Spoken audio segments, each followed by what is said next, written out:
Sacred Symbols, a PlayStation podcast, is brought to you by, well, you. If you want to learn how to support our show, go to patreon.com/laststandmedia.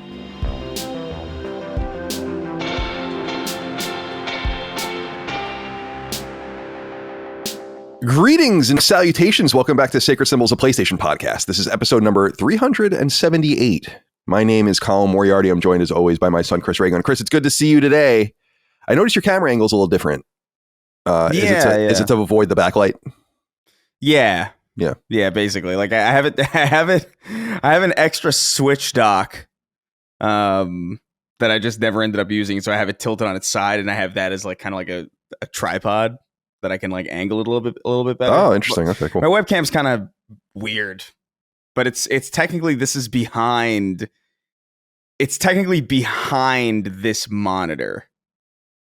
But you can't see it, so it's blocking a lot of the light, which is good. Oh, good. Yeah. Not that I care. I just, I'm an observant person and just wanted to note that. Yeah. That the shot was a little different. How are you? I'm good. It's, I don't know, man. Like last night, I had one of those nights where just like impossible to get to sleep for like a long period of time. Just like waking up constantly. I don't know what the hell was going on. Like, it wasn't even anything weird. I wasn't even like nightmares or like the temperature was off. I just like woke up every like what feels like 45 minutes is probably more like every like 2 hours. But like, I'm all fucked up. I don't know what the hell happened. I don't get it. Yeah. I slept okay, but I slept for like 6 or 7 hours because I was up pretty late. But yeah, like I just need to like a good night's rest this week at some point. Maybe this weekend I'll hit that up. I'm accumulating what they might call sleep debt. So need to figure that out. Oh, I feel that. Well, it's good to see you. Thank you for being here. Dustin Furman, executive producer. Good to see you, my friend. How are you today? Now, in the past, Chris has unintentionally taunted me by having the opposite problem when he was like, "Oh, I have to eat so much to bulk up," and I was like, how dare you? I have the opposite problem as Chris when it comes to sleeping, where I do not wake up for anything at this point in my life. Something about like late 20s. You're so lucky, dude. It's a problem though. It actually is a problem because I will fall asleep and I will wake up 7 or 8 hours later in the exact same position that I fell asleep in. And my body is just screaming. From either, like I got to make sure I like set myself perfectly before bed or else I'm going to wake up. It's bad. So, but I'm doing just fine. I burned through my coffee already. Yeah. Left on the stream yesterday. I told you guys I was going to have spaghetti last night for dinner. Right. Ended up not happening. Oh, it's a lie. Cause Holly was just not feeling well last night. So I was like, you know what? Pizza. Oh, so you ordered in? We ordered pizza. What'd you get? I ordered pizza a few days ago. What did you get? So it's not my preference, but we did get Domino's last night. We also got Domino's. So not last night though. It was a few days ago. So the reason for the Domino's, Holly is very lactose intolerant, and she can get a sandwich there that has no cheese. Oh yeah, they have the little sandwiches. Yeah, right. Yeah. So Domino's though, here's the move, Colin. Have you had the deep dish pizza at Domino's? We got the New York style. We didn't get the deep dish. No. Okay. Well, I don't know. You guys are weird and you don't like bready pizza. I prefer like a thinner crust, but I'll eat whatever, dude. All the way up to Chicago style. I'll do it. I haven't had Chicago style in years, but when I was in San Francisco, I used to eat Chicago style pizza all the time. Gut bomb, but so good. I think I've discovered that my favorite kind of pizza is, I think it's like the Detroit pan. It's like this. Mm-hmm. I like it when it has the cheese on the crust that was in the pan that gets like crispy. Sure. Yeah. That's good shit. Yeah, cool. Yeah, I also ordered Domino's. That's so funny. A few days ago, because we don't order pizza very much, but we go between like Domino's and Papa John's if we want like shitty pizza. There's a decent place that we can order pizza from around here too, but it feels like ordering like a facsimile of New York pizza, so I might as well just buy the shitty pizza. And so we got Domino's. We like to do sausage, pepperoni, and onion on our pizza. We're both into that. So that was pretty good.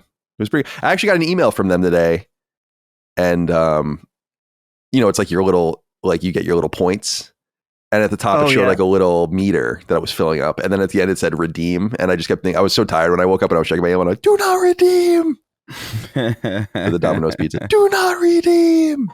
It's good to be here with you guys today. It's good to see you. We just were together yesterday. So first of all, if people are interested, we're going to talk about the state of play completely today. But if you want to check us out, watch it. We did a pre-show, a post-show, plus we watched the state of play on our YouTube channel, and that is live for everyone.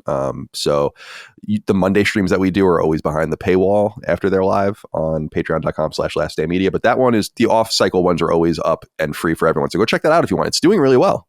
We got copyright struck a few times, or like, claimed. It's fixed. Yeah. Good. Oh, thank you. Yeah, I couldn't hear it too well. So, but the licensed music thing is just and they tell you that, I think they warn you, like, we can't do anything about that. And that's obvious. Yeah. What's nice, YouTube now has a tool where it can, at least as best as it can remove the music, but keep your voices in it. I listened back to it because there's a couple points where you can tell, like, our voices sound a little weird in this new version, but it's because it's cutting out the copyrighted audio. That's pretty cool. In the background. Yeah, it is pretty neat. Well, because it's good for YouTube to create those tools. I mean, they get paid either way, really, but they don't want people to be annoyed. So, like, they did the work. It's kind of specious to be able to claim.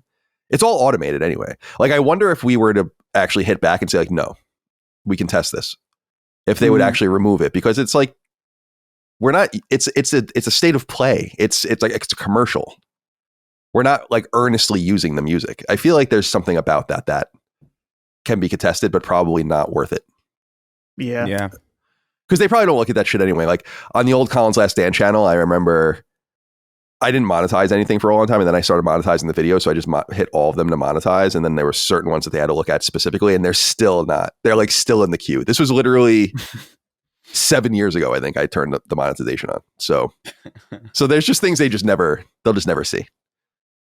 All right. Well, good to be here with you guys again. Again, we just saw each other yesterday. Go check out the stream if you want, but we won't. We'll pretend we never saw the stream or never did the stream, and we'll talk about because most of you obviously didn't see us stream. There's a lot of games to talk about. So we're excited to be here with you guys today to do so.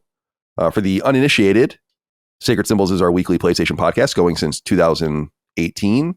And we go each and every week. You can get it 3 days early and ad-free over on Patreon. Patreon.com/lastdaymedia. We could not do it without you. There are different ways to support us there. $1 a month, $2 a month, $5 a month, $10 a month, $25 a month. All of those give you different perks. $5 a month is the sweet spot for most of you. That gets you early ad-free access to every episode of the show, the ability to submit your inquiries on the threads in the newsfeed on Patreon for not only this show, but for all of the shows, and obviously early ad-free access to all the shows in our network outside of Sacred Symbols as well. Sacred Symbols Plus, of course, our weekly supplement to Sacred Symbols is also on Patreon for you. Recent episodes, Dustin, you did a mailbag, low effort, high value, right? Not making fun of you. No. I'm saying low effort, high value. Like I hate doing mailbags. Like I think people would like a mailbag almost every week. And I listen to some football content where they do a lot of mailbags and they're actually good because they don't do like letters like ours. It's like, who do you think should start for them? But like, it gives you a way to go, a direction to walk in. And so I just feel like if I'm not preparing, if I'm just coming in blind, I feel like I'm not doing anything. It's what I was saying on the stream yesterday where I'm like, this is the lowest effort. What are we doing? But everyone loves it. I've made all sorts of wrong choices in my life, I think. I guess that's what I'm saying. I should have been a streamer. Dr. Disrespect. Well, but not not quite. I don't know what he did. What did he do? Cheat on his wife or something? That's at the tip of the spear. Oh, really? Okay. We don't have to get into it. I don't know the whole story. We don't have to get into it. Yeah. So yeah. The mailbag, the important thing with the mailbag is the audience has to be submitting good questions too. Mm-hmm. And I get a lot of great questions, but you got to curate it because I'm reading through this list and there are new people all the time. So I totally get it, but it's like, I don't know if I could name my top 5 JRPGs again. I think I've done that one too many times. Right. I kind of am. I'm starting to just completely ignore that kind of stuff. Like What was your favorite trophy? What was your, it's like, I know you're new, right? It's like what you said. I know you're new or you're not listening, but I can't answer these questions anymore. Like, it's just, I've been doing this for 23 years. Yeah. Got to figure out something new because I'm losing my mind. I mean, for other reasons too. Yeah. Sure. All right. What else is there to talk about? Oh, Sacred Streaming we were talking about. Oh, so Sacred Symbols Plus, first of all. Dustin did the mailbag. We did deep dives into Metal and spoiler cast review discussions for Metal Gear Solid Delta, for Death Stranding 2, for Mafia: The Old Country. All of those are on there right now. And tomorrow, from when we're recording, so the day this goes live on Patreon, Maddie and I will be getting together to record a Cronos spoiler cast and review discussion. We hope that it drives you towards playing it. William Planis wrote in and said, "Hey, gents, don't have a question. Just want to say that Cronos: A New Dawn is fucking sick. It's just awesome. I have not played a survival horror game with such a finely tuned resource economy in a long time. Excited for the spoiler cast with Mandy. Thank you. Please look forward to it. It will be live soon. I'm near the end of my New Game Plus hard mode thing. I'll hopefully finish it tonight. I have to because there's a secret ending. Really, really liking that game. So hopefully this will be a reason for you guys to give it a go if you haven't already. Sacred Streaming goes, like we said, we did an off-schedule State of Play stream that everyone really liked. We appreciate your support over there. What did we do Monday? It was me, you, and Brad, and we went on PlayStation Network and just dicked around and looked at games that were like that we'd never heard of or didn't know. And that was actually a lot of fun. I do that on my own for hours sometimes because so many things are being uploaded to the PSN all the time. And I like to see what's there. But that was a cool way to kind of hang out with the audience and find some cool gems. Like I was going in expecting to find more trash, but we didn't find very much trash, actually. Not that we looked very deeply. It wouldn't be so hard to find. Also, I think they're just not delisting, but just removing that shit from, like, you have to search specifically for that stuff. Because if you look on PSN profiles when they're scraping the server, like there's so much shit that is not being captured. It's garbage. I don't even know what the point is of publishing it if you can't even Sony's not letting you find it unless you search for it, which is hysterical. All right. Let's see.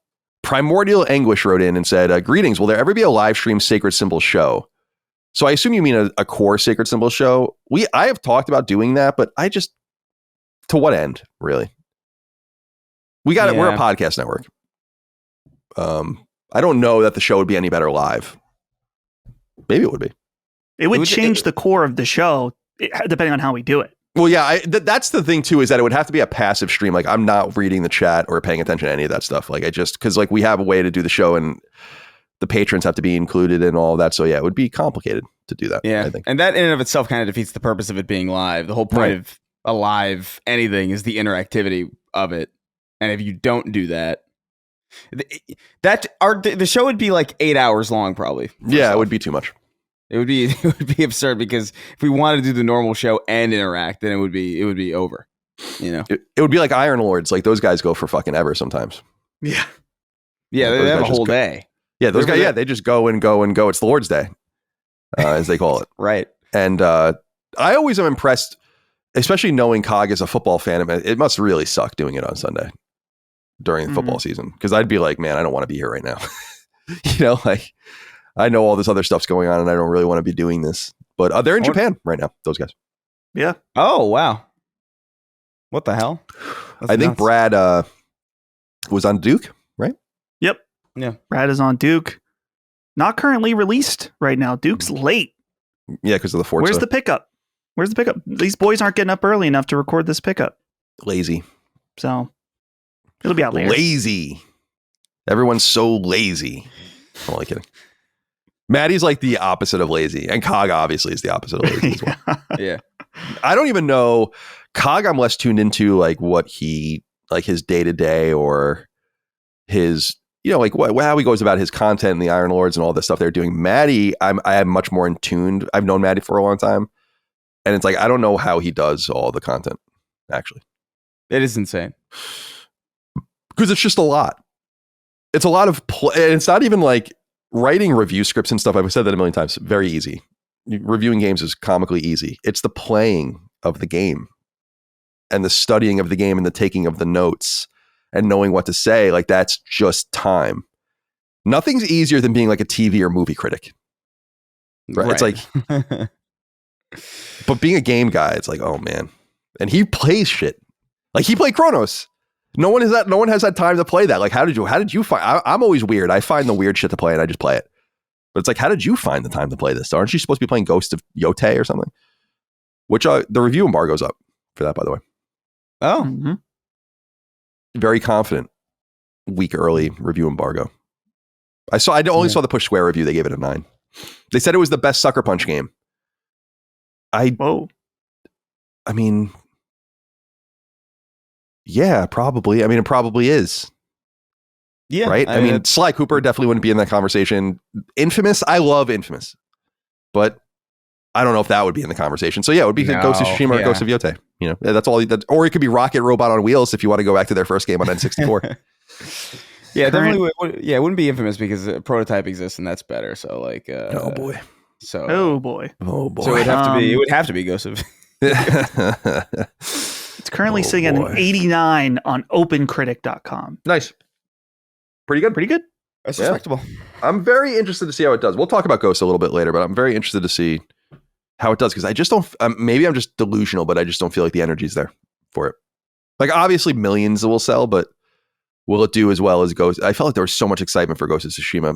Maybe because people were just so interested in what it was. Now we have a better idea. New. Yeah. It was new. I think that's something that I'm noticing now is that like I feel like I used to be more excited for sequels than I am now. You know, like I used to be like, yes, give me another one, give me a third one, give me a trilogy.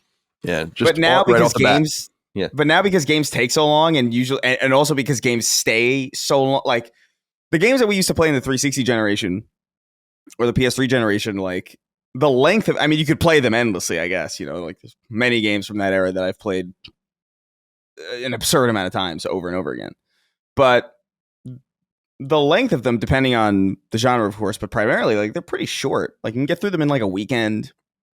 And now they like stick around a lot longer and they take longer to make. So by the time I'm done with it, I'm like, okay, cool. Ghost of Tsushima, I'm done. And it took about like 39 hours or something like that. And it was good. And now it took like many, many years to get the other one. I'm like, I would have liked to see something new, I guess. Yeah, you know? They're also not even tied together, so it's not like you're going towards. I mean, maybe they are subtly or something, but they're hundreds of years apart with like different characters. So yeah, there's also it's kind of having your cake and eating it too in some way. You're just like, yeah, it's not really a sequel, but like it is. That's why when I think when Uncharted inevitably gets announced and comes back in the next couple of years, that's going to be huge. I think because I think people are going to be ready for a true sequel that actually does bounce in some way off of the previous games. But you're right, man. I mean, we've said it a million times. Games just take so long. I mean, it's crazy to think that we got the Uncharted trilogy, the Resistance trilogy, the Killzone trilogy. The first one was on PS2, but it was late. All of those on one console. Yeah, it's pretty interesting to think about, especially Uncharted. Like we got an Uncharted game every 2 years. It's kind of fucking awesome. Do you think they're going to call the new game Uncharted? Yeah, I think so. Since there is no, but I mean like Uncharted. Oh, just call it the Uncharted. Because there is no game called Uncharted. Yeah, there was that old. Well, nothing in that series, and there's that old SNES game, I guess, Uncharted Waters. And that was like a pirate game. Yeah, there's like nothing. I can't think of that.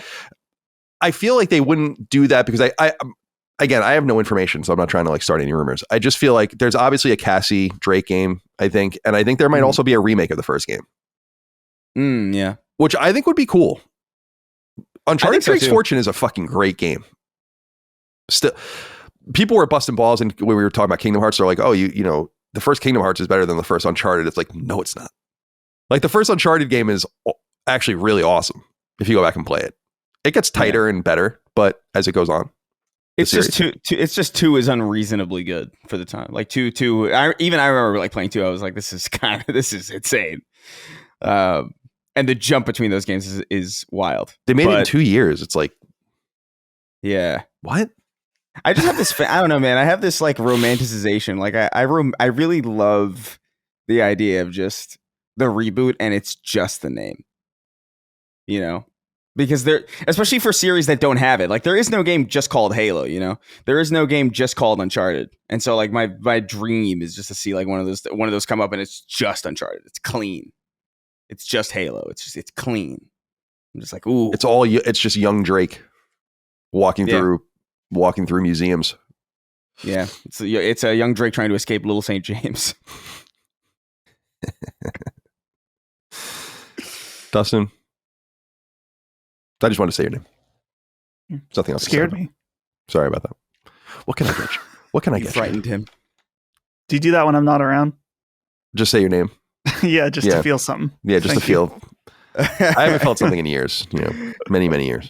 You scared Dustin. Did I frighten you? What is it? Always Sunny in Philadelphia scene where Dennis looks all disheveled and gross and old, and he's like, "Did I frighten you?" Oh man! All right, let's get into some topics of discussion, and then we'll get into the news. Lots to talk about from the state of play, and a few other things too. We'll get into what we're playing. I see we're playing a different cacophony of games here. Mm-hmm. It's really not a good use of the word.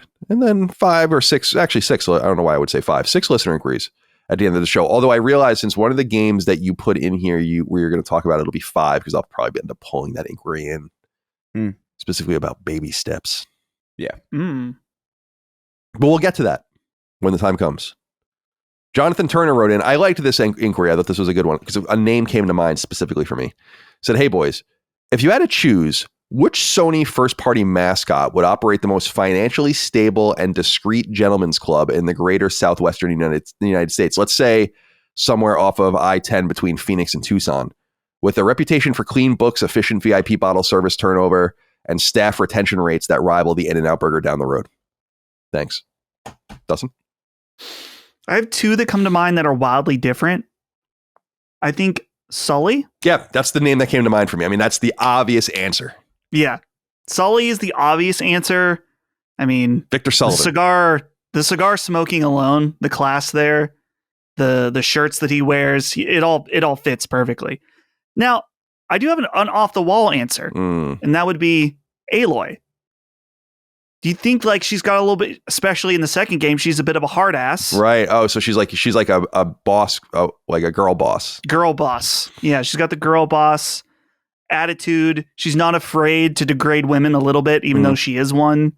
So there could be something there, but I think Sully is the, of course, go-to answer. She's probably hotter than all the dancers at the club. That's part of the mystique of the club is the hot owner. Yeah. You know? Yeah. Interesting. Chris? I don't remember his name, but I feel like I see it so clearly. It's the guy that Clancy Brown plays in Detroit Become Human, the cop. Oh yeah, I don't remember his name either. Who he plays he's opposite Connor. But like I just feel like for some reason that makes sense to me. I haven't played Detroit Become Human in a very, very long time, but like that was the first thing that came to mind, and then Sully. Yeah, right. That's good. Did you look up? I saw you looking it up, Dustin. Did you look it up? You said it was the cop? It's the guy that Clancy Brown plays. I can't remember his name for the life of me. Clancy Brown. Clancy Brown, Detroit Become Human. Hank Anderson. Yeah, Hank. Yeah, this Anderson. guy. Even that name sounds like, you know what I mean? Like that's already the name of somebody who does this. Right. Hank Anderson. that's like witness protection. What was the Zeke Dunbar, the best friend in Infamous 2, or in Infamous and Infamous 2? He's like Cole's best friend. Do you guys remember him? He would be another interesting character. He had like the sunglasses and the. Who else might be? Yeah, those are good. That's good enough. Sully is the one that came. When I read the question, I'm like, oh, it's got to be Sully for sure. Yeah, but Zeke Axel from Twisted Metal. Zeke Dunbar. It's not a name I haven't heard in many years. And what else? Oh, how about what is Deacon Saint? What is it? Deacon Saint Gunn or something? Yeah, like Deacon Saint John ridiculous. or something like that. Yeah. Oh, John. Yeah. Yeah. Some insane. Now it's not first party, but it's PlayStation oriented to me. Like the first thing that I thought of actually before I realized that it doesn't count because it's not first party. I just associate it heavily with PlayStation is Moneybags, that fucking bear in Spyro. Spyro 2. Who's Oh, wait, always no. hold- Spyro He's in 2 all or- of them, I think. Well, no, he's Yeah. no, he's is he? Spyro. I'm looking I at know- that. I know- Yeah. I know for a fact he's in Spyro 2. I know for a fact that, and I think the third one as well. I can't remember if he's in the first one or not. But that guy's a dick. And he's so like, I remember that was like my first experience feeling like that was really my first experience understanding greed. Class consciousness. Yeah, it was like my first class conscious moment. I was like, what is this asshole? Like he's completely being a middleman to a situation that would to a problem that would not exist without him. What are you doing to me? It says on the Spyro wiki that he is first appeared in Spyro 2, Ripto's Rage. Yeah. Okay, yeah. That doesn't make sense. That was when they started. And I like here it says like his role, like he's neutral in Enter the Dragonfly. He's the antagonist in Year of the Dragon, and he's an ally in some of these other ones. A hero's team. Yeah. So he's jumping around. Yeah, much like much like somebody would have to if they're the owner of a discreet and stable gentleman's club Right. in the greater southwestern United States. That's a good answer. Yeah, it doesn't qualify though. So Well, whatever. Those are PlayStation games in our heart, obviously. yeah. All right, Jonathan. Nice question. Thank you for writing him. Sacred Symbols is sponsored by Shopify. Starting an online business can be extremely intimidating, and it's a lot to get everything figured out. For Last Stand, we knew how to talk about games and create podcasts, but when it was time to set up our online merch store, Shopify made things so much easier. Shopify is the commerce platform behind millions of businesses around the world, and 10% of all e-commerce in the US, from household names like Mattel and Gymshark to brands just getting started. Our merch website, laststandmedia.store, is run on Shopify. Get started with your own design studio. With hundreds of ready-to-use templates, Shopify helps you build a beautiful online store to match your brand's style. Accelerate your content creation. Shopify is packed with helpful AI tools that write product descriptions, page headlines, and even enhance your product photography. Get the word out like you have a marketing team behind you. Easily create email and social media campaigns wherever your customers are scrolling or strolling. And best yet, Shopify is your commerce expert with world-class expertise in everything from managing inventory to international shipping to processing returns and beyond. If you're ready to sell, you're ready for Shopify. Turn your big business idea into with Shopify on your side. Sign up for your $1 per month trial and start selling today at shopify.com/sacred. Go to shopify.com/sacred. Shopify.com/sacred. Curry Powder 84 wrote in and said, "Hey, Sacred Crew, the question is about boar's head, so mostly for Colin, I guess. I normally get whole sandwiches from delis, and very rarely do I buy deli meat by the pound. But over the past weekend during grocery shopping, I saw the big boar's head sign at my local supermarket deli, and I immediately thought of Colin. I then decided to buy some fresh rolls and some deli meats. I got a half pound of each of my two favorites, boar's head maple honey turkey, that's good, and pastrami. I was absolutely shocked at how expensive it was. The turkey was $15 a pound, and the pastrami was $20 a pound. For a second, I almost wished I had gone for Hormel or Columbus, which was much cheaper at around $10 or $12 a pound. Was boar's head always this expensive? I do live in New York City, but that still seems crazy for a few slices of meat for a sandwich. I know Colin is a staunch boar's head supporter, but is boar's head really that much better than competing brands for it to command such a higher price? Yes. Hormel is what you're gonna get. You have an option between boar's head and Hormel. Columbus is like, that's what you eat if you can't eat boar's head. But if it was that expensive for you to buy, as individually, then imagine how much it would be to buy a sandwich. You're still getting a better value. In other words, by buying it. Now, dude, everything's expensive.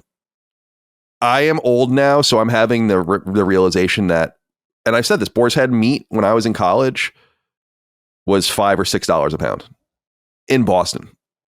So yeah, it's getting crazy out there. Now you're paying an exorbitant price for it because it's still expensive here, but it's like pepper turkey. We get like honey ham and some other things. That's like $12, $13 a pound now.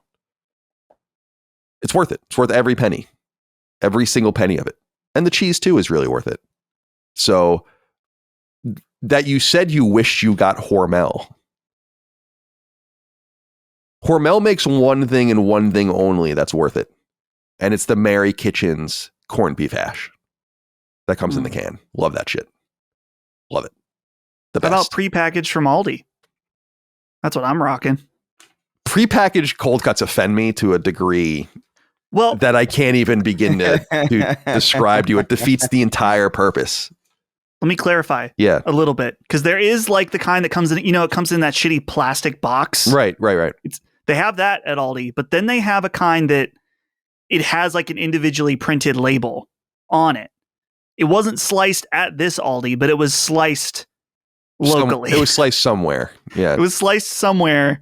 Yeah. And it's a little bit of a step up. That's what I'm talking about. Yeah. This was a thing I only encountered when I went to California, which was that you would go to a deli case at like Safeway or Vons or something, and they would just have the meat pre-sliced. Right. Like the cold cuts pre-sliced, and then they would just take them for you and give them to you, and you could ask them to slice it, and I would. But that was expected that you would just go and get a half pound and they would just take it out of the case. I'm like, what is this? This is the craziest shit I've ever seen in my life. It was a total culture shock for me that people would buy things like that, but they did. Yeah. So it's jarring. It's jarring to see. Right. You got to get it done for you when it's all part of it. Because you got to get, and they also would cut it so thick. It's like, thick cold cuts is like, it makes you want to cringe. Like it's got to be like paper thin. So you can do like the little when you're putting it down, you do the little thing. You know exactly what I'm talking about. You put the meat down and you do the little motion with your hand, like the wavy motion, and it kind of curves it over, and you do that on each. Oh, it's perfect. It's fun. It's a fun. I love the feeling of like a damn near invisible right sheet. And you eat one while you're making your sandwich. You just pull one out. What they do in Boston is they shave or chip the meat, which is a totally different thing. Where it's so thin that it's almost like crumbled. That's a Pittsburgh thing too. Yeah. Chip chop ham, which is like paper thin ham slices with like some kind of barbecue sauce. They made hot. Interesting.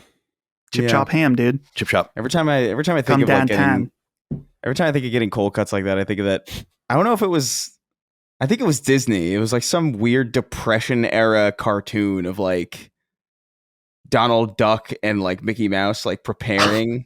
Do you remember? You know what I'm talking about? The bread slice. Yeah, the really like, thin, like transparent sheet of bread that like. I think of that every time I go to the deli. Every single time, it's like vivid in my mind. Now, that's so funny. I want to ask you guys, because it's been many years since I've done this. What's the thoughts on deli cheese? Like sliced deli cheese. Last time I had it, I'm like, this is significantly better. Yeah, it is. Yeah. I get sliced. We get Boar's Head cheese, like yellow American, or we get sometimes Land O'Lakes yellow American. But yeah, you got to get it sliced. It's good shit. It's good. Dude, American cheese is so good. I can't believe people hate on American cheese. It's like so good. It's perfect. Yeah. It's good. Yeah, I wouldn't say perfect. It's like there's definitely parts of it. Like you get like a Kraft single, and you're like, that's something. Oh, come on, man. I mean, that's fine, but that's not preferable. That's not preferable. I'm not saying it's as good, but I like it. I'm not going to act like I don't like it. It's good. This is like good. You have a barbecue. You're making burgers. Nothing wrong with a Kraft single on there. It'll do. It melts nice. Yeah, it's like Kraft mac and cheese to me, where I'm like, this is not as bad as I feel like it should be, but it's like I can do so much better than this. I just refuse to at this very moment. I'm too lazy. I'm too lazy to do better than this. Gotta hear that. All right. Nigo Fargione wrote in, said, "Hey guys, Colin, has anyone ever told you that you've had your name come up in their wedding vows? Because that actually just happened at mine. I got married last Friday to the love of my life. She's not a gamer at all, never has been, but she knows about sacred symbols because I usually throw it on when we're traveling." What is wrong with you guys? It's so crazy. Have some restraint. She did like some of the political LSM shows, and she's a fan of David Jaffe because she agrees with a lot of his political views in these episodes. Sorry, Colin. She really doesn't line up with you politically, so you're not her favorite. She gives me grief about it all the time. But here's where it gets wild. During her vows, she promised to be open to exploring more of what I'm into, even if they're not her thing. And she specifically said she'd play more 2-player games and listen to more Colin Moriarty with me, even though she doesn't like you. Hearing your name pop up in my wedding vows completely caught me off guard and made me laugh so hard. So I'm looking forward to many more years of Sacred Symbols with my family. P.S. Please do more political shows. She genuinely loves to listen to those, even if she's yelling at you the whole time and I'm just sitting there cracking up. Yeah, it's definitely something we should do. This is the perfect environment for it. Never has there been a better environment for that kind of thought. Thank you for having such concern for our business. I love that I loom large in your marriage already. This pleases me. It's not a good sign, though. Well, for me, it's fine. I mean, it's a neutral sign for me. For them, it's not a good sign, no. Right. No. Right. No. Yeah. Good luck, newlyweds. All right. Finally. Wait, what is this? Where did I? Oh, okay. Yeah. I'm sorry. I was like, did I put this in the wrong place? But no, I didn't. Massimo wrote in, said, howdy, CDC. I wanted to get in one last thought on Ghost of Yotei before it releases, since by the time you record next week, it'll be already out. You've mentioned a few times that overall hype seems too low, but honestly comes across more like your hype is low. Same with the marketing. You've called it lackluster, but then admitted you haven't really watched much of it.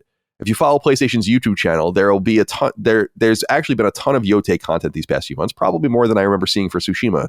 I guess that part that rubbed me the wrong way is a little is that sometimes it feels like you're presenting your own perspective as if it reflects the audience as a whole. For me, that couldn't be further from the truth. This is actually my most anticipated game of the year, so maybe just framing it more clearly as your personal take would help. What say you? And just to be clear, this isn't meant as a negative at all or even complaining. Think of it as constructive feedback. I really appreciate all the work you put in every week. I'll hang up and listen. I can't qualify everything I say with the obvious implication that it's my opinion. This is my podcast. This is our podcast. Mm-hmm. We're not regurgitating news, press releases or something like that. So I just kind of assume everyone is understanding this.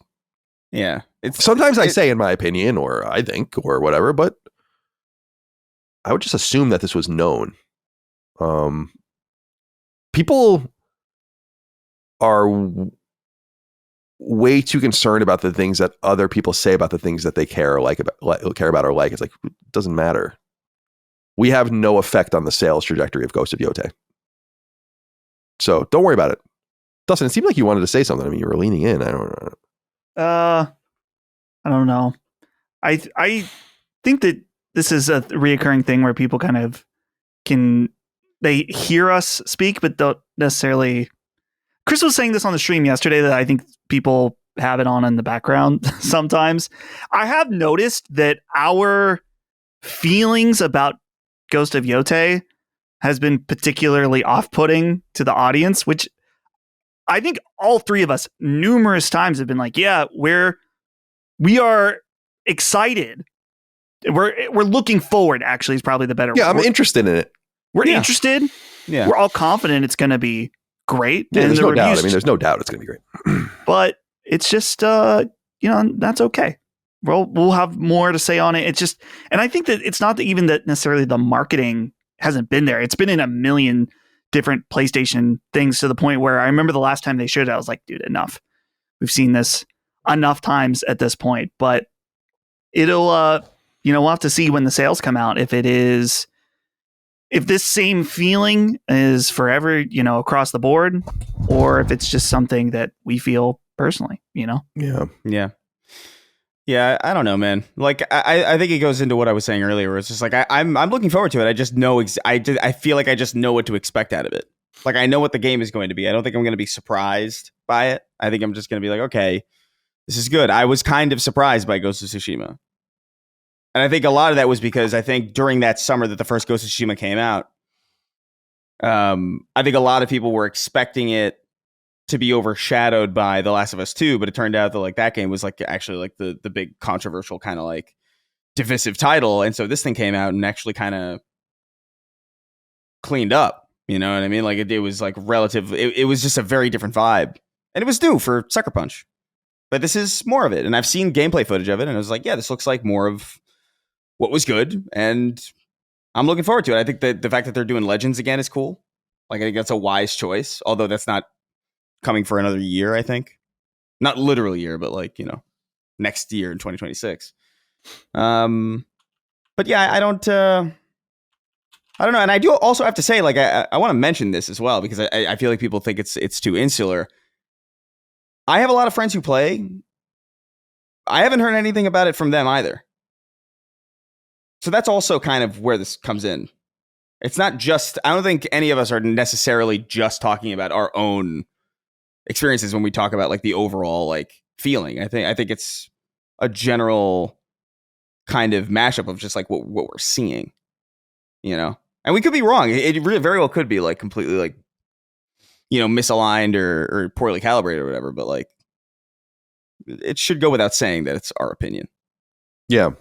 Yeah, I agree. I also just think for Ghost specifically, we'll start talking about it, I guess, not even next week, but because it comes out the day I think we record next week, but the week after, we'll certainly talk about it on the show, and then we'll do a spoiler cast and review discussion for it. I am very confident in its quality. I mean, there's no doubt about that. For me, I think it's releasing into a very different environment than Ghost of Tsushima did, in that I just feel like there's just a lot of this sort of thing going on. Like, it's just visually, it's not really remarkable anymore. You know, I mean, obviously it looks beautiful, but what I'm saying, like the whole samurai, ninja, warrior, the East Asian stuff that I've been talking about, it's cool. And I'm glad. I mean, if you're into that shit, it's like you're in like a golden era right now. But I feel like there's just a lot of it, and it's just mixing all up. So it's mixing into and so it's releasing into that era, and that has tempered my excitement for it. I really want them to move on to something else, but I am curious to see how it is. I will begin playing Ghost of Tsushima Director's Cut this weekend, just to get back into the swing of things. All right, let's get into the news. We're going to go a little differently here. In our document, it says all state of play reveals.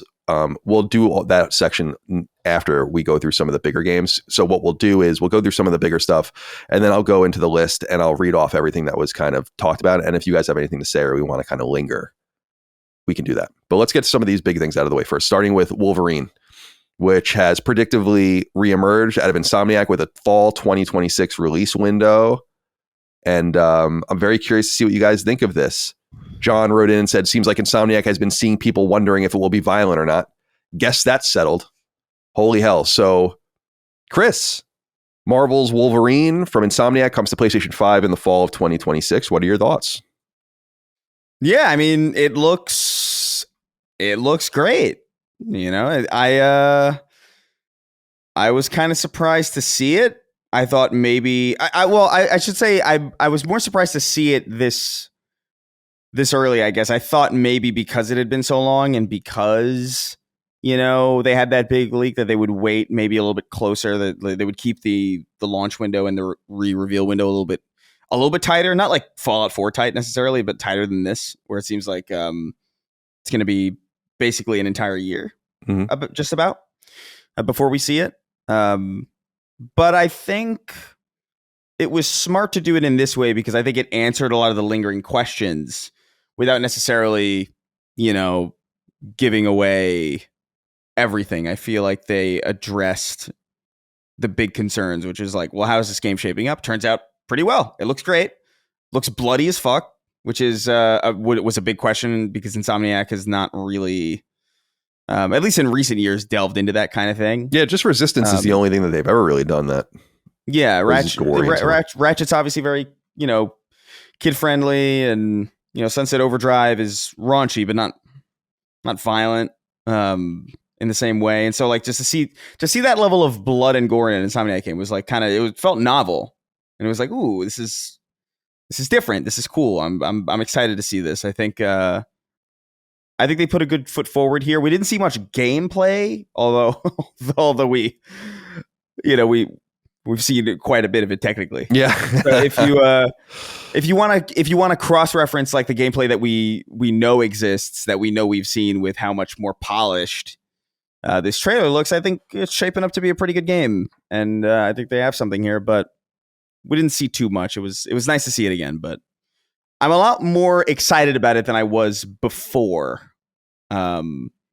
Just because it feels like we have a more concrete idea of what this is going to be and how this is going to play. And we know that it's like stage based. And so it's not like, what is it? It's not like an open world. Yeah. Like Spider-Man deal. Yeah, which is cool. I'm into it.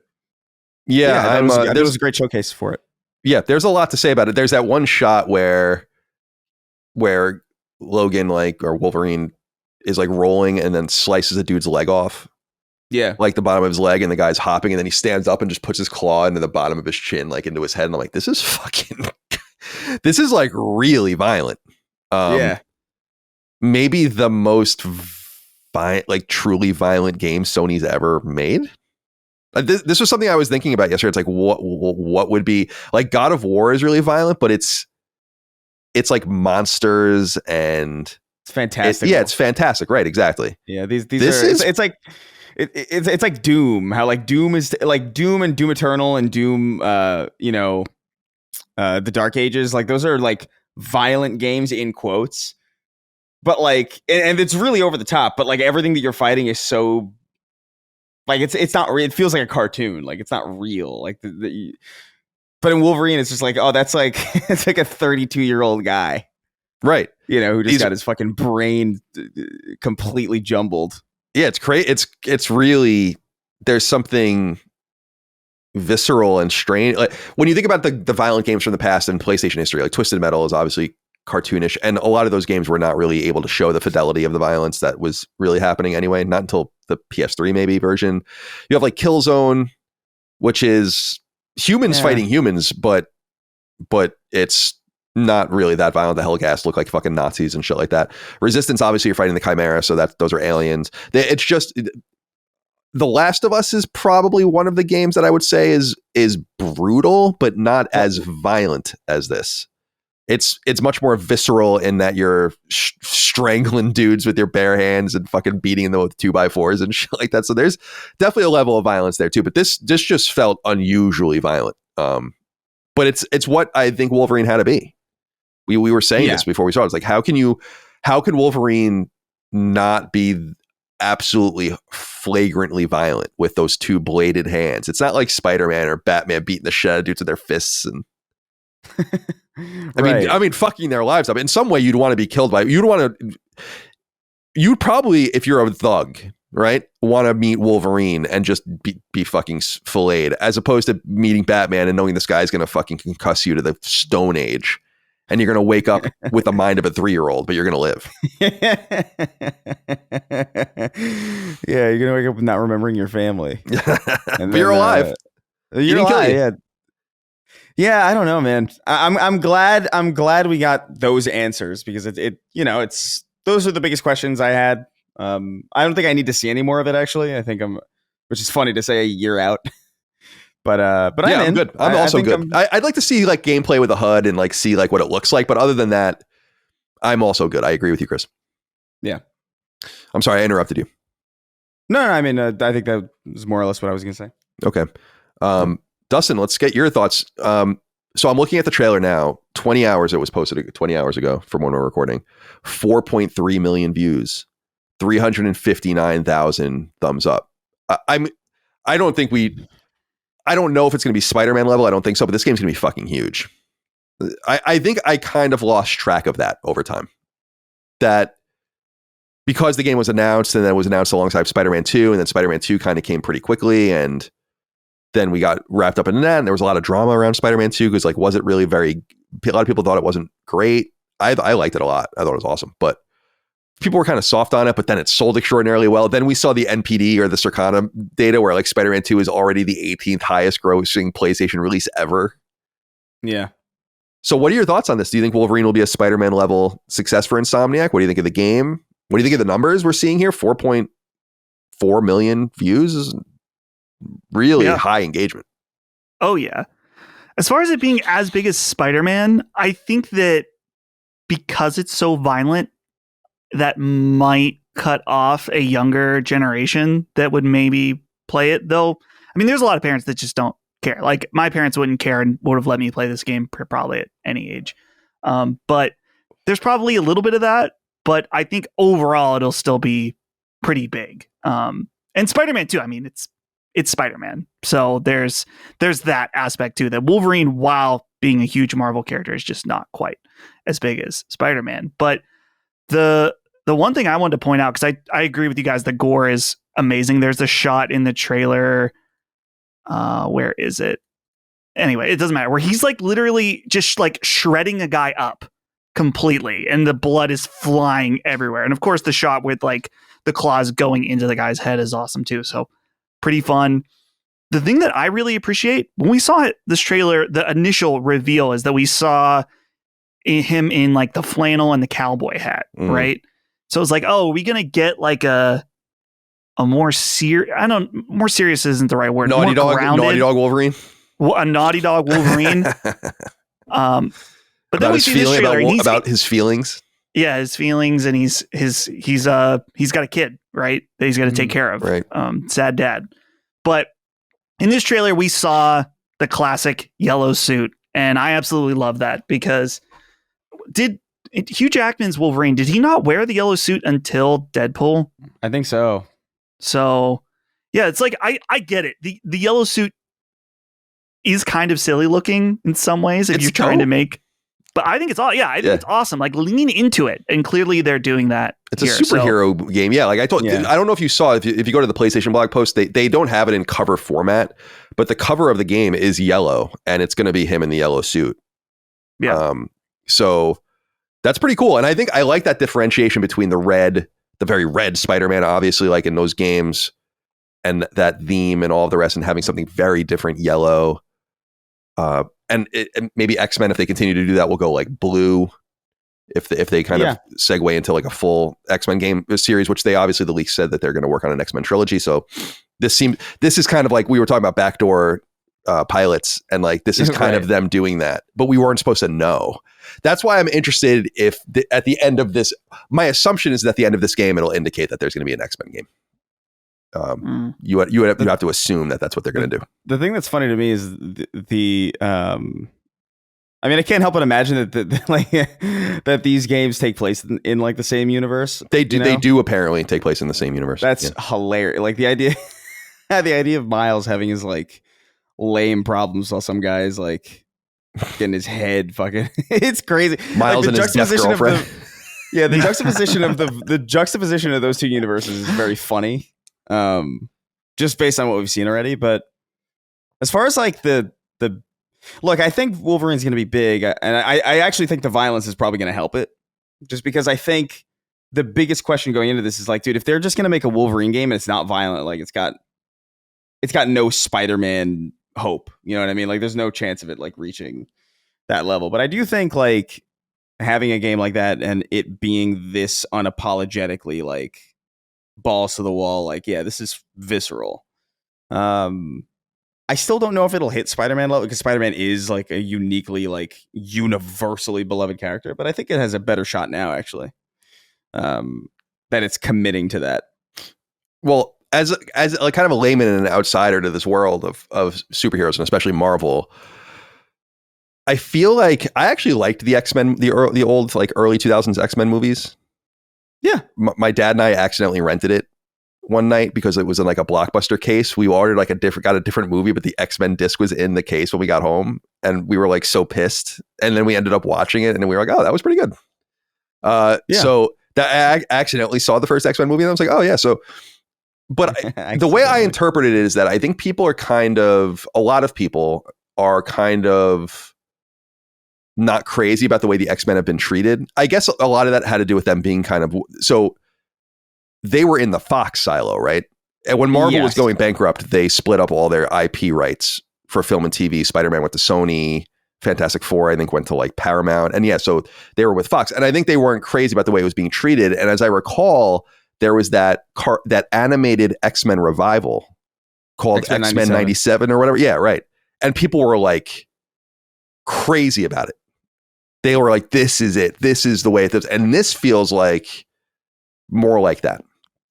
Like, embracing the old yellow suit. And the one thing, I'm not I watched the X-Men cartoon when I was a kid in the 90s, and my brother read X-Men, so I'm a little familiar with it, but not really I really like Sabretooth, and I was kind of hoping he'd be in the game. I don't know if he is. This seems like it's setting up Omega Red as being the villain, although that could be a diversion. You don't want to show it. So I'm curious about like the direction that goes in. But I think you're right, Chris. it's going to be up to parents' sensitivity to the M rating. There are some people that are really sensitive to that and some that aren't, but I could also imagine a kid getting this game, their parents don't pay attention to that shit, and then they put it on in the living room and they're fucking getting filleted. But by that point, the game is sold. I am really curious about how it does, and I think it might move PS5s. I mean, I think the one thing that I was starting to realize, and when I'm looking at the numbers on the trailer, because these are authentic numbers, because it's important to note that sometimes on YouTube, numbers are spoofed because they'll draw in a video as an ad on another video. So you'll see videos sometimes with millions of views, but they'll have like a few thousand likes. And that's because it's being played kind of passively. These are active plays with 400,000 likes. So there's like an activation here that I think is actually going to be pretty good. And that it's going to stay out of the way of Grand Theft Auto is good. There will be many more PS5s in the wild by the time Wolverine comes out because of Grand Theft Auto and the natural sales arc. I mean, we'll probably be more like around 90 million by the time it comes out as opposed to 80 million. So things are looking pretty good for this game, I think. And now one thing I wanted to ask, and Dustin, we can go back to you on this, is where's your confidence on the game's quality? I was saying this on the stream that it's kind of like what we were talking about with Konami and Bloober Team and Silent Hill 2, where there's and it's not the same reasons, but there is a reason to be concerned, right? It's not unnatural for you, even if you're wrong, to be like, something about this setup doesn't seem right.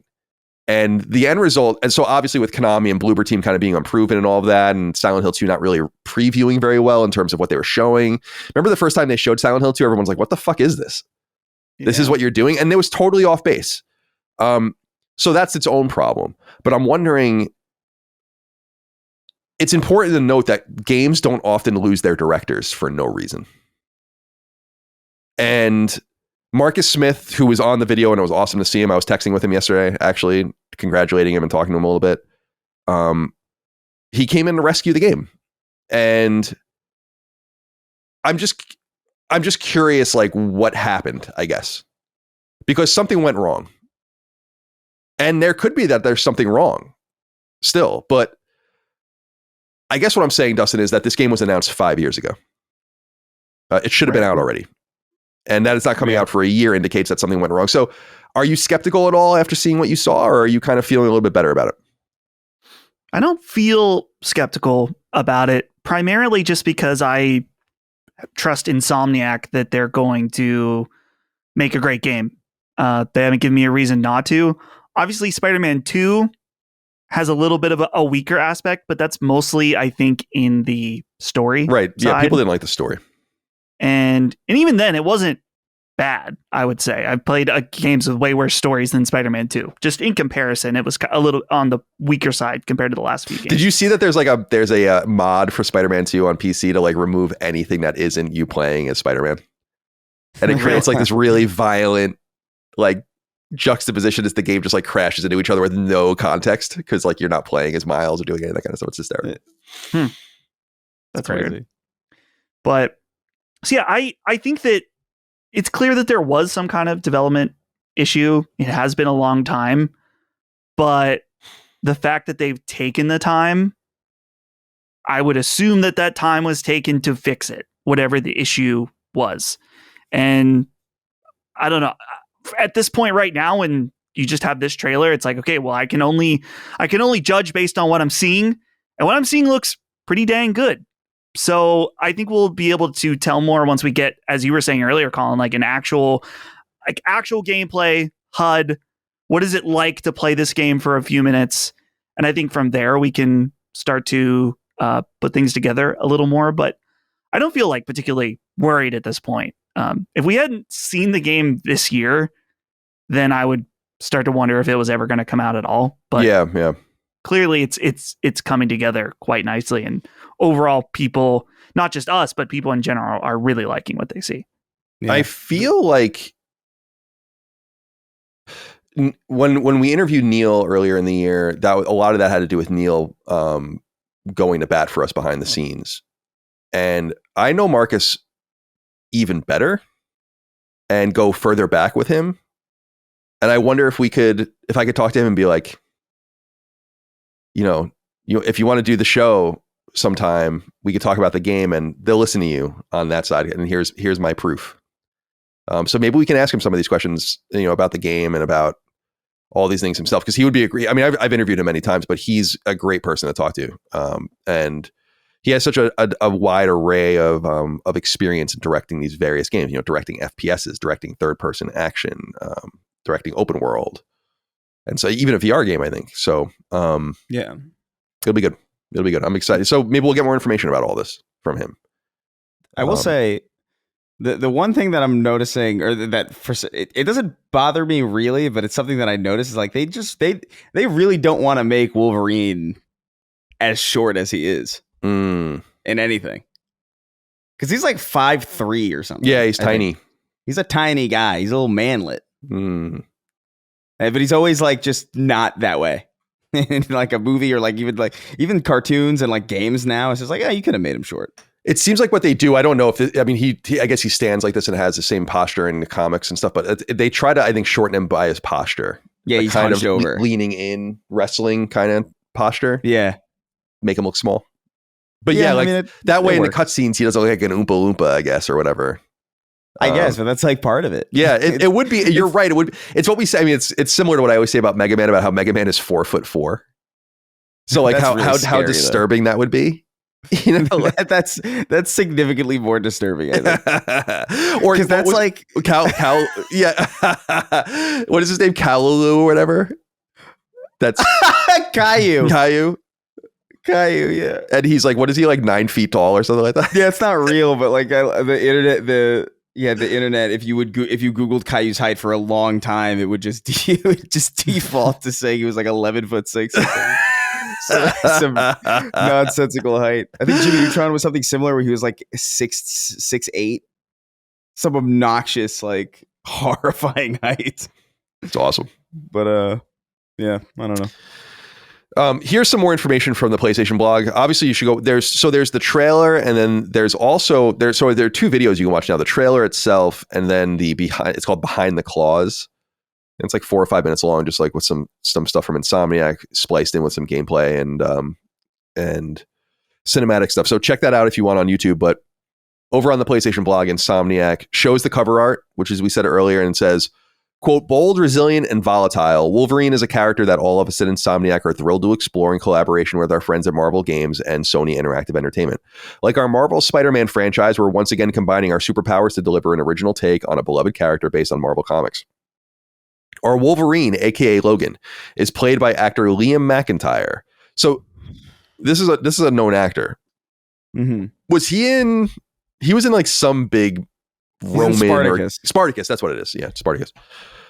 Who taps into the rage, pain, and nuances of this iconic character. In this story, he is on the hunt to uncover the secrets of a dark past that keeps eluding him. Unfortunately, in this world, he'll have to dig his claws deep to pull any shred of information that may lead to answers. Often that means shredding into a relentless onslaught of enemies who aim to stop him by any means necessary.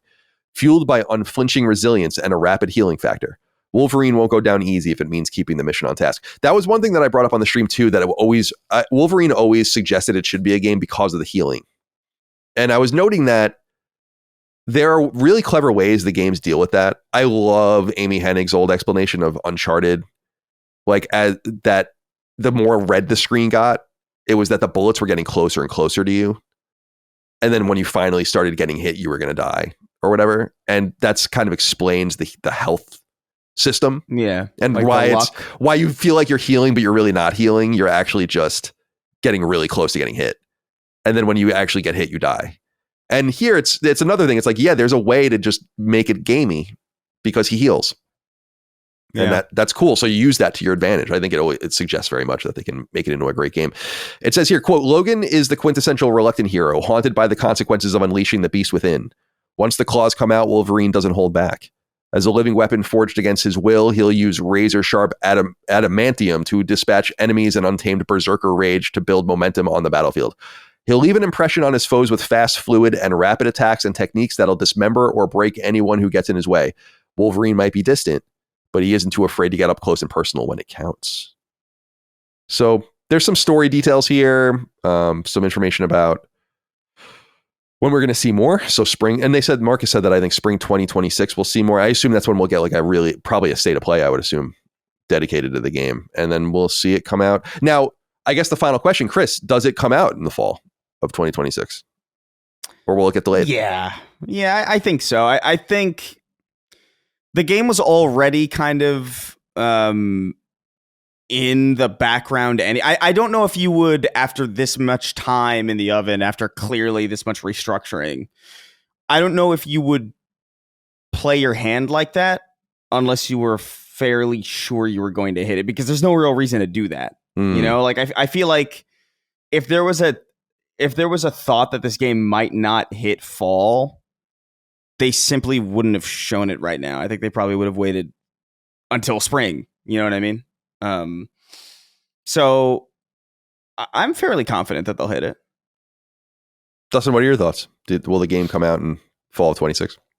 Yeah, I think so. Pretty much for the same reasons as Chris, is that if they weren't confident, then, you know, it's been in limbo for 5 years. So why not at that point just wait until you're ready and confident to speak? So yeah, I think so. I think it will too. I feel like there's a level of urgency to get the game out, just because, and I know this is crazy to consider, but when the months after Wolverine comes out, they're going to start talking about PlayStation 6. You kind of got to start focusing on this new hardware. I mean, obviously PS5 will be supported for many years to come, and I think even a lot of the launch games on PS6 will probably be PS5 games, but because that's just the way things are working now. But I just think there's kind of an imperative to get it off the calendar and move on. This game was supposed to come out. It's not even supposed to be on the calendar. The interesting thing though about that, I was thinking about that, I was kind of focusing on this last night when I was just taking notes, was this game is going to fill the fall 26 first party window, but it wasn't supposed to be there. So what was supposed to be there? In other words, there's a cascading event of things that were still not popping up because we know of all the cancellations. And again, I'm not so hard on them on most of the cancellations because those games weren't announced. But it just made me think, it's like, yeah, this is a perfect spot for Wolverine, but why wasn't there anything else there? Wolverine was probably supposed to come out 2 years ago. Which is interesting to think about. All right. The next game that we should talk about in detail is Saros from Housemarque. This game was announced earlier in the year and is going to come out on March 20th next year on PS5. They showed the game pretty deeply, a lot of gameplay. There's a lot of screenshots, kind of plot information. We dove pretty deep. Dustin, let's go to you first. What do you think of Saros from Housemarque? Yeah, they showed off a decent amount of gameplay, and I think all three of our reactions was like, oh, this is more Returnal. And I'm surprised by how much it's like Returnal.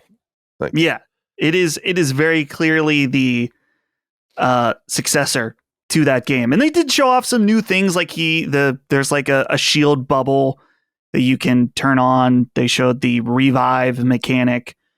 And it looks visually very impressive. I'm looking at the PlayStation blog and I realized that it's like this was captured on PS5 at 60 FPS using Unreal Engine 5. So let's just take it easy here. Though, if there's anyone to be trusted, then it's Housemarque in terms of being able to actually pull this off on Unreal 5. Yeah, and Returnal was Unreal 4, I think. So yeah. I would say Unreal 5 is in particular, though, a much bigger red flag. Yeah, sure. But yeah, despite it being a little bit more of what we kind of have already seen, that's completely fine with me. A more refined gameplay of Returnal, but putting in a new setting and seeing how they reform some of the elements. And I was trying to look through the PlayStation blog to see if they talked about, like, is this going to be a roguelike still? How are they going to handle the story? There's a section about story as well in here, but that's kind of what I'm interested in, is like, cool, they had that gameplay down, but a lot of the biggest complaints about Returnal were in its format overall. And I think that necessarily those complaints weren't that it was bad. It was just, it didn't necessarily appeal to everybody and how they wanted the game to be. But I really liked what I saw. Looks cool. Dude, the creature at the end of this boss fight looked awesome. But I just like weird, fucked up monster creatures, I guess. Yeah. What are your thoughts, Chris? High level. Yeah, I mean, I don't know if I have anything to, because I feel like we were all pretty much on the same page about it, where it's like, yeah, okay, cool. It's more Returnal. I don't mind that. I thought Returnal was really cool. I think it looks really pretty. I just love the bullet hell kind of look of both Returnal and this, like the way the light like kind of like it's so gamey, but also like not like the way it's presented. It's just interesting. It's an interesting style, but nothing popped out to me as like, oh, this is like surprising. If anything, and I think you brought this up, Colin, where we were kind of thinking like it's surprising that it took this long, given how similar it is to like given how much Returnal is in here. Like it's surprising that it's taken so long. Yeah, it'll be 5 years between releases, which is fine, and that's kind of normal these days. But yeah, I think it looks awesome. So first of all, I loved Returnal. I as longtime listeners might remember, I had an interesting adventure with Returnal because I'm a huge Housemarque nerd, as people know.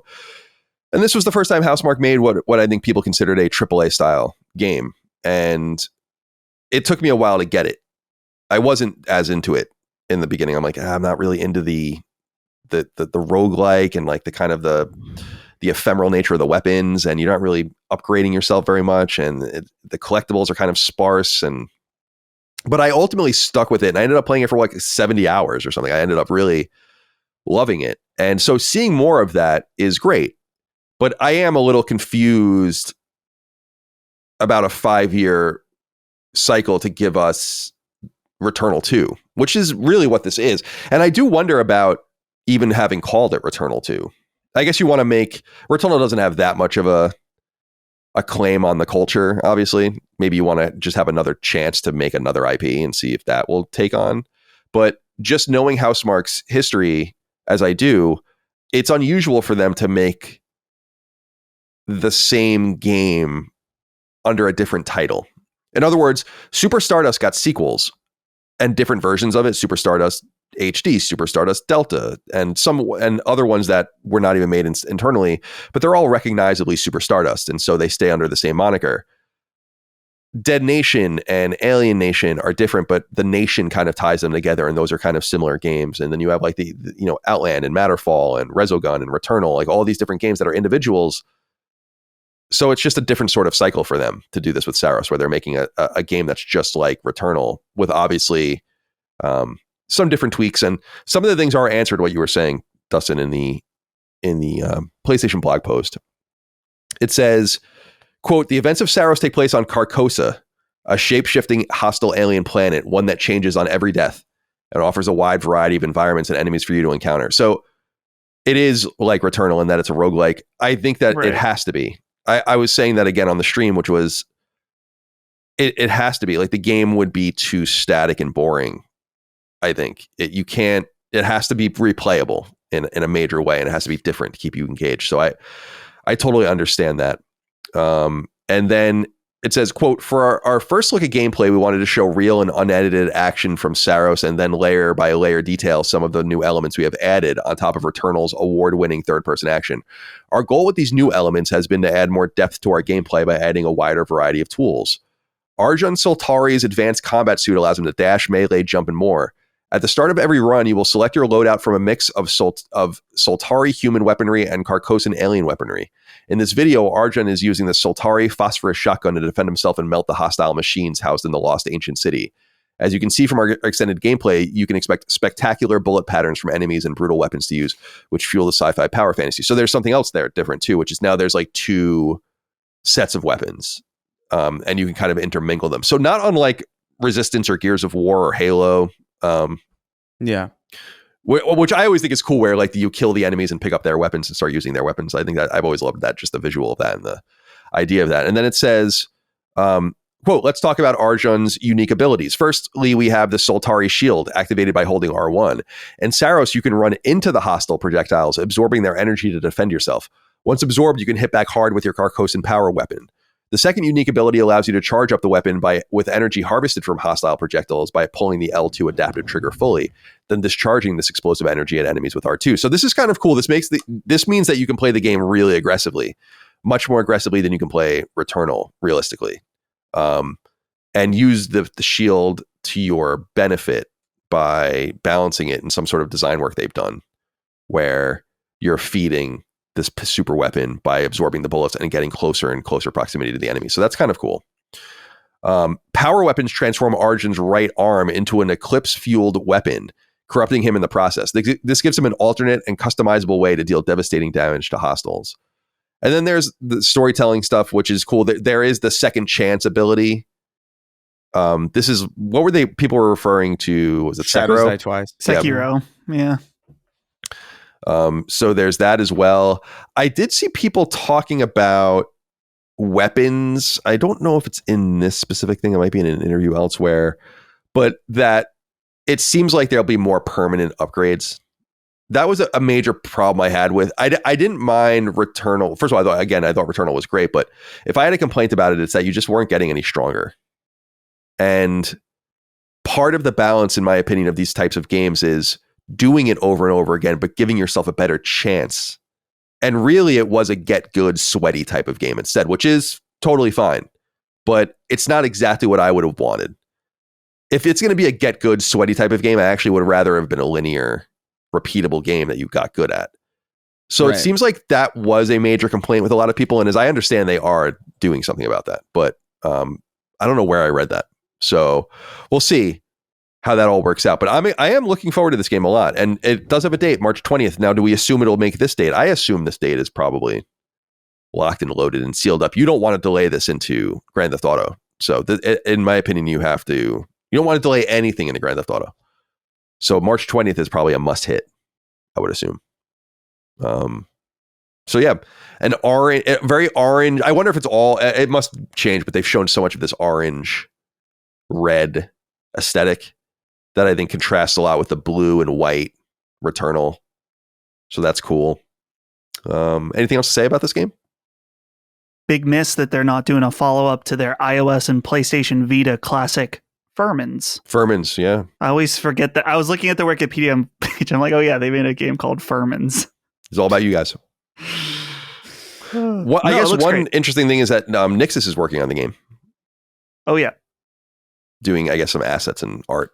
So, and it says PlayStation Studios Creative Arts is also working on it. That's not a huge surprise. Those guys work on everything. But so yeah, some external stuff to get this game over the finish line.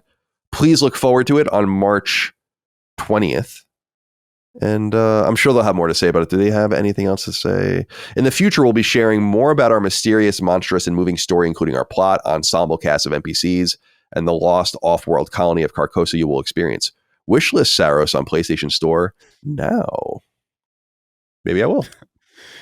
What was it that made? I feel like we all laughed at the because they were showing it, and then they were showing the gameplay, and then the guy just shows up, or the guy's audio cuts in, and he's like, "Hey." Oh yeah, it was like the director or whatever. Yeah. It just sounded so disinterested. It looks really good though. Yeah, he was. I gotta look that up. It's interesting because they're a Finnish team, but he's American. It sounds like, or maybe Canadian. All right, this was an interesting one. I wanted to talk more about the stylings of getting this thing onto PlayStation and the way it was announced, more than it actually being there if we want to play it. Although we can talk about all of that. Thought this was interesting. Microsoft Flight Simulator 2024 is coming to PlayStation 5 December 8th, later this year. This has been long rumored and fairly obvious. It's actually going to be supported by PSVR 2 as well in 2026, which is awesome. So a free update will make that happen. So Sony's still showing a little bit of love to that. And I just thought it was interesting because Brad prepared some questions for us, and we had a competition before the stream in the pre-show where we made our selections, and we were asked, like, will Xbox reveal anything or Microsoft reveal anything? And I'm like, it just, until they do it, it just seems hard to believe that they would really participate to that level. And now I feel like this is another gate that has been broken down, because Xbox appearing at a state of play to announce a game coming to PlayStation 5, I think, is a fairly substantial sea change. And it's just so much more aggressive than I would have been. I don't understand their level of aggression. And then we're going to talk about Forza later, and they're showing like a different level of aggression there. And I'm like, I don't get it. I don't get exactly like what your strategy is here. It's very scattered. But this game is indeed coming over. And Dustin, will you be flying? Will you be doing real-time flights from Dubai to Los Angeles, and dedicating yourself to the craft of flight. That's what I'm going to be doing all Christmas break. Yeah. Is just getting my flight hours in. Right. But I probably won't be playing this just because I played it at some point on, maybe not this one, but maybe the version prior, 2023 or 2. I don't remember. I played it a little bit on PC Game Pass, and it's cool. This is a nerdy ass game, guys. Like, this is some deep nerd shit. It's insanely well done. This is like, it's like the Gran Turismo of flying, where it's like the interiors are perfectly crafted. There's all these different brands and stuff like that. It's cool if you're into that. I'm not really all that into it. It is cool. When I did play it, I was just kind of flying around. I flew out of the Butler Airport, which is right beside the farm show ground. Special place in this area, if you know what I'm saying. And I just flew around my town. It was cool. So I didn't take anywhere near advantage of the level of simulator that's in this. But Colin, you mentioned about it being a barrier that they broke with doing this at the state of play. I think you're right, but if I'm thinking about the options that Microsoft has, right?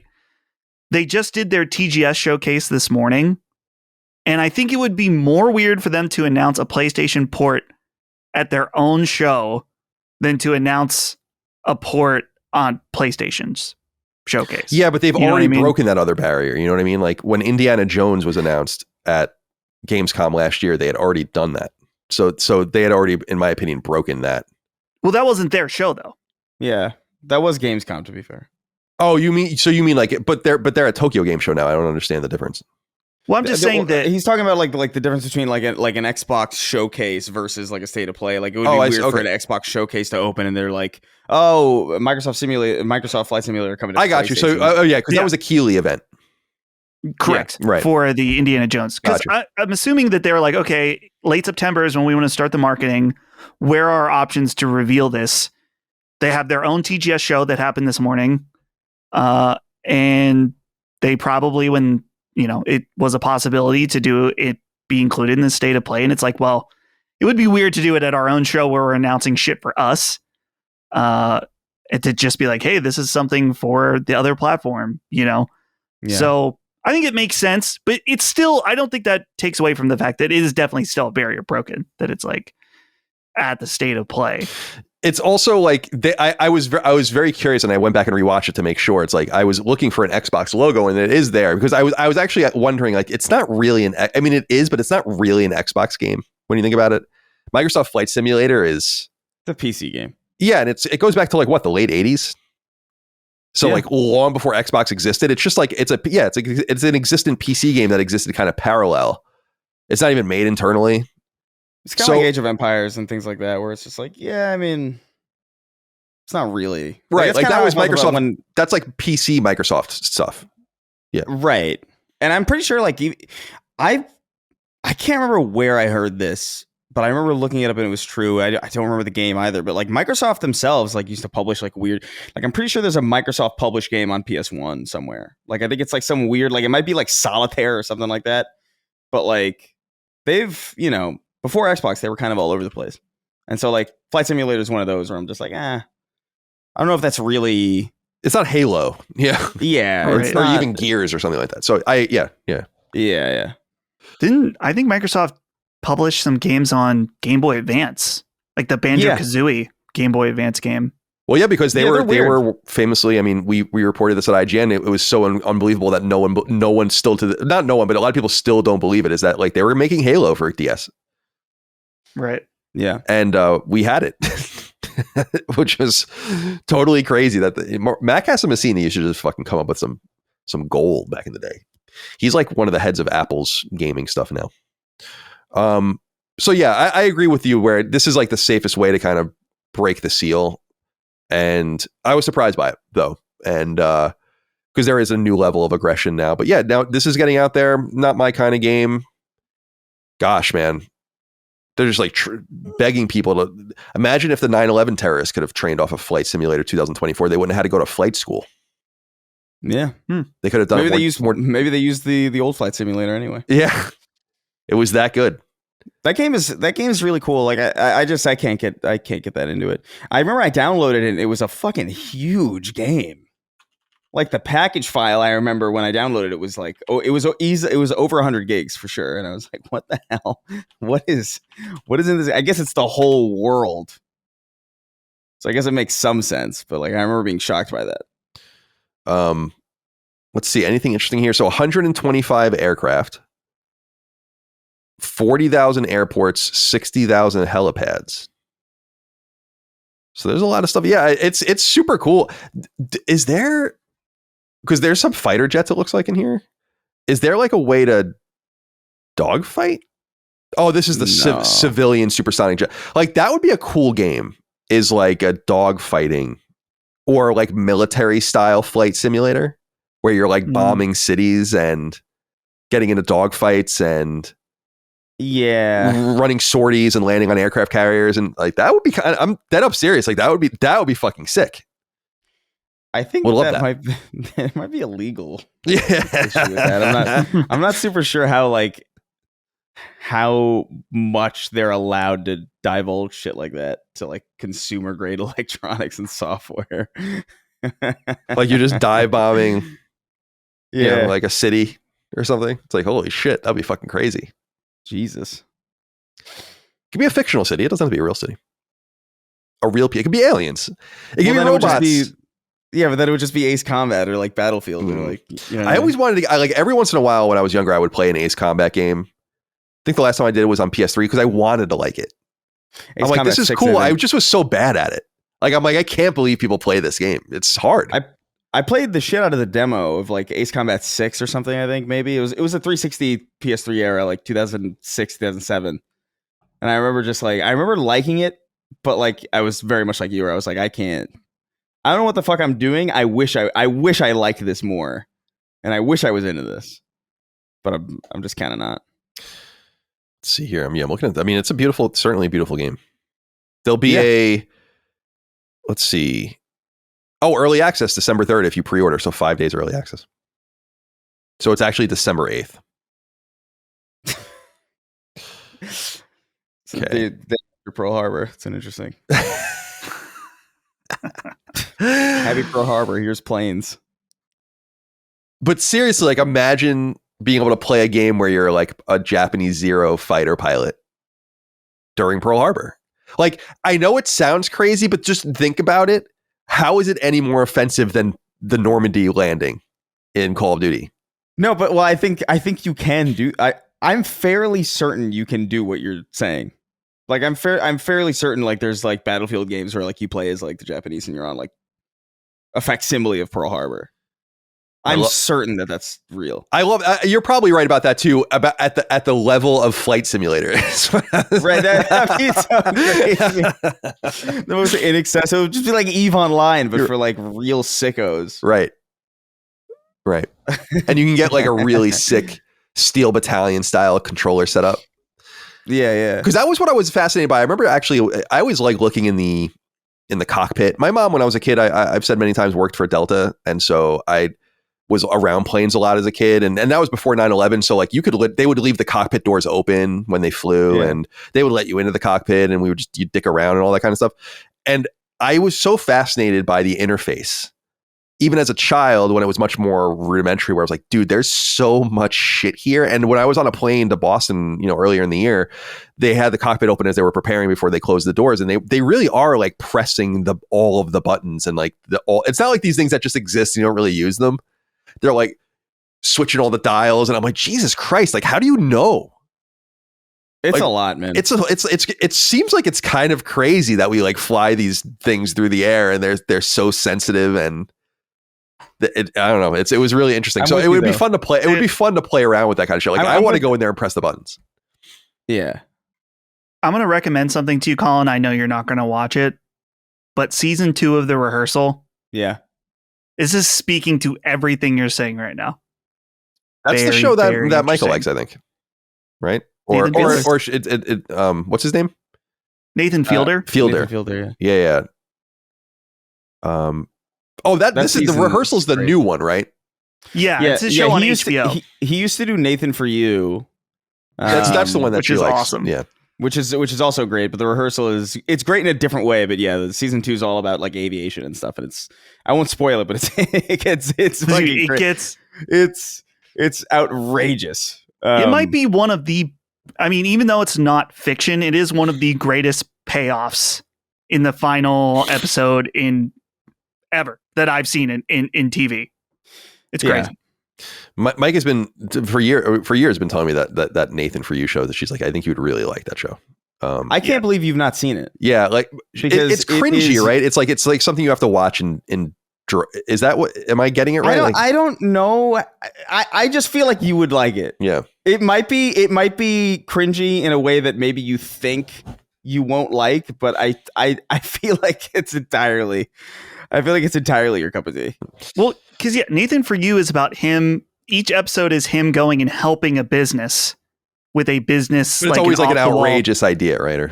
Right. Yeah. Like his most famous one is that there was a coffee shop that was struggling, and so his idea was to capitalize off Starbucks by making a parody Starbucks. So they literally just called it Dumb Starbucks, and they opened it up, and it was like huge, like super successful. That's fucking hysterical. Obviously, it was a problem. There's also it's a problem. Yeah, there's other fun parts too where he helps like individual people. Like the one is like he's trying to help people. They want to lose weight, and so he's like, okay, what I do is that I will set up like a letter that's something embarrassing that I have to send.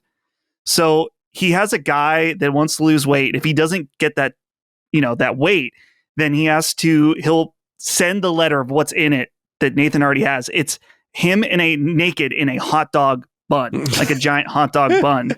So it's like threatening yourself. That's That's funny. The lady like recorded herself saying something super racist. And she's the one that actually lost, and it got sent to her boss. That's sophisticated. That's really sophisticated humor, which is good. Like I like that. Like long. It's not the same, but it reminds me of like the Ali G and that kind of related stuff where you have to. There's like you have to kind of buy in and then give it time, and then it pays off. In it being so funny. So yeah, I should check that out. I don't watch anything anymore. I did get HBO. I have it right now because we finally sat down and watched The Gilded Age season 3, which is so good. God, I love that show. I could watch nothing but The Gilded Age if they made 100 episodes of it.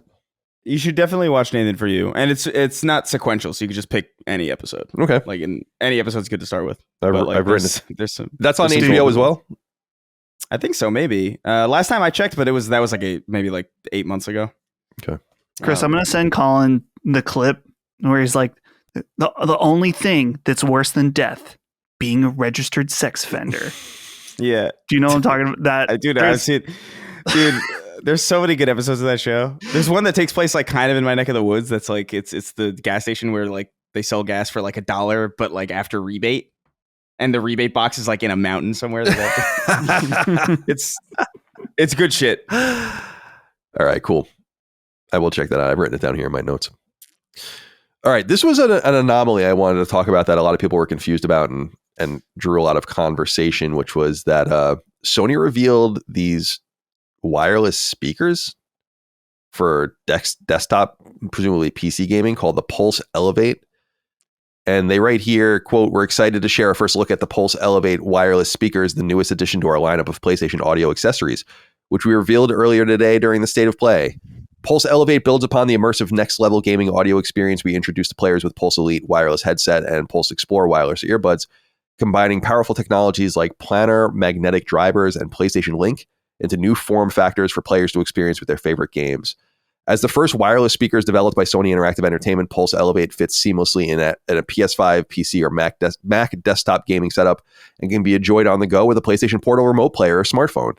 The wireless speakers feature exceptionally lifelike audio, ultra-low latency, and lossless PlayStation Link wireless connectivity." I like this thing. I noticed this when I was reading this earlier. As the first wireless speakers developed by Sony Interactive Entertainment, because Sony itself has obviously already made many wireless speakers. So I think I understand the play, and we talked about this pretty deeply in the stream, but it's worth reiterating, especially because we've had time to think about it, is that they want to make a play with PC players. And I think Sony's heritage of making things like electronics is their strength.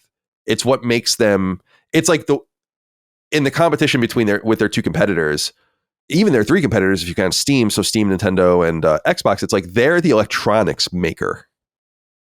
And they've done a pretty decent job of leveraging that. They have the best controller, I think, pretty easily in DualSense, like the most sophisticated controller. They have like a pro style console. They have the Portal. They have the Edge. They have these earbuds and this headset. So like, it's cool that they're making, and they're not shipping these things to, I mean, other companies do make third-party stuff, but I think it's neat. Obviously the backbone was first, but then they have the Portal. There's obviously third-party headsets, but you have the first-party headsets. So I think it's kind of cool that they invest in this sort of thing. This isn't a play for me. So I'm trying to look at it a little bit more objectively, because I'm not really an audiophile with my games. So it's not for me there. I'm not a PC gamer, so it's not for me there. What do we think here, Chris? Yeah, I mean, it was one of the weirder things that we saw at the show, for sure. Like, just because hardware, when you see hardware announced at like a gaming showcase, it's usually, I don't want to say usually, like, I guess the expectation is that it's going to be more exciting than speakers, you know? Like, or just in recent years, it's not really been the case. It's usually been like, here's a new controller, you know, with scratch and sniff functionality or something like that. But I don't know. I feel like this doesn't speak to me. I don't really know who it's for either, though. I gotta be real, because I do feel like you can get really great speakers for probably less than these. I think if you're really, really into PC, you know, speaker setups, you probably understand what options are going to suit you better than these. And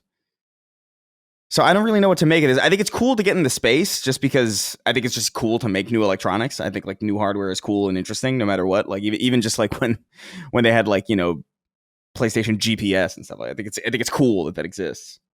But I don't really see personally, or even stepping outside myself, like trying to envision the type of person who's in the market for new speakers that would like be like, oh yeah, I think I'm going to use these PlayStation ones. Like, I don't really know like who that would be. Dustin, what do you think? I'm curious. I went into the comments on the PlayStation blog, which are always so negative, and they're not negative for this. Yeah. That people are actually like, oh, cool, or how much, or whatever. So interesting. Surprising, I think. What do you think? Yeah. My main confusion is just about some of the different aspects of the product itself. The main thing that I'm confused about, and this is a bullet point here, built for both desktop gaming and portability.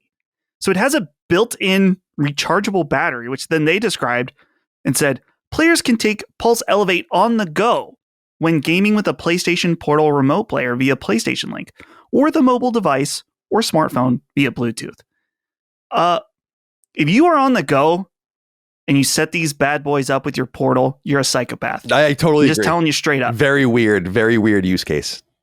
So, and I just don't understand the idea about them being portable in general. I guess this could be very effective if you're the type of person you're like, man, I need speakers for my computer, and I also want like a JBL that I can take, or a Bluetooth speaker.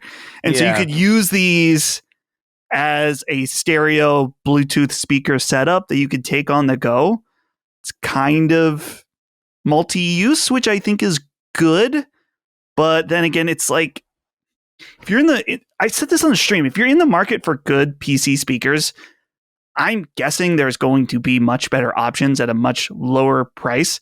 They also advertise too about how it's PlayStation Link ultra low latency or whatever. And I'm like, dude, there's no, if you're plugging into your PC with these speakers, which if you care about your PC setup having wireless speakers, then I guess great. I've never cared if there's a wire from the back of my speakers to my computer just because it's tucked in behind the desk. But some people want as few wires as possible, so good for them.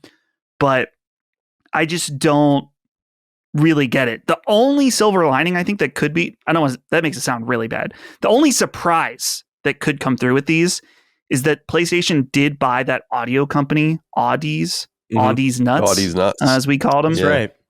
And they're supposed to be really high quality. So maybe these end up sounding really stinking good for a really affordable price. And that's where I think it could become a lot more compelling. But we'll have to wait and see. So they come in white and black, 2 speakers, I guess, with a dongle. And it says here, white available while supplies last from direct.playstation.com and select retailer. So I guess the default color is going to be black and the white is some sort of special edition. They have the bullet points here as lifelike desktop audio, built-in mic with AI enhanced noise rejection, PlayStation Link ultra low latency and multi-device connectivity, built for both desktop gaming and portability. Yeah, that's like a weird bullet point. And highly customizable audio. So no price. It'll come out in 2026. I do not know how much these things would usually cost. It seems like they're kind of going for that $200 price point for a lot of different things. Just the Edge, the Portal. This can maybe enter that. I think one of the headsets is $200 as well. So maybe they'll hit that. I don't know. I don't really know anything about speakers. So I won't say how much they'll probably cost, but they'll probably be pretty expensive, comparable to other things that you can buy. All right, so we're going to move into other news shortly, but I want for this isn't important for people listening, but for us, the three of us, scroll back up to the all state of play reveals, and now we can get into some of the things that were shown here. Are there anything? Well, let's get into a few things that we can speak about specifically, and then we can get into anything else we want to talk about. We can dive into anything we want. Daniel Ross wrote in and said, "Hey, bozos. They definitely pulled the trailer for that rumored God of War game, didn't they? That controller announcement was made to follow the trailer. I am staking my life on it. Cheers." And then he says, it actually says cheers. Thanks and cheers. So maybe he had a stroke while he was writing this. Who knows? What did you guys think of the controller? The God of War 20th anniversary limited edition DualSense controller. Very minimalist. It's a white controller with red accents and then kind of a red, crimson line as it would be on Kratos' face. I'm not crazy about it. I just feel like they're not doing a good job with their special edition controllers, really. They need to make more controllers. They need to make better colors. There's 80 million fucking PS5s plus people. There's a demand for this sort of thing. I just think that the controller stuff's pretty weak. It is so much weaker than the PS4 controller setup. Like how many PS4 controllers they had, the different colors and the options. It is way weaker. But Chris, what do we think of the God of War 20th anniversary controller? And it was kind of a cock tease, because it did seem like something you would show with the God of War 2.5D game that is fairly well known to exist. Yeah. Still hasn't been shown. The controller is up for pre-order on PlayStation Direct October 3rd. So what do you think? Well, I think I even said during the stream where it's just like, oh, so that controller commercial ended and then PlayStation Studios showed up. And I remember being like, oh, I guess it's God of War then. Because it's just like it's a weird order to do that in, I guess. But like, they wouldn't just show a God of War controller with no context in the middle of a state of play. But that's exactly what they did.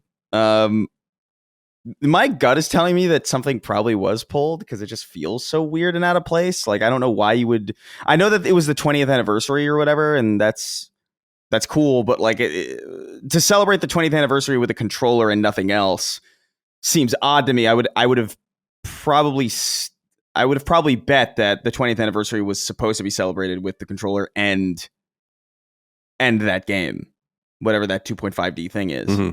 And that, I guess, just was not ready and was, I guess, not necessary because it was already kind of stacked. You had Wolverine to close and Saros to open. So maybe you don't, maybe it's a blessing in disguise. Yeah, it might be a game you just reveal at a marketing beat with a big PlayStation blog post and a nice trailer and stuff like that. Or it could be at the Game Awards as well. Yeah, that's something else too, where I was just like, oh, okay, maybe.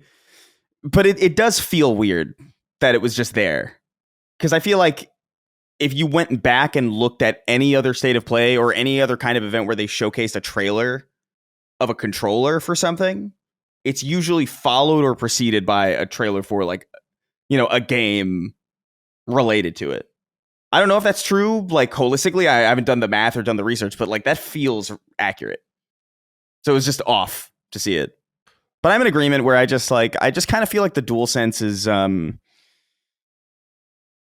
I think the form factor and the design and the touchpad in the middle and just the amount of lines on the thing and the amount of lights on the thing make it a lot harder to make outstandingly good designs that work more reliably than not. Like I think like the Series X controller is so plain faced, which in some ways is boring, but in a lot of ways is like good because it means customizability is high. It means that you can get a lot of flavor on it without necessarily it looking out of place. But I feel like most of the PS5 controllers that I've seen so far have just looked like they've just looked wrong. And I don't know why or how. I feel like it's just there's a lot to the design of it. And I think the touchpad doesn't do it any favors, and the lights in the front don't do it any favors. I know you need the touchpad for PS4 compatibility and like for whatever war game in the future where, you know, it gets crazy simulation enhancement where you get to write a letter home to your grieving widow on the touchpad when you fly out to fucking Pearl Harbor or whatever. But like, I think that has come at the cost of like just having like a nice clean canvas of a controller to make designs work on more reliably. That's my thought on it. Yeah, I've long said I could do without the touchpad, and it is unfortunate that it just needs to be there now because so many games use it. Yeah, it's just, and there were a few games that did cool things with it, but generally speaking, it could have just been more. Like the thing I think about it when I look at it, I'm like, this could just be like buttons. It could be dead space, but it could just be more. Remember, like the white and black buttons on Xbox, the original Xbox controller, like just more options. Yeah. Which would you don't have to make it like the Atari Jaguar controller or something where it looks like a fucking remote control, but Dustin, one thing I do like about this God of War controller that I will say is that I do dig the buttons. Like the triggers are red on one side and white on the other side as the line goes around it. So that's kind of cool. Like they're actually red plastic. So they're and I do dig minimalist designs. I just think that I'm just not impressed by any of these things, like any of these controllers. What are you going to pay $85 for your God of War controller? No. I'm good on DualSense controllers, but I think I'm on the other side of this than you guys in that I like this design. I think it's cool, minimal. It's not in your face. It doesn't have like a giant God of War logo on the touchpad.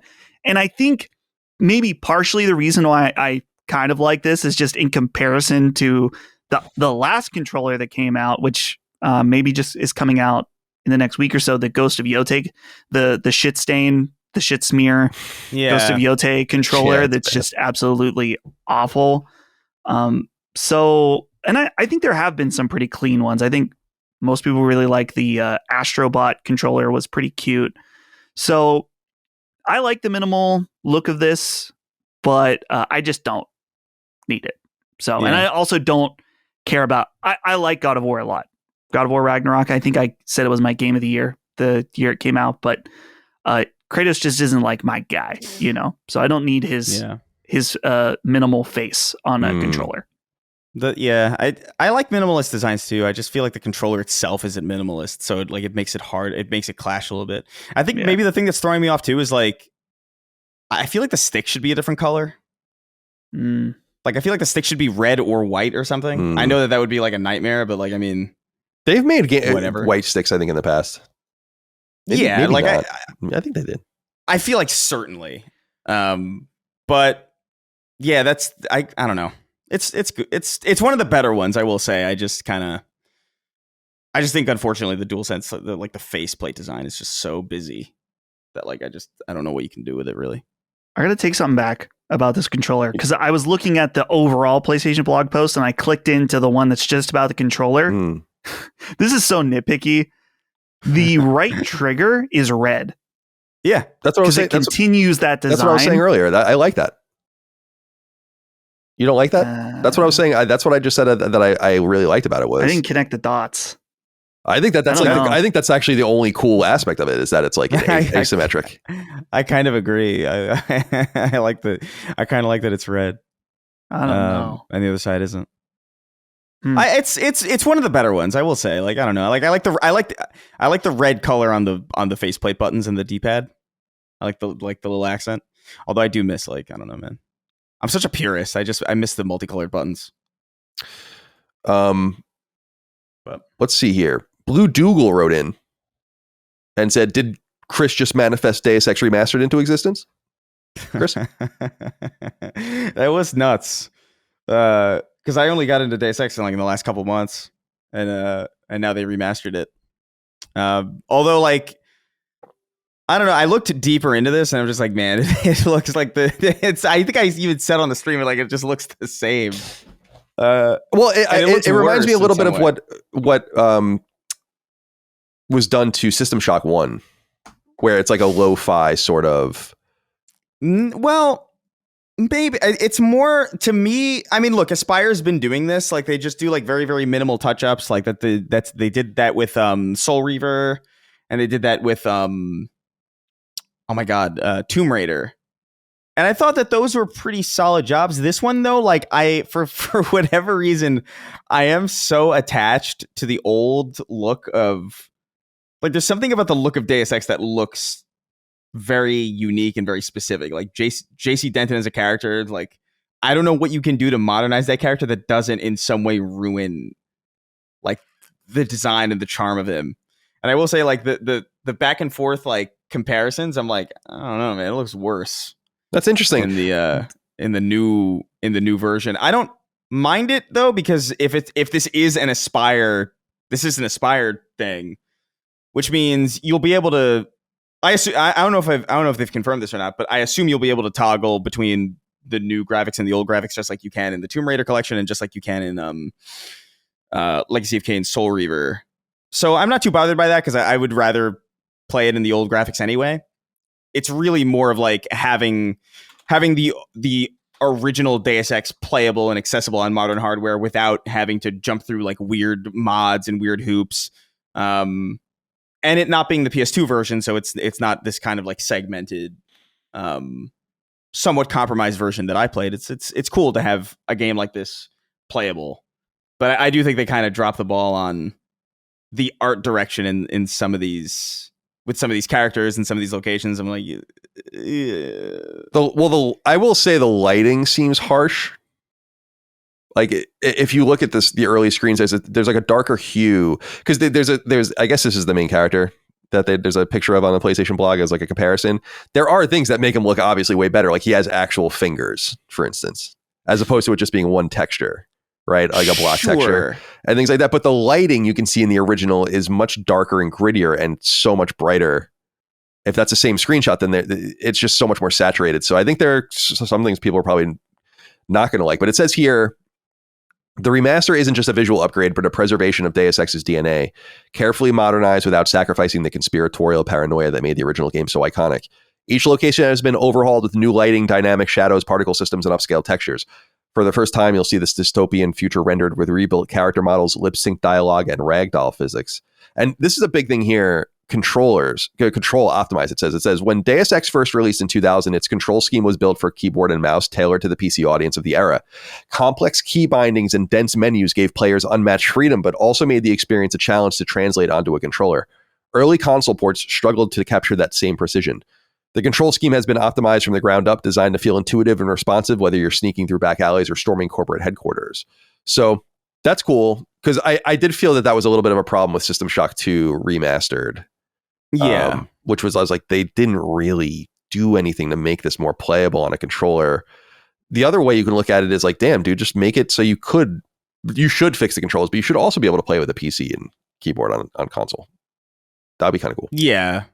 Yeah, I mean, this is cool. I'm really more into this from the preservation aspect and just being able to play like the proper original Deus Ex on modern hardware instead of, because I played Deus Ex: The Conspiracy, which is the PS2 port of the original, which I thought actually played pretty well, but definitely a little finicky.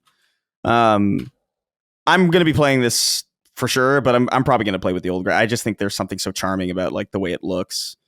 So I'm not really interested in this. I just like this first shot of like the main character, like, and it does the swoop to show what he looks like now, and it's like, look at it, and it's just like, this looks like you've taken a PS2 game and made it a PS 2.5 game. Really, like, it doesn't look that. It looks better, I guess, but not in a way that I think serves the charm or the art direction. Like this, in my opinion, from like an artistic perspective, is way more of a miss than like Tomb Raider or like Legacy of Kain was. But just having this playable is so cool. Like I'm in on this on day one. I'm so into that first Deus Ex is so good. Yeah, I was intrigued when you were talking about it, and I did want to get to it because it is available as a PS2 classic, but I'll probably just wait for this and play it at a quieter time. Yeah, that'd be wise. Yeah, so I'll look forward to that personally. So yeah, that's December. And then Lil Rendler wrote in and said, "Hello, gentlemen. They finally did it. They brought back Mega Man in the exact way Colin has always wanted in a Sonic game. Will any of you be playing Sonic Racing Crossroads now that Mega Man will be in it? As someone who isn't normally a Sonic fan, I can say it actually is great and, in my opinion, better than Mario Kart World. Thanks for all you do." So yeah, another announcement that was notable for me anyway was that Mega Man and Rush and Dr. Wily and Proto Man are in Sonic Racing Crossworlds, which that's the one that's getting better reviews than Mario Kart, or was it a previous one is this not the one that's out yet? I think it was getting really good review. Okay, it's an 83 on OpenCritic, 9 out of 10 from IGN. Wow, yeah. So here's the thing: is that, and it's funny on this stream, I heard we were talking, and then I was like, wait, that's Mega Man, the music, and this had been rumored to have been a collaboration. I didn't think it was going to be at the State of Play, but there was box art that was revealed. I guess like an insert that comes with the game physically says that there's like Mega Man content coming and other IP as well. But so this was probably inevitably going to be revealed. It looks really cool. There is I think it was called Battle and Chase or something. There was like a Japanese only Mega Man racer of some sort from the 90s where Mega Man drives in like a Rush cart. And they seem to have taken that and put that in here, which is really, really cool. Because Rush, for people that don't know Mega Man, Rush is Mega Man's dog, and he transforms into different things that he uses. So like a jet or like a way to what's called the coil. He like jumps on his back and jumps high and all that. So he would, of course, turn into, therefore, a kart racer as well. And Dr. Wily's in it. Like, so there's a stage that's Dr. Wily's stage for Mega Man 2, or Dr. Wily's castle for Mega Man 2. So that's really cool. I really love it. A lot of love there. Proto Man is in it, which is neat. I was hoping that it would be cool if bass and treble were in it as well, but they're not. But people have been asking, like, are you going to play it? And the reality is no, there's no way I'm going to play it. It's not even that it's a Sonic game. I mean, that's funny. It's funny that they refuse to do anything with Mega Man except for put him in Sonic. Like, it's so for instance, Chris gets Deus Ex remastered. I get Mega Man in a Sonic game. Like, it's a cruel thing, but I just don't like kart racers. It's just not my thing. I'm not going to play a kart racer because Mega Man's in it. I don't play Smash Brothers because Mega Man's in it. So it wouldn't be any. I mean, it's cool as hell that he's in it, but that doesn't matter to me. I want a Mega Man game. So, but I thought the visual, like I love Dr. Wily, like in his craft, and it all looked great.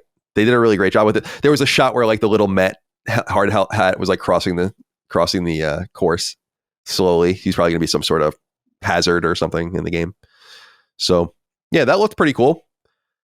And then, do you guys have anything you want to say about that, or no? Probably not. Well, I mean, he writes it and it's like, oh, it's better than Mario Kart, and yeah, of course. No, it's not. I played the demo. It's anyone who's saying it's better is. I have no doubt in my mind that it's better. Listen, I can abide by the Crash Team Racing being better than Mario Kart. But I think Garfield Kart is better than Mario Kart. I think Diddy Kong Racing is better than Mario Kart. This guy, Diddy Kong Racing. He's just a shit talker at this point. No, dude, I gotta say, like, dude, hearing the Mega Man music was just like, I love. That's like my favorite Mega Man for like music. I'm sure there's better ones or whatever. Well, no, like, the 2 is the one that I think there are better ones, but most people do think 2 is the best for that. That Dr. Wily theme is like ingrained. And so I heard it, I was like, oh, this is, and hearing it like kind of done up a little bit, it's like, oh, this is good, man. It's a shame. Yeah, people love that. That's an iconic. It's so funny because Mega Man 3's Wily song is a fucking banger. And I've always thought, was like, damn, I'm so surprised people don't like this one. But they don't. All right, other games to discuss here. I'm just scrolling through if there's anything that you guys want to check out. I thought I'd shout out the game Chronos Script, The Endless End, coming to PlayStation 5 in 2026. It's a 2D action adventure game It looks really pretty. It's hard to describe. I think you should just go check it out. Just go look at the trailer. I wanted to highly recommend that for you guys. It's got a very artistic spirit. I'll be interested to see how it plays. But I wanted to shout that out. And then, is there anything else? Oh, they showed Crimson Desert with a release date of March 19th. So that game looks awesome. And one of the notes I was making on the stream that I want to reiterate here for people that didn't hear it was, I'm generally tired of open world or semi-open world fantasy RPGs in unless it's The Witcher or something like. In other words, it's got to be of the highest quality because there's just so much of it. There's so much competition in the space. They require so much time. And Crimson Desert from Pearl Abyss is one of those games where it's like, yeah, this is obviously going to be a high quality game, I think. And it looks awesome. So wanted to shout that out. What else is here? They showed the new Halloween game, which comes out in a year. So, but obviously it's almost spooky season. So I guess they wanted to take advantage of that. What else? Neo 3, the release date leaked before the show. So it wasn't that exciting, but February 6th, my sister Allie's birthday, Neo 3 will launch on PlayStation 5. So that's another exclusive to look forward to out there. And then I know, Dustin, I know you were really excited about the 7 Deadly Sins Origin. Oh, yeah. Which launches January 28th. And then there's Zero Parades for Dead Spies, which is the new ZAUM game, the guys that did Disco Elysium. Although, is that how it's said? Oh, I don't know. I just that's how I see it every time. I think it's ZAUM. Now, I'm a little confused. I haven't really read about it, but how excited should we be, or how excited should Disco Elysium fans be? There was wasn't there drama at that studio, and some of the people aren't there anymore. So I don't know exactly if it's the same team per se. I think the key people went off and made something else, or they're making something else. And this is, I think, what remains of the team, if I'm not mistaken. I mean, I haven't looked super deep into it, but I remember hearing something along those lines. And I remember seeing that kind of criticism coming up, being like, well, I don't know what this is going to be. How good can this be? I mean, it looks pretty good. It looks like the art design looks really solid. I don't know necessarily what the game's about, which is kind of nice. I like when a trailer's kind of vague. But I don't know. Disco Elysium is one of those games where it's sitting in my backlog, and I'm just I feel it's intimidated by it. There's something really intimidating about Disco Elysium to me. I don't even know what it is, really. I know it's a lot of reading. I know it's this big deal. And I feel I don't want to tackle it until I know that I'm open to it and ready. Yeah, I'm totally open to it. I bought it when it came to PS5, but I just haven't, or even PS4 or whatever it was. But I've not played it yet either. There's a huge part of their Wikipedia page, or Disco Elysium's Wikipedia page, called The Breakup of ZAUM. And there's it's a lot. So I'm not going to get into it here, and I don't really understand most of it, but it's people were suing each other, and there was people kicked out, and then some people rehired and then kicked out again. And it doesn't seem like it's the same team. So certainly there are other people responsible for the game being good. I'm not saying that, but it's a little disingenuous, I think, too, to act like that didn't happen to the team. It's like a band breaking. It's like a band using the same name, but half the members are different. I mean, that matters. Right. Who was the songwriter? Who was the great performer, or whatever you need to. So, but I love the Zero Parades for Dead Spies is a great name. I'll give them that. It is. Yeah, it's a really good name. Is there anything you guys wanted to call out from this list before we move on? We should touch on the PlayStation Plus games for October. Right. Where is that? So yeah, the games that are for everybody are Alan Wake 2, Goat Simulator 3, and Cocoon, which that Cocoon game had a little bit of buzz about it when it came out. I haven't checked it out. So, and dude, I'm going to check out Goat Simulator 3. I played the first one on when it was free at some point, and I thought it was actually really fun. They never made a second one, right? It was just... No, I think 3 is the second one. It would be funny if they made 2 after this. But that actually would be funny. Damn, Goat Simulator 1 I think might have been a Games with Gold or something. Maybe, yeah. That I played long ass time ago. But if it's available, I'll check it out. I'm sure I'll get tired of it within an hour, but I just wanted, before we moved on, Let It Die. Oh yeah, that looks weird. That looks weird as fuck. I don't. Also, a paid title this time. What do you mean? The original Let It Die was a free-to-play game. Oh, I didn't know that. Yeah. Damn. And this one is, I looked on Steam, I think it's $25 or $35. So they're changing up a little bit. Yeah, of it's the structure of it. PvPvE, right? So something. Yeah. But Cool. Yeah. So that's cool. Let It Die Inferno. That comes December 3rd as well. So there are a few games coming in December, which is cool. I think that's a great place to explore for some smaller games to kind of find their way. The other thing for PlayStation Plus as well were some retro games too. Let me scroll back down. There it is. So Tekken 3, which is an original PlayStation game, PS1 game, is coming to the premium games catalog, and Soul Calibur 3 from PS2 is coming over, as well as Tomb Raider Anniversary, which I think is a remake of the original Tomb Raider on PS2. And I think that leaked because I think the trophies were scraped off of PSN, so people knew that was coming beforehand. But and The Last of Us Part 2 and The Last of Us Part 2 Remastered enter the game catalog at the extra tier as well, which is cool. That's a nice high value thing there. So some cool stuff coming as well. Obviously, the classic games, Tekken 3, Soul Cal 3, Tomb Raider Anniversary will be available a la carte as well. So you don't have to be a premium member on PlayStation Plus to play those. Are we otherwise good? So we should, before we move on, like what did we think of the overall presentation? I'm going to stick with the score I gave on the stream. I'm going to say a B. I thought it was a B. I don't see it being any higher than that. I don't really see it being any lower than that.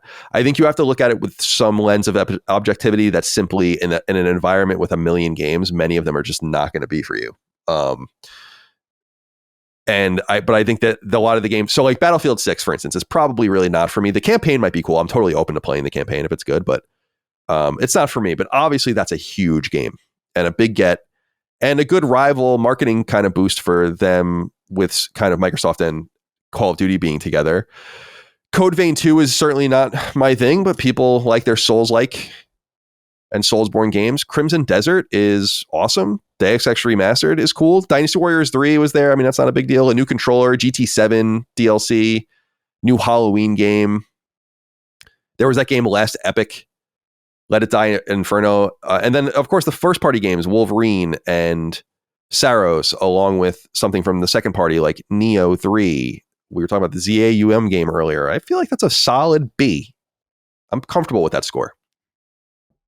Yeah, I agree with you, mainly because, I mean, first party support in this new era is pretty low. So to see two of those games, I think the only thing that would be score it higher if there was a surprise first party. We knew about Saros. We knew about Wolverine. It's been a long time coming, but I think that anytime there are any type of showcase from any publisher, there's always people that are mad or upset. And it's like, man, the E3, the crazy E3 where it was like Last Guardian and Shenmue or whatever, and a bunch of other stuff, like the crazy E3s. Oh yeah, Final Fantasy VII Remake. Those days are done. They're just not happening anymore. And games are, in particular, also just announced all over the place now. Particularly, too, this is a state of play, not a showcase. So I don't know what people's expectations were with this, but overall, pretty good. I said this on the stream too, but none of these games in this showcase were like, man, that's a game I'm pumped for. I'm pretty pumped for Saros, right? But there wasn't anything that was very particular Dustin game. But that's okay. Not everything's for me. Yeah. I kind of flipped on Wolverine a little bit. I'm looking more forward to Wolverine now that I've seen it, and now that I know way more about it. Like I'm actively like, okay, that's for sure something I'm definitely interested in. As opposed to being something I think before I had seen it today, it was something that like, yeah, I'll play it. But like I'm not really looking forward to it. Now I'm actually genuinely looking forward to it. I would say probably like strong. I would say it's a strong B- and a light B. You know, I think it was a good showcase. Nothing really like got me out of my chair or anything. I think Deus Ex was the closest thing. And upon further examination, it looks somewhat bungled, but still worth it. So like that's kind of compromised a little bit for me. But yeah, it's far from a bad showcase or far from a bad state of play. And Lord knows we've had bad state of plays. Yeah, definitely. We definitely have. So I think it lacked big surprises, as we've noted, but I think it kind of cleared the plate too. It's like, okay, we knew about Saros. Here it is. Here's the date. Wolverine's been lingering for years, and we've been wondering what's going on with it. Will it ever pop back up again? Here it is. Here's the release window. So now it leaves a little bit of time for the unexpected and just a little bit more clarity on specific things we know about, like fair games. I didn't put it in the news because I don't know that it's particularly newsworthy, but like there is this claim that from 4chan, the forum, that Haven is basically done and fair games is canceled. The funny thing about citing that, obviously, is that you don't know who it is and if it's true or not, and so you would never use that as a citation. But it's just funny that it's not uncommon for things to be posted there that are true and like completely 100% true. And so that's always interesting, but still, we need clarification on fair games, and then we really need clarification on Intergalactic, which I think we'll get at the Game Awards. And what would be wild is if they were also going to release that in 2026, although I doubt it. I think that will kind of That's what I was going to ask you, is like, so we know Wolverine is then, we know Saros is we know Saros is where it is, we know Wolverine is where it is. That to me kind of all but confirms, right? That like in my mind, that's like Intergalactic is 2027. Yeah, maybe spring 27. I don't think you want to. It would be interesting if it was like a PS6 launch game that obviously was a PS5 game too, but that like they actually launched the console alongside of it, and you could have like the most enhanced version of this new Naughty Dog game or whatever. I doubt that that's something they're going to do. It seems like spring 27 would be a reasonable time to expect. So yeah, there's a few, and the God of War game, they, again, to their credit, they haven't announced that game. Like it's just that it's been like someone told me about that game. Other reliable people have been talking about it in much more detail than I was told about it. Because again, I was told that there was a 2.5D God of War game. People have elaborated that it's like a Metroidvania style game, which makes sense. Those kind of go hand in hand. I don't know what you could make I guess, I don't know why in my mind I was envisioning like a more straightforward action game, like a God of War kind of interstitial action game. But it seems like they're going to go with a more Metroidvania style, maybe, if the rumors are true. So there are a few things for them to clarify. And then, of course, the unknowns, which is fun. I guess Marathon would be in there somewhere as well. But there's a lot of unknowns. And so that's what makes now the future kind of exciting, that the next state of play could conceivably, or in my opinion, would conceivably have a new reveal. And that's where I think that's what people want. But I am so inundated. Like and we were making fun of it on the stream. It's like, where are the games? It's like, dude, it's just crazy out there right now. Like I can't even begin to wrap my mind around all the games I want to play. You have to really not like video games. And I don't mean that as an insult. It's like, you're just not into it. If you see nothing there for you, nothing now, nothing in the near future, nothing in the far future, nothing from any of these showcases. It's like, come on, man. Yeah. All right. State of play. We leave you now. September 2025 state of play. I guess will that be the last one of the year? I don't know. Probably. There's room for maybe one more. November would be cool. Yeah. But yeah, I think you just go into the Game Awards. Yeah. And have one or two things there. All right. But we have more first party things, or at least second party things to talk about. This comes from Push Square, and I don't know if you guys saw this. It's all around the hullabaloo around Tokyo Game Show, which Tokyo Game Show seems to have a special sort of light or spark this year compared to previous years. Like TGS, even when I went to TGS a couple times, was kind of on the wane. And it seems like it's kind of like Sony's there again, and it seems like it's kind of coming back in a way. But Fizzint, we know all about Fizzint, at least that it exists. This was announced by Sony alongside Kojima last year, and is the upcoming, presumably PS6 game that I guess will be on PS5. It's supposed to be a stealth game, and we've kind of drawn comparisons that it's probably like him wanting to go back to Metal Gear. And as we see with OD, which we're going to talk about next, that's kind of him going back to PT and Silent Hill. So it seems like he's satiating his want to do these old things that he used to do.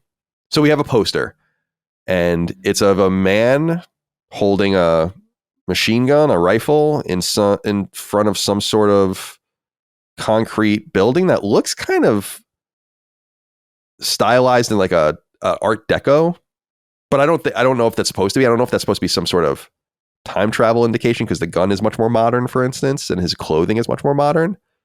It says "Here Comes the Feeling" on the poster, And then it says Fizzant, and in huge letters, a Hideo Kojima game, obviously. And this is what we have, as well as some casting: Charlie Frazier, Don Lee, and Minami Hamabe.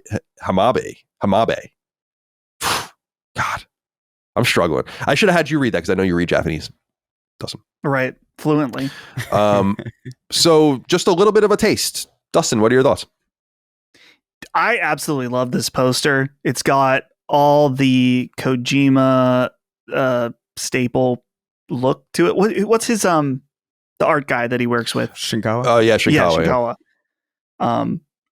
It's not in this Push Square article, I don't think, but I think at this event he said that he wanted Batman. What's his name? To be Pattinson. Robert Pattinson. He said he wanted Robert Pattinson to be in the game and he wanted him to star it. So that actually, dude, if that ended up happening, that would be sick. Which Robert Pattinson, at least he's done interviews where he's talked about playing games. Like he talked about playing Final Fantasy VII on PlayStation 1. So maybe he would be interested. That would be cool. But yeah, it's still so far away. And they talked a lot about like the face capture and stuff that they're doing. Interestingly enough, I don't think in this presentation or in this write-up they talk about whether or not he's using Decima for this game. So that could be a change. Maybe not. It's probably still so far out that they're just kind of exploring the different options. Any thoughts, Chris? We don't have much to go on, but it's starting to become more real. Yeah, man. I don't know, man. The posters, the poster's fucking sick. I love it. I feel nostalgic looking at it, which is a strange. It's always strange. Like I can't pinpoint how this works or how this happens, but like I know this has been something that I felt before, feeling nostalgia for something that clearly has no relevance to my past at all. But like some things are able to like ignite that feeling for whatever reason. And this does. Like there's something about like the composition of this, just the mystery of it. I'm a sucker for any time like they have this like here comes the feeling, and like half of it's written in like the white and then half of it's written on the image itself. Like there's something about that. I think it's great. Obviously it's just a picture. We don't even really know what the game is at all. But I'm in for whatever this guy's doing, quite frankly, at this point. Like he's Kojima's thoroughly earned my trust at this point. Yeah, he's a master. Like I often think that creatives get a little too much play sometimes, but especially in going back and playing Metal Gear Solid 3 via Delta again recently, having played Death Stranding 1 and 2 and platinuming those, although I played Death Stranding back in the day, and just always being a big fan of MGS1 and MGS2, like he is a master. I mean, this is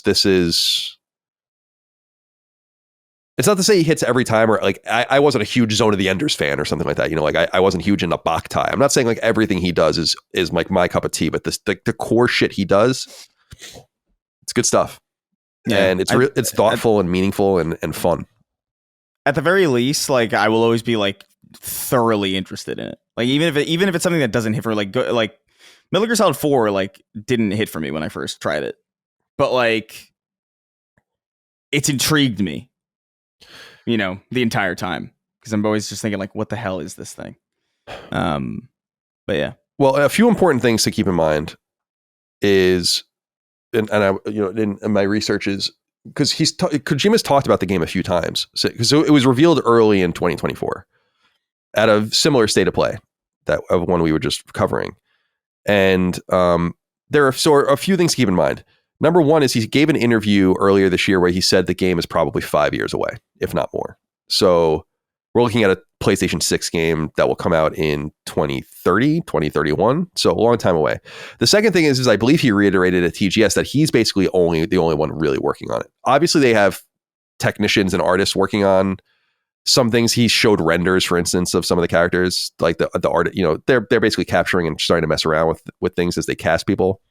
However, he's noted that the SAG-AFTRA strike kind of injured their ability to cast people as quickly as they wanted to. And I wonder if that will set the game back more, because I'm sure he has to have some sort of visual and idea of who he's writing for and who's going to be in the game. And then I think the big part of it that we can't overlook and that I think is going to play a key role in this, and I think this will come to fruition later, but will bear fruit concurrent to when Physint comes out is that there's some sort of Columbia Pictures, Sony Pictures component to this. The way they revealed the game, it seems like that's an inherent part of it, and no one really seems to talk about that. But it seems like they've developed it from the beginning as being cross-media, or they're doing some sort of Alan Wake style real life thing that will be integrated into the game, which could be both. I mean, you're getting to the fidelity, because he does say, and I have this here on the Physint the fandom wiki for Physint, and he said something interesting. The game director said that the tech underpinning in Physint is even more advanced than that powering Death Stranding and the upcoming OD, because it's due out later in the future.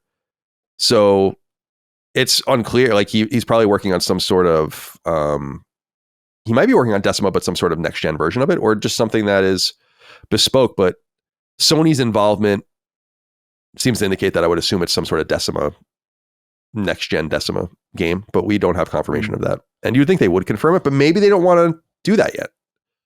Like, they're not building the game yet, so maybe feel things out and see what the right tool is. I remember Sony having similar conversations when Bend revealed that Days Gone would be on Unreal Engine, which was unheard of at the time for a PlayStation game, and now that's becoming more common. So those are a couple of things to keep in mind as we move forward. I'm particularly interested to see the cross media stuff, because it's very important that, like, Sony's all over that. It seems like they're developing things now with that in mind. We went into it a little bit a couple weeks ago when Variety or whoever the fuck it was, or GQ or whatever, interviewed Neil Druckmann, which was, there is like cross media stuff that they're working on for Intergalactic. Like, that's already, like, those talks and those things are moving. So that they want that. They see the virtuous cycle, as it were, as the benefit of these things feeding each other, and how The Last of Us has benefited particularly, and how it's such a shame that there's nothing for Twisted Metal to take advantage of. That's a bummer. There were supposed to be. All right. The other Kojima game that was shown, and this was shown much more deeply, Farmer Jimmy wrote in and said, "Hey, Boner Boys, Kojima Productions just dropped their knock trailer for the presumably Xbox exclusive OD. Given the shift in the landscape since its announcement in 2023, do you think Sony will also be home on day one for what clearly looks like a spiritual successor to Kojima's PT demo? Thanks for everything and stay erect." So OD was shown. This is an Xbox Game Studios shepherded second party game from Kojima that was announced a few years ago. And I was saying earlier that if Physint seems like a direction back towards Metal Gear and espionage, this seems like a direction back towards something that was much more unexplored by Kojima, but something that he was beginning to broach, which was horror and Silent Hill. Now, obviously, he did some horror stuff earlier in his career, but it seems like he's wanted to do something more literal. Death Stranding's a little horror, but not really. It's different. It doesn't have the same viscera and all the rest. So this looks pretty cool.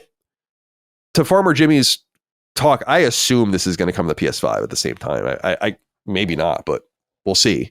But that's why we're talking about it here, because it actually said at the end of the trailer for like all players and screamers or something like that. I don't know, something crazy. For all screamers and creamers. For all screamers and creamers. And I'm like, well, I'll be there. Dustin, what do you think of OD?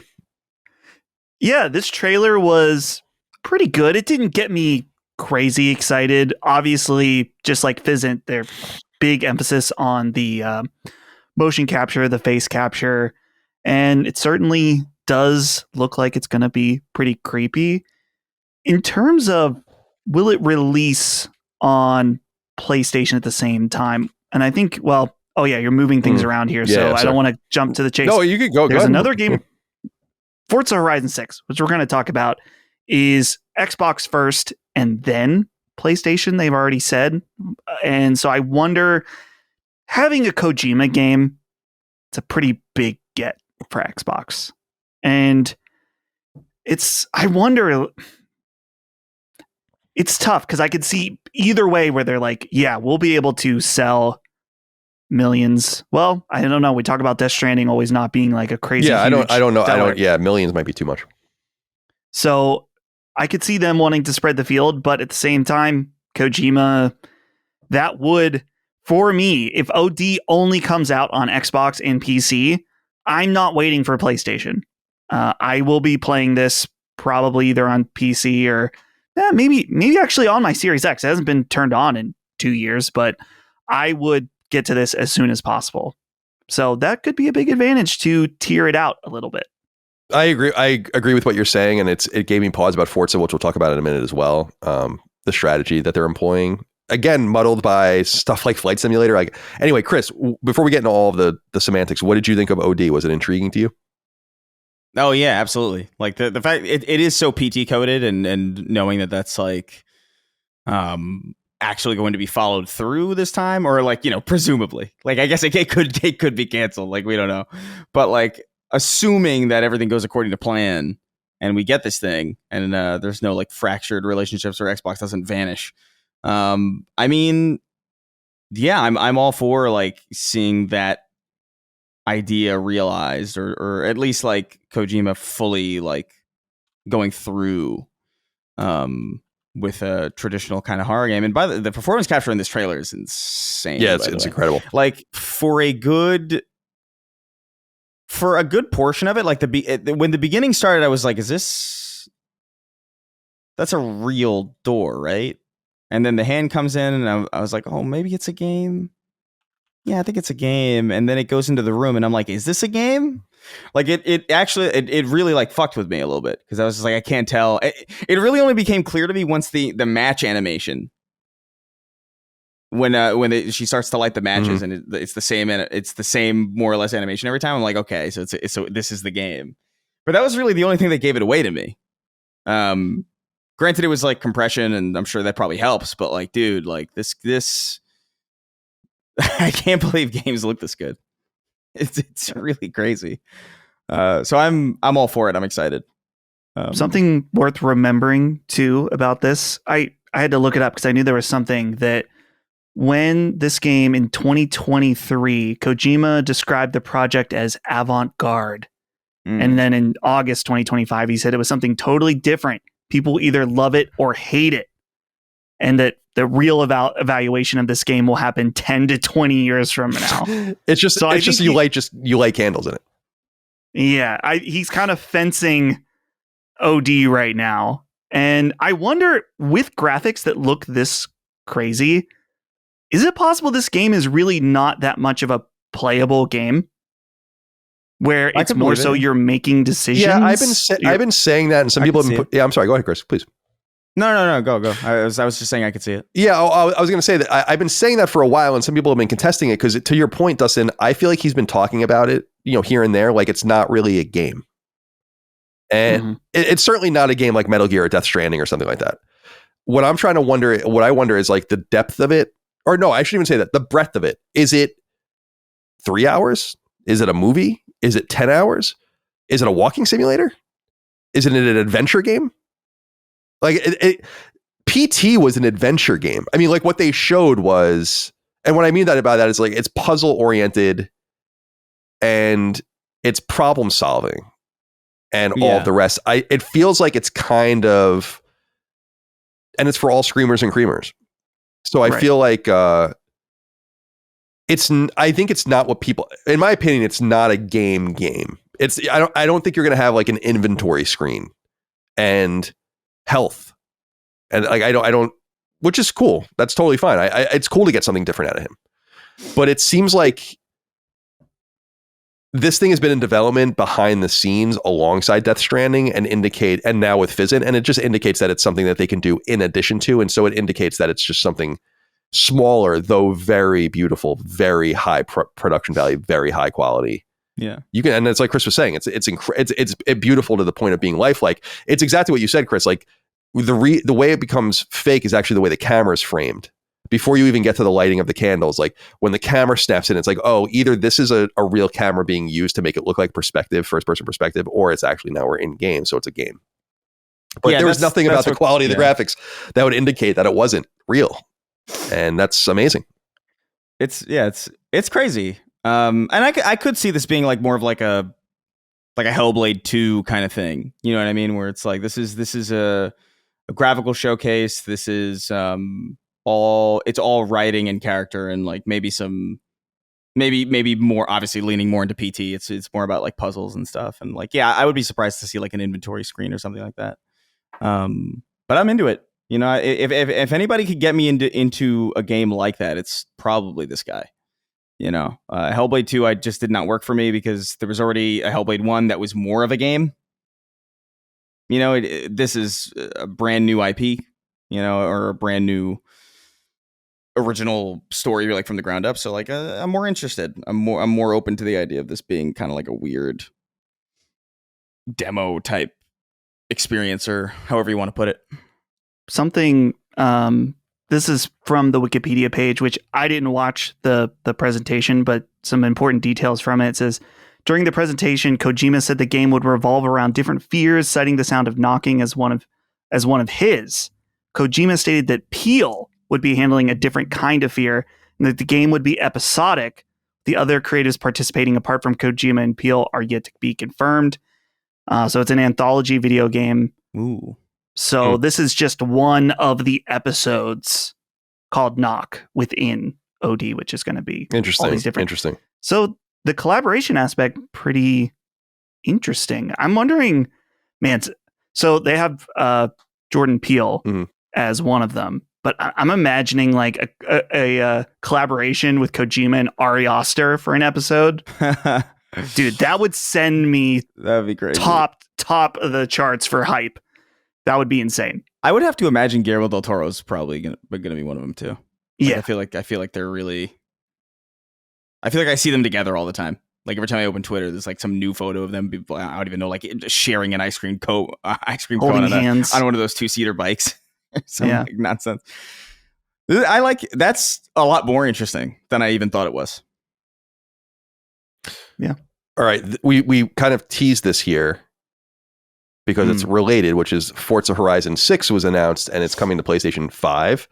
But to Dustin's point, it is actually a staggered release a la Indiana Jones. So at Gamescom, what was it, last year?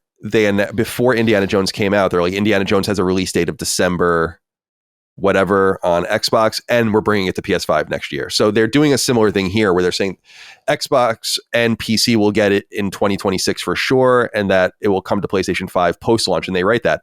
Playground Games and Turn 10 Studios are also working together to bring Forza Horizon 6 to PlayStation 5 post-launch. So something a little bit vague there, but it is coming. As predicted, Forza Horizon 6 takes place in Japan. The Tokyo Game Show reveal therefore made a lot of sense.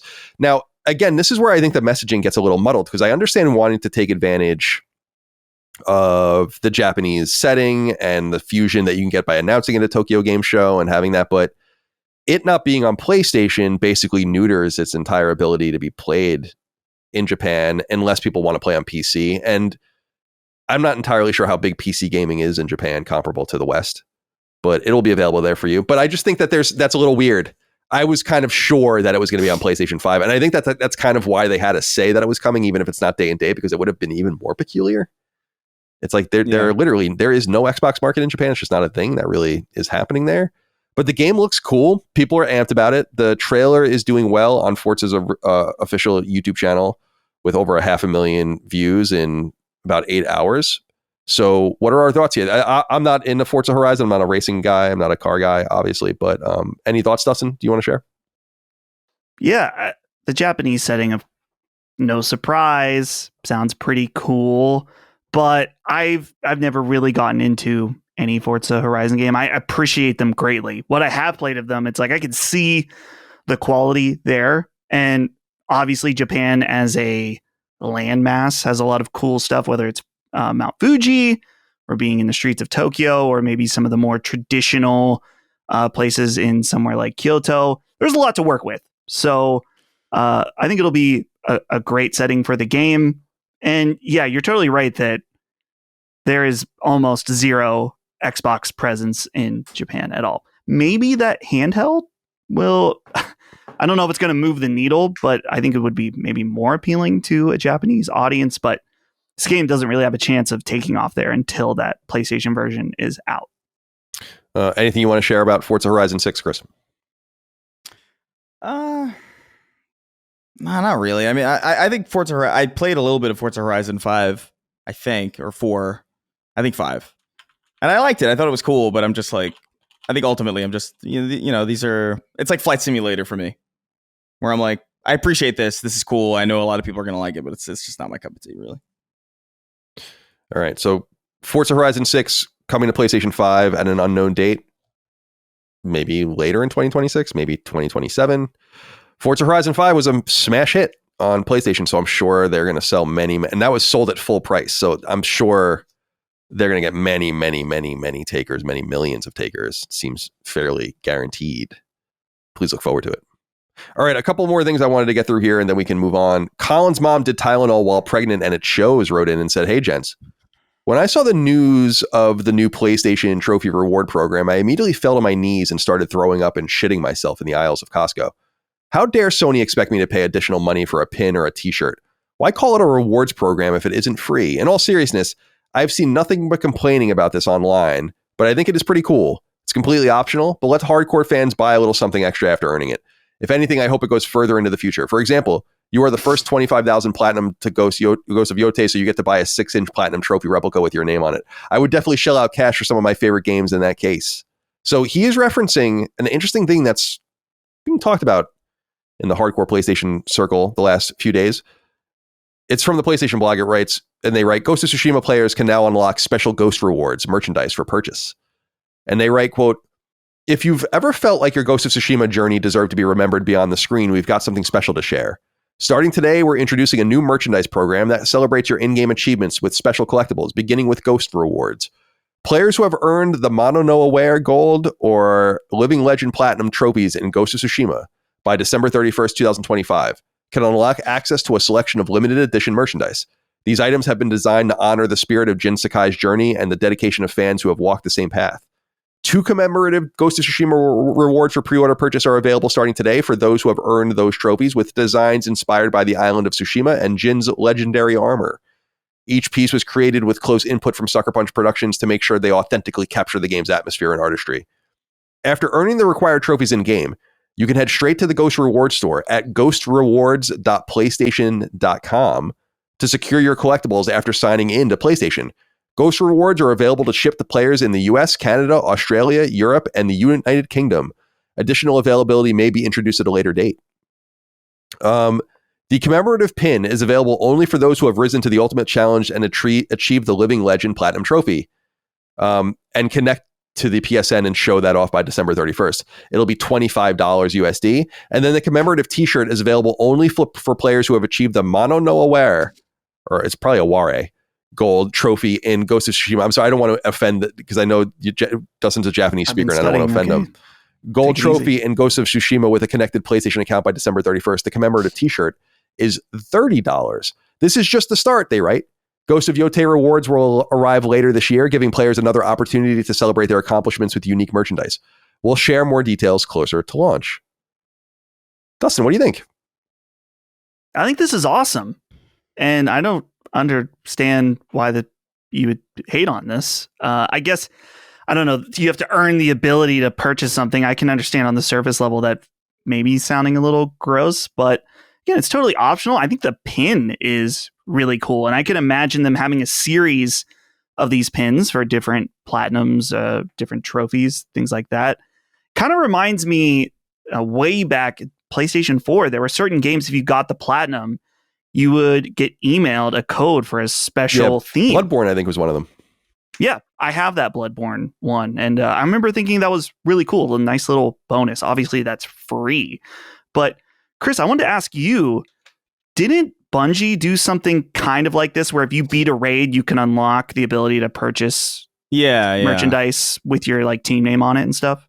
Yeah, they had things like that for certain. I don't know if it was if you just beat the raid or if it was like if you Cog would know more about this. I've been so disconnected from Destiny in recent years, but I do believe that they do have stuff like that where it's like, yeah, if you beat the raid, I think maybe within the first 24 hours, or if you're, the first however many people to beat it, or I think maybe it was tied to World's First, the race for World's First, like you would unlock the ability basically to buy merchandise that really only your team had access to, or really only people who completed the raid in that amount of time had access to. I think it's cool. I think it's I love this stuff. And I know like you said, like on the face of it, like the words that comprise the concept of like, oh, I have to unlock the ability to buy something. I get that that's like, that sounds lame, but I don't know. I think it's cool to have like this kind of exclusive, these things that are exclusive to get, and the only way you can get them is actually by like playing the game and not necessarily by like,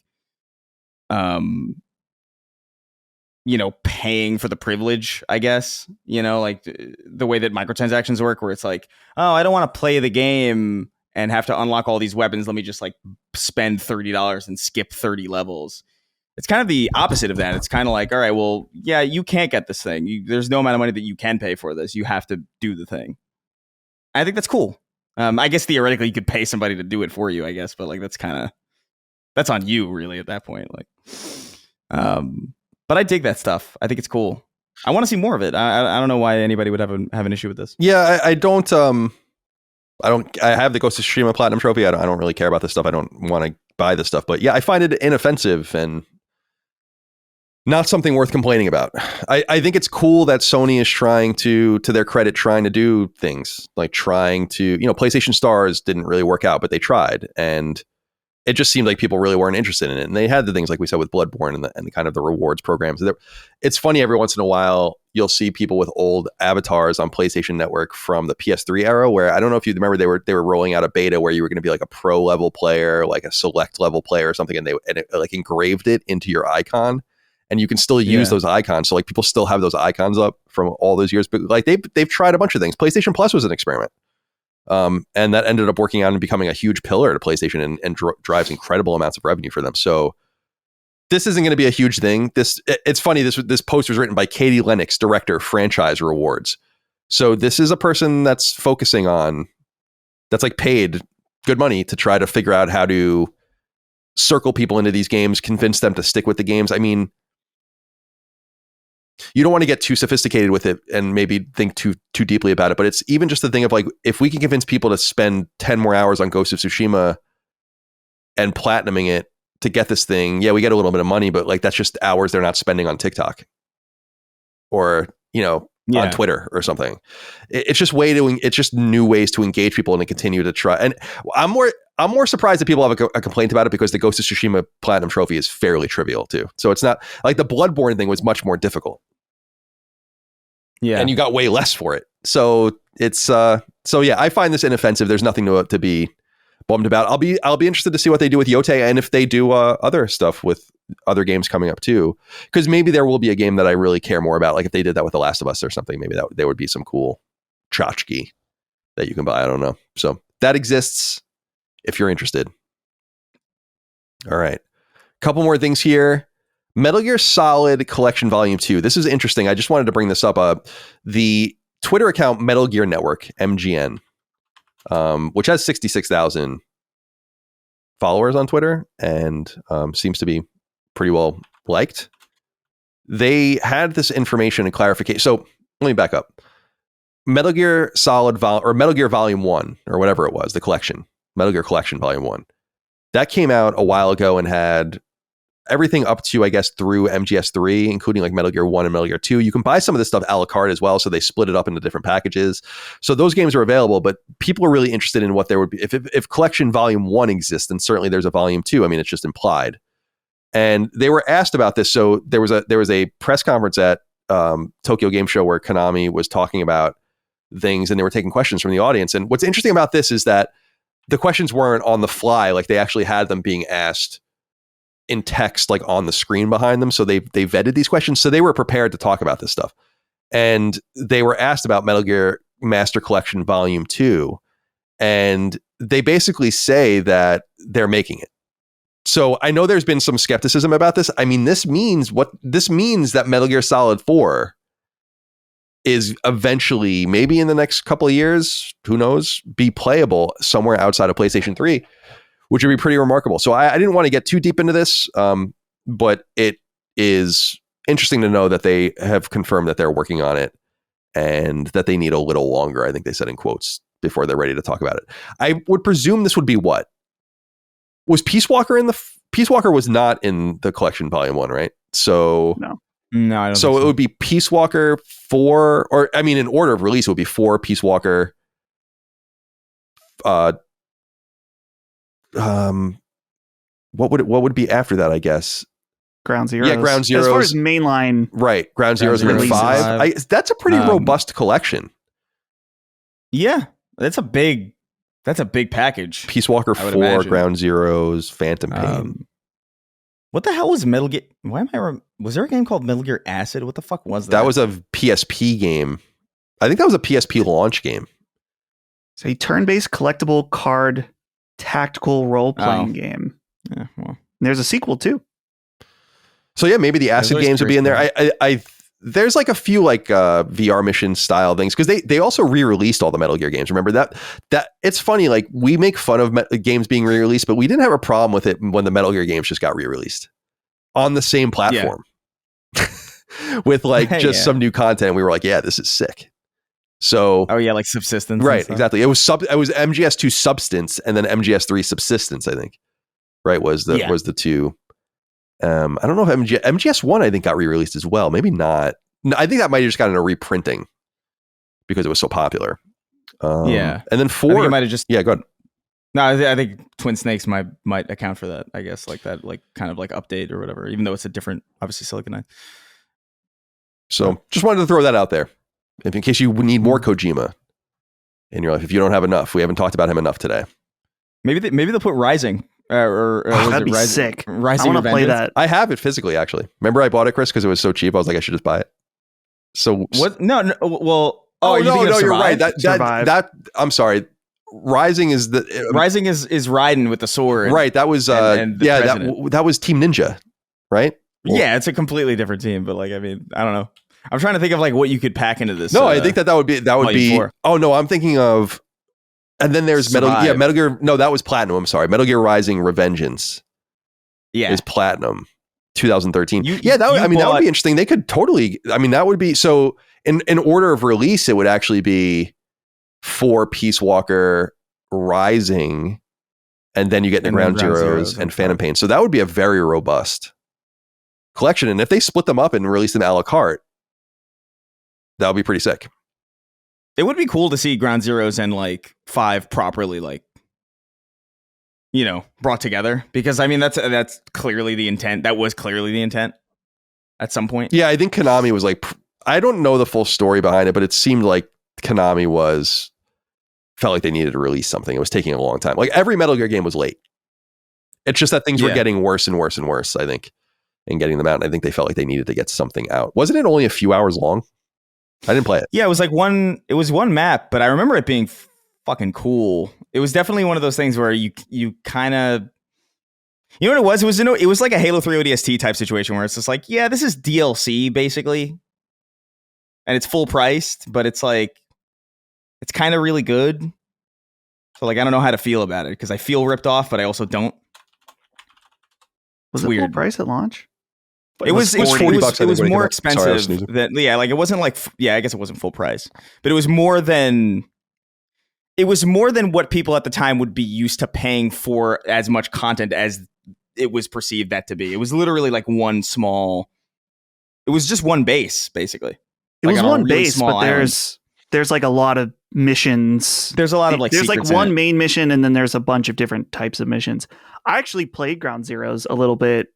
Like a month ago, just because it's a lot easier to hop into Ground Zeroes and play for a little bit as opposed to Phantom Pain, which is like you gotta commit to playing that game. Yeah, it's cool. At $40 when it came out, I could understand why people. I kind of remember that being like, "What is this? $40 demo?" But it was more than that. It's that game's a lot more dense than people give it credit for, but it is certainly it's not as much as you would expect for $40 even back then. All right. This is just confirmation of something I think we talked about last week, which was that Yakuza Kiwami 3 was being released. This is, of course, a remake of the original Yakuza 3 and follows the release of last decade of Yakuza Kiwami 1 and 2, which were ground up remakes of the PS2 original 2 Yakuza games. So this is indeed coming. It has some sort of expansion with it called Dark Ties. And then they confirmed a few other things. There will be native PS5 ports for Kiwami 1 and 2. Those are all PS4 games right now. And there will also be a PS5 native port of Yakuza 0 Director's Cut. And there's a little bit of controversy around Yakuza 0 Director's Cut because there's no upgrade path and even the saves won't work between the consoles. So it seems like it's some sort of new package entirely. Any interest here? I mean, we talked about this pretty deeply last week, but I did want to confirm that that's a pretty big deal. And a lot of the Yakuza games coming over natively to PS5 just make it more and more appealing for me to like actually finally get into it. We have like the full run of games here, basically. I mean, I would be busy for years probably with just those first 2 Yakuza games simply because I wouldn't want to play them all back to back. So it's already stacking up. Yeah, I do want to do this at some point, man. And the fact that they'll have director's cut, I guess I would have to buy it again. I can't remember when that director's cut, it's exclusively on Switch 2 right now. I'm wondering how different it is. But the fact that Kiwami 1, 2, 0, and then they'll have 3 all on PS5, you're right that it is highly convenient then at that point. I'm going to be a little vague about this next one because I don't want to spoil the game because I want people to, if they haven't played it, to play it. I mean, it's so fucking good. But Mafia: The Old Country, the 4th Mafia game, obviously we highly recommend it. One of my favorite games of the year, very easily. I saw a story from Push Square, and I'm going to not say who the actress or the actress is or the character is in the game, just because I don't want people to be able to make any connections. But she was basically on a Twitch live stream and was asked about the game, talking about the game, and she basically said that Hangar 13 was approved for a sequel. I say I want to be vague because it's a character who would know, I guess I'll say, if you've played the game, and that will make sense if you've played the game and know. So it's a character that would be affirmed to have, maybe been told about this because they might participate in it. And I want to be vague about who the actress is because I just don't want you to know exactly who it is. There's quite a few characters in the game, but I just thought that was really exciting news. Yeah, she would know, well deserved. The game is awesome. I think Take-Two. I was saying I saw Strauss Zelnick on CNBC right when the game came out, and he was saying that they were really happy with the release of the game. It would be, I think, illegal for him to lie about that publicly because he has a fiduciary obligation as the CEO of a publicly traded company to give good information. So just wanted to throw that out there. I think Mafia: The Old Country was awesome, and really excited to see them continue the series in that style. Probably in Empire Bay or something. I think you probably get a little closer maybe now to the timeline of the original Mafia game, but we'll see. Yeah. So I'm looking forward to that. And then finally, I just thought I'd throw this out here. I don't know what you guys make of it. Ampere Analysis released a statement or a study that shows that Xbox players play more games than PlayStation or Steam users, but PlayStation players play more hours than Xbox or Steam users. In August, they say that the average PlayStation player played for 12.7 hours, the average Steam user played for 11.9 hours, and the average Xbox user played for 7.7 hours, but that the average Xbox player played 5.7 games, while the average PlayStation player played 3.7 games. So maybe not a huge surprise because of Game Pass and all the rest. But the reason I wanted to bring this up, and I tweeted about it too, was I just thought it was so interesting how much this brings into focus how unusual we are as consumers. And this just reiterates that. And I noted on Twitter that 12.7 hours, so that's the average PlayStation player in August, I do that in 2 to 3 days. Every 2 to 3 days. So we're just so far disconnected from the average experience on the console. Yeah. And we might be some sort of financial driver like whales in mobile gaming, but the reliance really is on those people that just circulate between those few games, play the games when they have time, life intercedes and stops them from playing more. Maybe they just don't want to play more. I just thought that was fascinating. People are not playing very much, comparable to the way we play and the people who listen to the show. So just wanted to throw that data out there. If you guys want to check it out, it's from Ampere Analysis, and it is literally called Xbox users play more games than PlayStation or Steam users, and it's by Luis Woldridge. Okay. Let's get into what we're playing. I'll go first and get out of the way quickly. Alec Rock wrote in and said, "What's up, Sacred Brothers?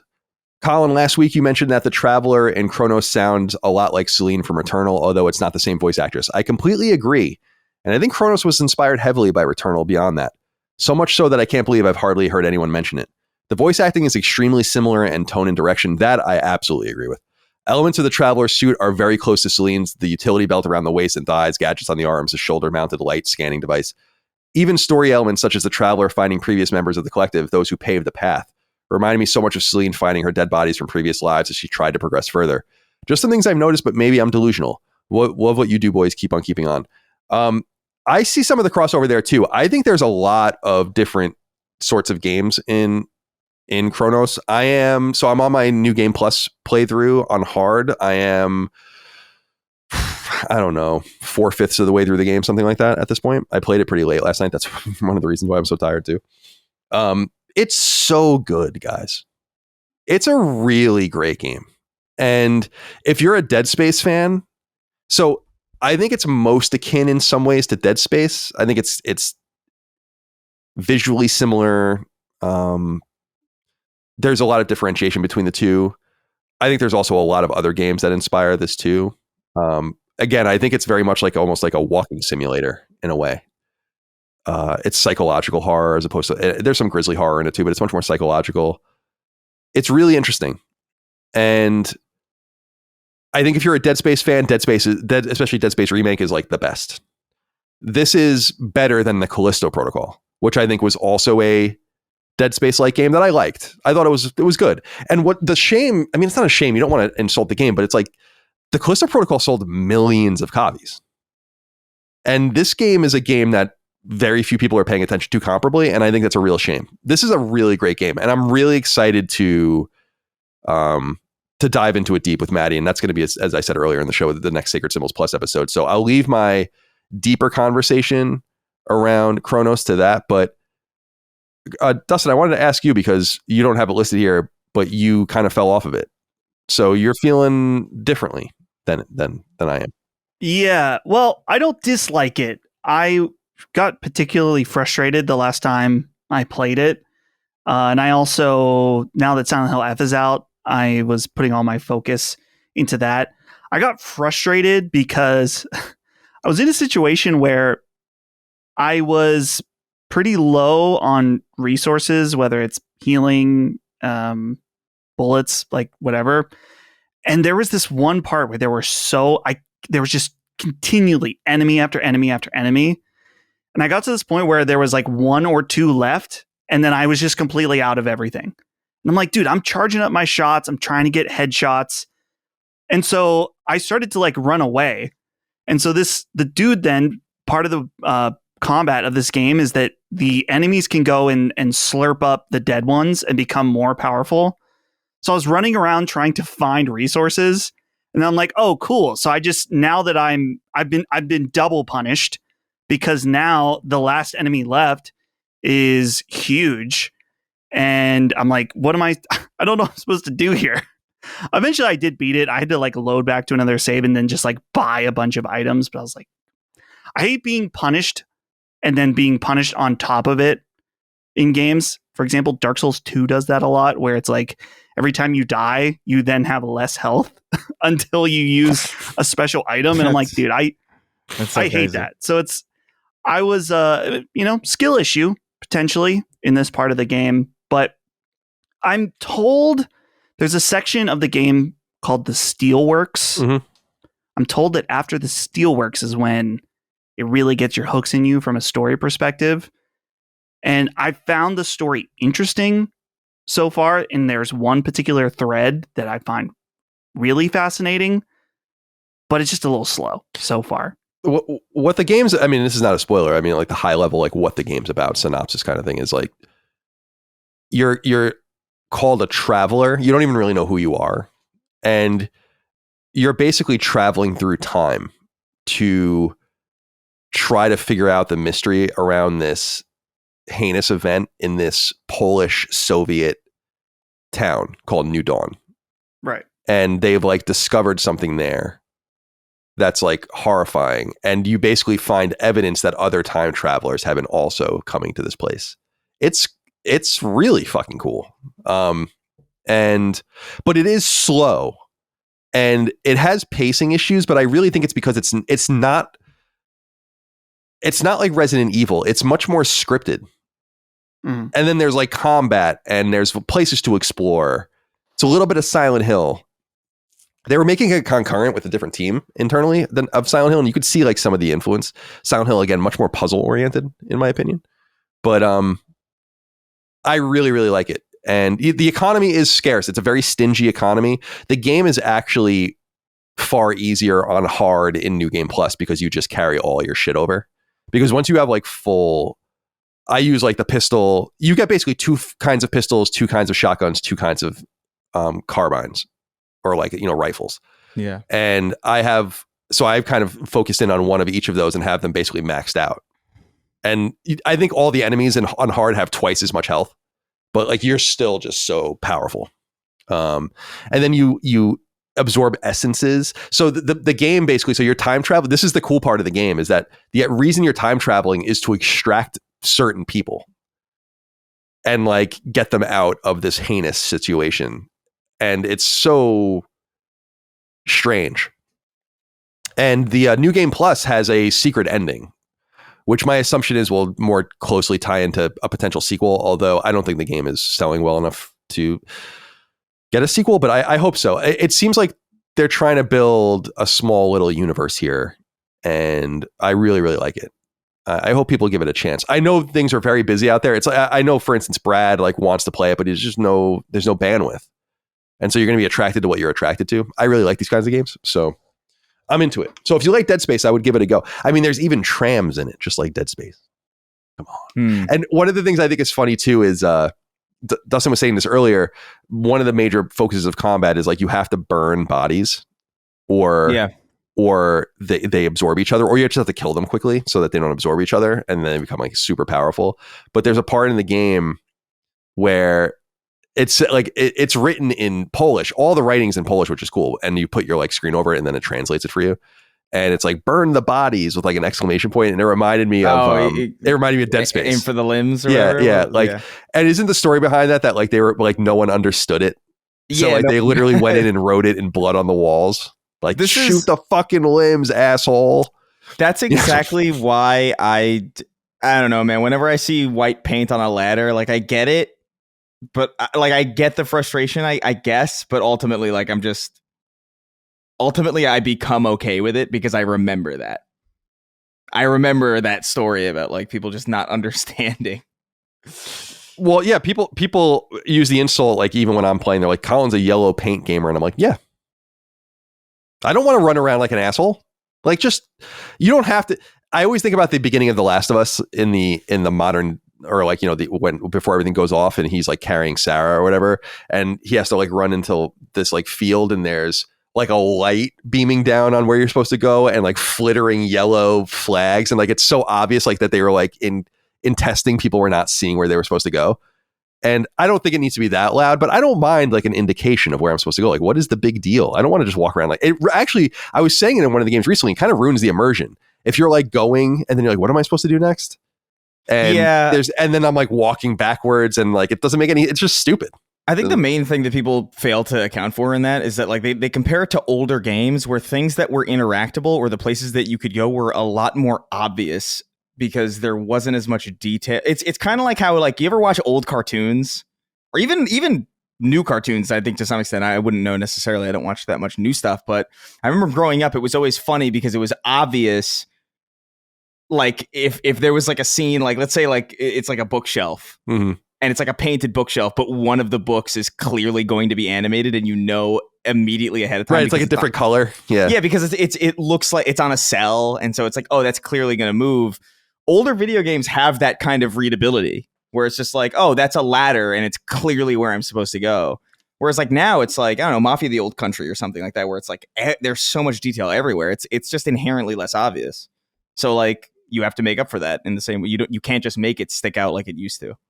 And that's the way to do it. I think there's better ways to do it, obviously, but like, I mean, I don't know. It's a weird contention that I think people have. So anyway, Cronos, I recommend it, but check out your reviews. I don't know how it's being reviewed. And then I picked up Puzzle Quest Immortal Edition. I just feel like this is it's proven to be, it's just a great football companion when I'm, dicking around watching football or whatever. Again, I was going to buy the Trails remake, but I just feel like I want to pay more attention to that. This is a much more turn-based glacial game. I didn't play Puzzle Quest very much originally. It was not very PlayStation centric at first. And I was reading more about it, and there's like a bunch of them. There's a Puzzle Quest 3, and there's like a sci-fi puzzle quest and there's a Marvel puzzle quest, and it's just a match 3 game with like role-playing mechanics so that you're using it towards fighting an enemy or going towards a goal. It's pretty cool. I know it was inspired, I think, by Peggle, and you can obviously see that, and that's cool. Peggle's a classic game, so nothing wrong with that. And yeah, I think that's about all I have to really say. So yeah, that's just a game that I'm just kind of enjoying that on the side. It's nothing to write home about, but it was cheap. It's actually only, I think, $11.49 if you have PS Plus. So very appropriate too, because it's a pretty meaty game. It's Puzzle Quest is what, 15, 16, 17 years old, something like that. And I think they've added a shit ton of stuff to it and like kind of sharpened the graphics and all the rest. And then before I move on, Mike Moran wrote in and said, "Hey folks, listening to last week's episode, I was surprised to not hear Final Fantasy Tactics as being a game Colin looks forward to playing. Oversight maybe? I hope so. My question for all of you, what game or games are you most looking forward to playing before the end of the year? Doesn't have to be a new release, maybe an old gem or a personal favorite. Be well, gentlemen." Well, I won't hold you guys to answering this, but I do want to say Final Fantasy Tactics, yeah, I'm really excited about it. We just saw it at the State of Play, actually. They showed it again. But when am I going to find, like, when? Like, I'm definitely going to play it. There's just so much on the list. Like, I'm not going to be able to play Silent Hill. We're going to talk about that in a minute until a little bit later. I got to go backwards and pick up some stuff. Like I never really got to Shinobi. I think I'm going to try Hell Is Us. I never got to that game, The Alters. Oh yeah. I had that one installed for a while and I just never got around to it. So there are just a few things I'm missing. So yeah, like I love Final Fantasy Tactics and I'm thrilled to see it's getting awesome reviews. I mean, of course it is. It's not only reaching people that have played it before and loved it before on PS1 and PSP, but it's reaching a whole new generation. I mean, that's what I'm really excited about, are people that don't get that this is the cream of the crop. It really, truly, actually is the cream of the crop. And so, yeah, I'm excited about it. I've also beaten it many times. It's not like something I need. If it was a new Final Fantasy Tactics game, like Final Fantasy Tactics 4, I guess it would be at this point, because of the Advance and Advance 2 games, it's like, yeah, I would drop everything for that. But I know Final Fantasy Tactics. So it's cool that it's available. I'll get to it.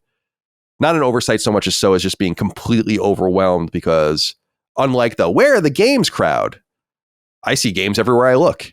When I close my eyes, when I look in the cupboard, when I go for a walk with the dogs, just games everywhere. Dustin, Silent Hill F. You got the early access? You got? I got. Well, particularly, I did it because I wanted to make a video about the game and I wanted the early jump start. But yeah, Silent Hill F, it's finally here. I was pretty excited about this one. It's a very unique Silent Hill game. Of course, last year we got Silent Hill 2 Remake, which is much safer, I guess. At the time, it didn't feel safe just because of Bloober Team making it, but it ended up turning out great. This Silent Hill game, though, is very different for the series. It takes place in 1960s Japan. You play as a Japanese schoolgirl that finds herself in the fog of Silent Hill. And so far, I'm really liking it. It's really cool. It's different. I like that this game has more of a combat focus than other Silent Hill games. I think some people won't like that about it. I'm playing on hard because at the beginning of the game, it asks you if you want to, like, the difficulty options, and there's story and then there's hard. I'm like, well, I don't know what should I do story? I think story is like the normal mode, and hard is like, the hard mode. But anyway, I decided to just go for hard, So, yeah. And it's interesting. I can't remember what outlet it was, but I watched a preview about it and they said it was kind of Souls-like. And while I don't agree with that, I understand the thought behind it. There's a lot of dodging. There's a lot of perfect dodges. There's like a counterattack move that you have to get your timing right on. But God, expand your vocabulary with the Souls shit with all these people. It's like, come on, man. Yeah. I wouldn't call it Souls-like, but if in particular, some of these bosses, I got the feeling of fighting a Souls boss because you really have to learn the moves, the timings, and if you fuck it up, you are dead, like, really fast on hard mode. There's breakable weapons in it as well. And I don't like weapon destruction. I don't like that weapon destruction. Lets you carry it, at least so far for me. I can carry 3 weapons at once. And you also can get items that heal, like that fix your weapons. So of the toughness of the game, having a broken weapon has not been one of them. I've always had pretty much 3 weapons at all times. And the hard part for me, much like Cronos actually, is just that I'm running out of healing items regularly, but it seems to be putting them out at a good pace. And this has all the core tenets of a great Silent Hill game.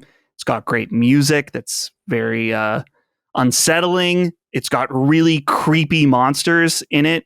Doesn't rely too much on jump scares. The story is a little bit, you play as a Japanese schoolgirl, so you're dealing with the psychological problems. Yeah, exactly. So you're dealing with those kinds of problems, but in a very Silent Hill-esque way. So interesting. So far, I'm looking forward to it. Pretty good. I like it. Cool, man. I'm really excited. Konami, man.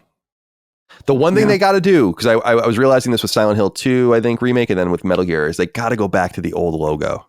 That red Konami logo sucks. And it's always sucked. And they got to go, they have to, where's their wisdom to go, like, we're going back to the heyday. We're bringing the orange and red logo, that much cleaner logo back. Enough with this glaring, oppressive red. It's like, ugh. What are we doing? They should maybe... That's Lords of Shadow Konami. Come on.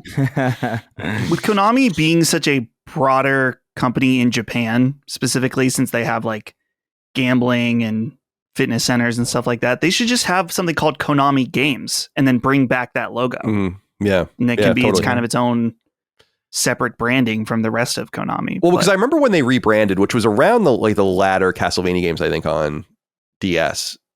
It was like, I didn't hate it because it was clean. It was like part of that like aughts clean revision of graphics, things becoming simpler and stuff. And I was like, but now it's like, that's enough already. You know, we get it. Go back.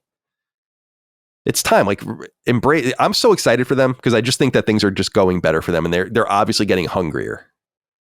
I think a lot of the stuff they were doing, like when they brought Symphony of the Night to PS4, or they started releasing kind of quietly these really high quality collections, I think they were just seeing and getting comfortable, and now I think that things are really moving, and I'm just so excited. Like, there's got to be something about Castlevania, man. Like, come on. The universe gave Chris Deus Ex Remastered. Chris didn't even like Deus Ex until 10 days ago. That's very true. You know, it's like, what is this? It's just like the fates are so cruel and unfair. Well, you could see that as like, I mean, I feel like Dustin's complained about this before, where like he'll buy like a game, like an old game that's only available there, and then like a week later it'll be available on PS Plus or whatever. Yeah, he's got some. You could look at it that way too, going. where it's just like you could look at it as like, I played an inferior version of Deus Ex because I waited so long, and then like 2 months later they have like a perfect, modernized recreation of it. I don't know. That's very like in the eye of the beholder kind of thing with the Deus Ex thing, but. All right, Chris, well, let's stick with you. And I promised earlier that I would get into one of the 6 questions, comments, concerns, thoughts, and ideas because I didn't realize you were playing Baby Steps. Yeah, so, I forgot to add it before because I did it way late last night. But yeah, it's all good. Yeah. Squint Eastwood wrote in because a few people wrote in, so I wanted to acknowledge that this is something people want to talk about. Sup, Mooks. This one is directed mostly towards Chris and Dustin. So Chris specifically, have any of you checked out Baby Steps? This has got to be one of the weirdest games I've ever played, but there's an undeniable charm buried in this laugh out loud, funny, incredibly frustrating, and insanely surrealist physics game. While the gameplay is an exercise in patience and precision, the missteps are always hilarious, and the dialogue is some of the funniest I've heard since the South Park games. Would love to hear if there's any interest from the Sacred Crew, and as always, keep up the great work. So it seems here, Chris, that you are playing, so take it away. Yeah, so I want to be clear about it. I played there's a trial that's available for Baby Steps, and I figured, I might as well try the trial and see what it is. It's an hour long. Figured I'd knock that out before I went to bed last night, and I would make a determination on whether or not I would play it further. I think I'm going to play it on Steam though, because it seems like a good stream game. But I played for an hour. And yeah, man, it's I like it more than I thought I would, for sure. Because when I first played it, or when I first saw it, I thought like, okay, it's a good stream game. It's a little quirky and weird, but is it weird for the sake of being weird? Like, I don't like, is that going to get old? And I suspect that like maybe, but there's more here to it than I initially thought. Like, there is something, like, it's way more open than I thought. You have a lot more agency than I thought you would. There is a clumsiness to the controls that becomes really satisfying to get good at. Like, once you've figured out how to like time certain things and what surfaces are, it actually feels like a step. And I think there was an interview about it with the guy who made it, where he talked about Death Stranding being like a huge influence on him, where it feels like Death Stranding thrown to its absolute most absurdist level of focus and demanding, like how much that game would demand of the player if it really was like, no, this is a walking simulator now. Because we've talked about like Death Stranding before and how like, oh, it's one of the few true walking simulators in the sense that like you actually have to pay attention to like where you're stepping, and you know, you actually have to pay attention to the terrain, and it is all about walking. This takes it a step further where it's like, no, like literally every step is like mega important. Like, not just every couple steps where you're going to have to focus on the terrain changing. Like, every single step is either a hazard or like an opportunity to gain momentum into a lot more progress. And it is very engaging. It's weirdly serene. It's very indie. Like, you can definitely feel the edges on it. It's like slightly rough, not so rough that it makes it unplayable. I mean, the whole game is absurd. But you can feel like the edges on it, where it's just like, yeah, they made something kind of interesting here. And even just hearing the voice of Bennett Foddy, the guy from who has all of the condescending lines in Getting Over It. Oh, it was funny because I was like, oh, I remember you. I hate you. Like, I've grown to hate you when I hear you. But it works. It works totally. It totally works for the characters that he plays. And I don't know how the comedy lands for me. Like, I like it, but I don't know if it's good, and I don't know if it's necessarily funny. But it's funny that this is what it is.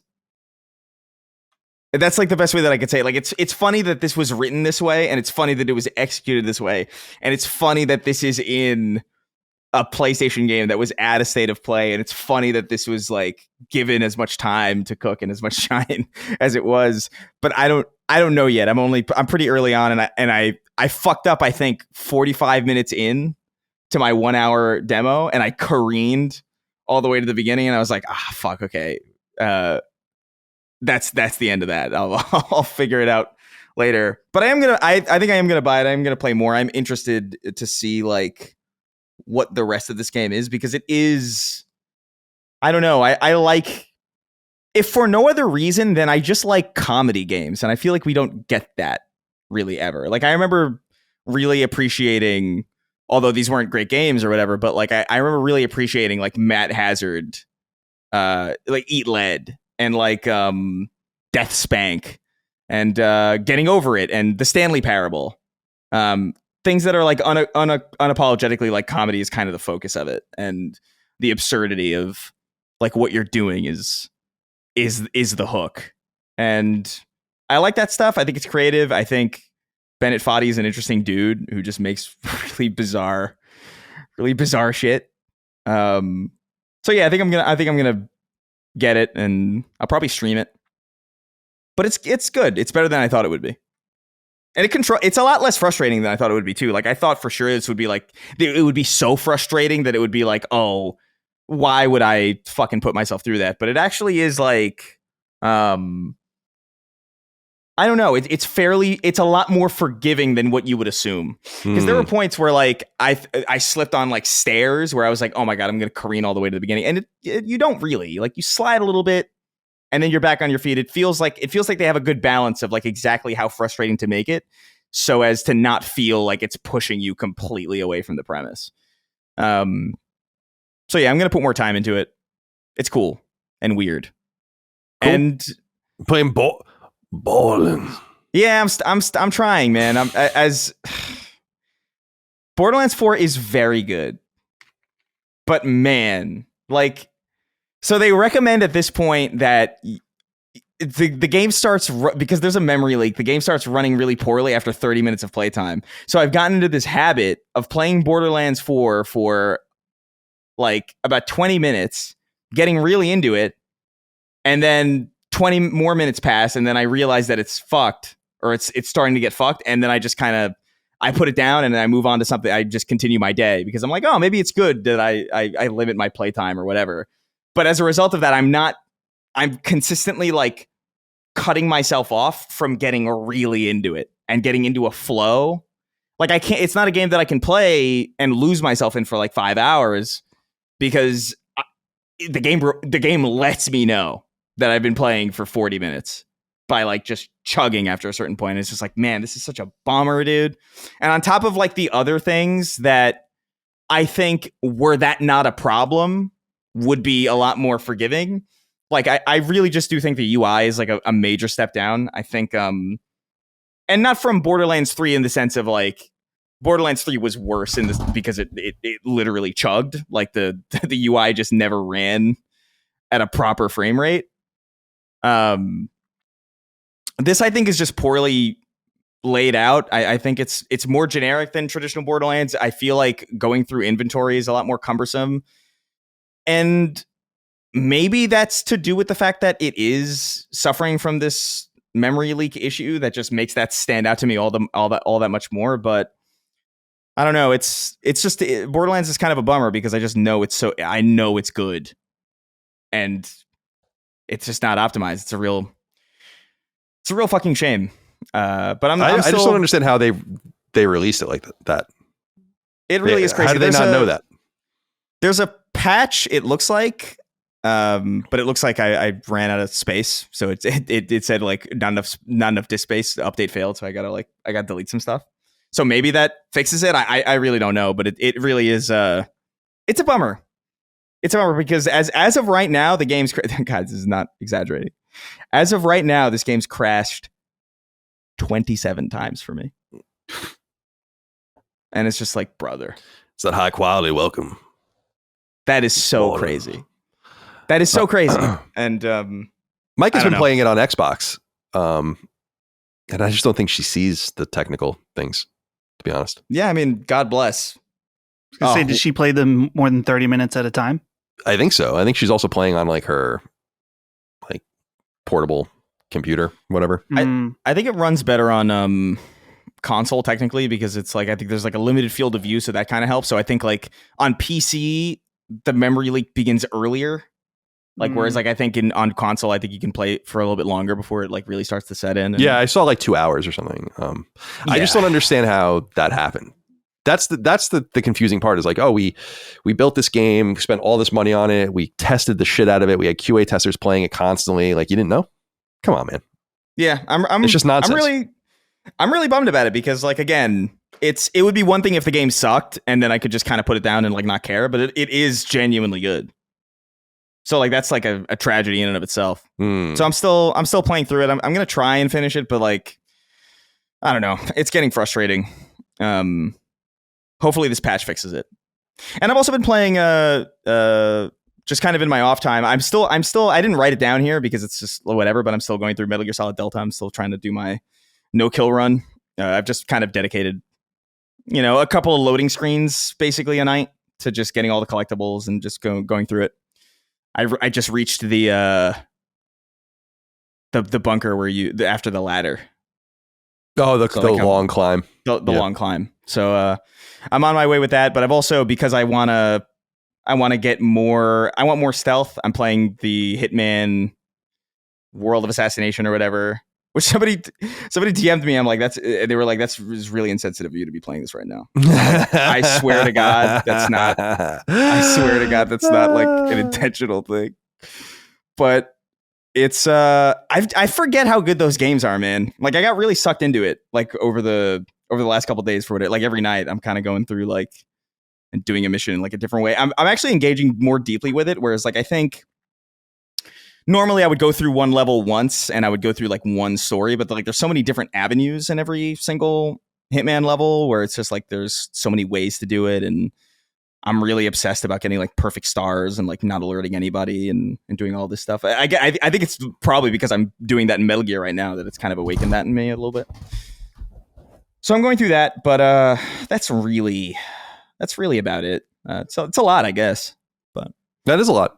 Yeah. Everyone's staying busy. That's good. Yeah. I'm going to move on to once I wrap up Cronos, which I hope to do. I have to do tonight because we have to do the show tomorrow from when we're recording. I think, I'll go into Tsushima and then Yotei. So that's going to be what's keeping me busy. And then I think things will clear up a little bit from there. I mean, there are odds and ends coming up, but then I can start getting back to some of the things that I missed. I think I probably go back to Silent Hill after that because I am looking forward to that.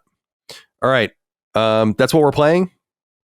Let's move on to listener inquiries. As I said earlier in the show, and again, when we were doing what we were playing, we typically do 6 questions, comments, concerns, thoughts, and ideas. From patreon.com/laststandmedia. There will be 5 here, however, because we took Squint Eastwood's inquiry earlier when we were talking about baby steps. So it would have been redundant to keep it here. So let's begin with Tyler Kidder. And remember, you can submit your inquiries over on Patreon, patreon.com/laststandmedia for the various shows in the newsfeed. Use the various threads. The threads are deleted when we're done with them, so they're not up for very long. Ours for Sacred go up Wednesdays and are deleted Thursdays, so keep an eye out. Tyler says, what's up, boys? Almost a year since the PS5 Pro release. How are we feeling? Watching Dusty Boy's new YouTube video brought up some good points in how the Pro hasn't been able to live up to what made the PS4 Pro such an upgrade to the original PS4. At $750, these issues are unacceptable. The gaming industry is so used to buying products that don't work, are broken, or have issues that shouldn't be there. Do you think these issues will cause concern or make people more wary to purchase the PS6 at whatever astronomical price it will definitely be? I do want to note that Moore's Law and others keep insisting that everything we know about the PS6 indicates that it's going to somehow be cheaper. Again, it's beyond my understanding of how that's all possible. But I saw your video, Dustin. We talked about it a little bit when we were streaming State of Play. It's doing very well. You caught some of the algo, some of that stream of consciousness. Yeah. So what are your thoughts here on PlayStation 5 Pro? And we'll obviously get Chris on the record too. All 3 of us have them. I think all 3 of us got it day one, right? Yep. Well, a little bit after for me because I got the anniversary. Oh, right. One, all right. So talk to me. What are the problems here? Yeah. Well, the point of my video is just that there has been numerous examples of games coming out and big profile games coming out and having significant problems on the Pro. And the most recent example is Silent Hill F. And you can see in the beginning, particularly Digital Foundry laid this out. The PSSR upscaling, not a very good implementation, where you can see, like, particularly in like the clusters of grass at the beginning of the game, that it is like pulsing in and out, like this weird fuzziness to it. And Colin, I believe you also noticed in Silent Hill 2 remake, initially the PSSR implementation. It was a mess. Not good. It was that's why I didn't play it at the time and waited, because it was just a fucking disaster. Yeah. And these 2 games are not the only examples of games coming out that are subpar on PlayStation 5 Pro. The update for Jedi Fallen Order was bad. The Avatar game had problems.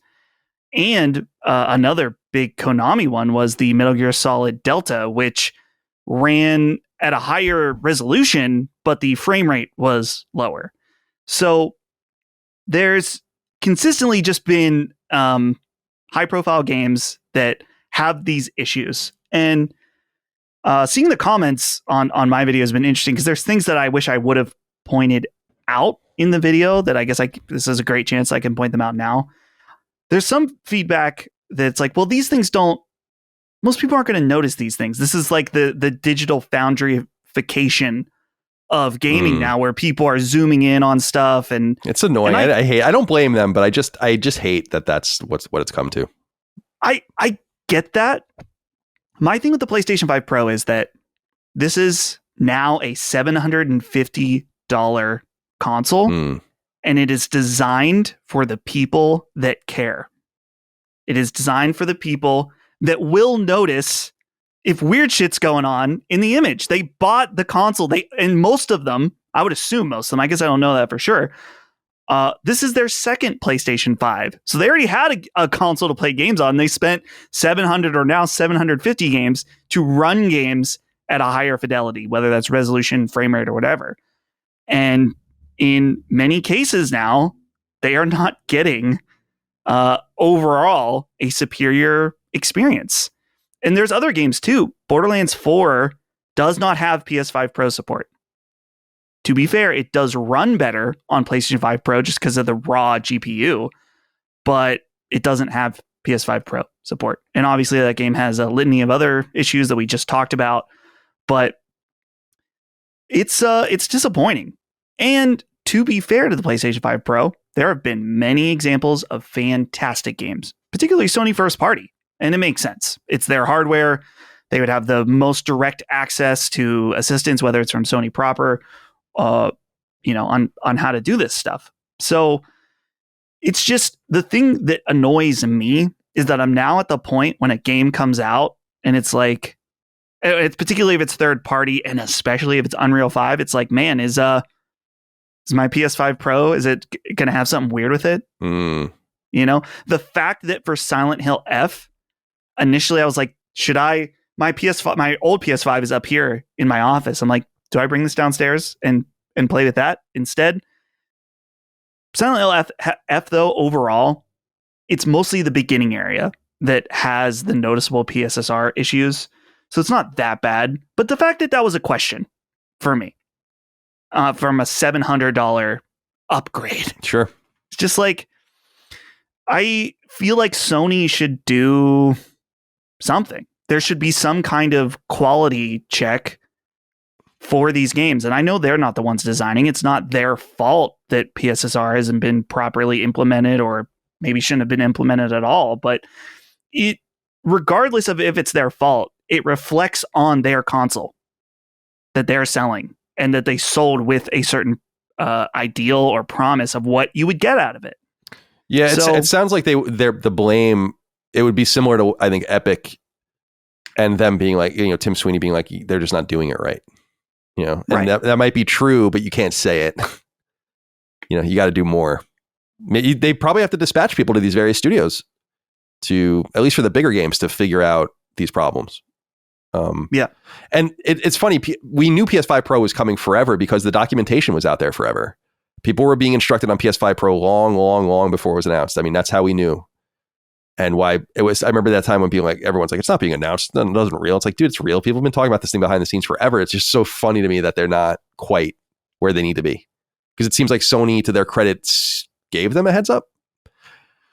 But there's a level of dynamism, I guess, to that particular PSSR stuff specifically that requires a special touch. Yeah. Chris, where are you on PS5 Pro and the various problems for it? Because from my perspective, like, I don't recommend it or not recommend it. I bought one, but I'm too much of a layman to really be able to tell you what the problems are with it.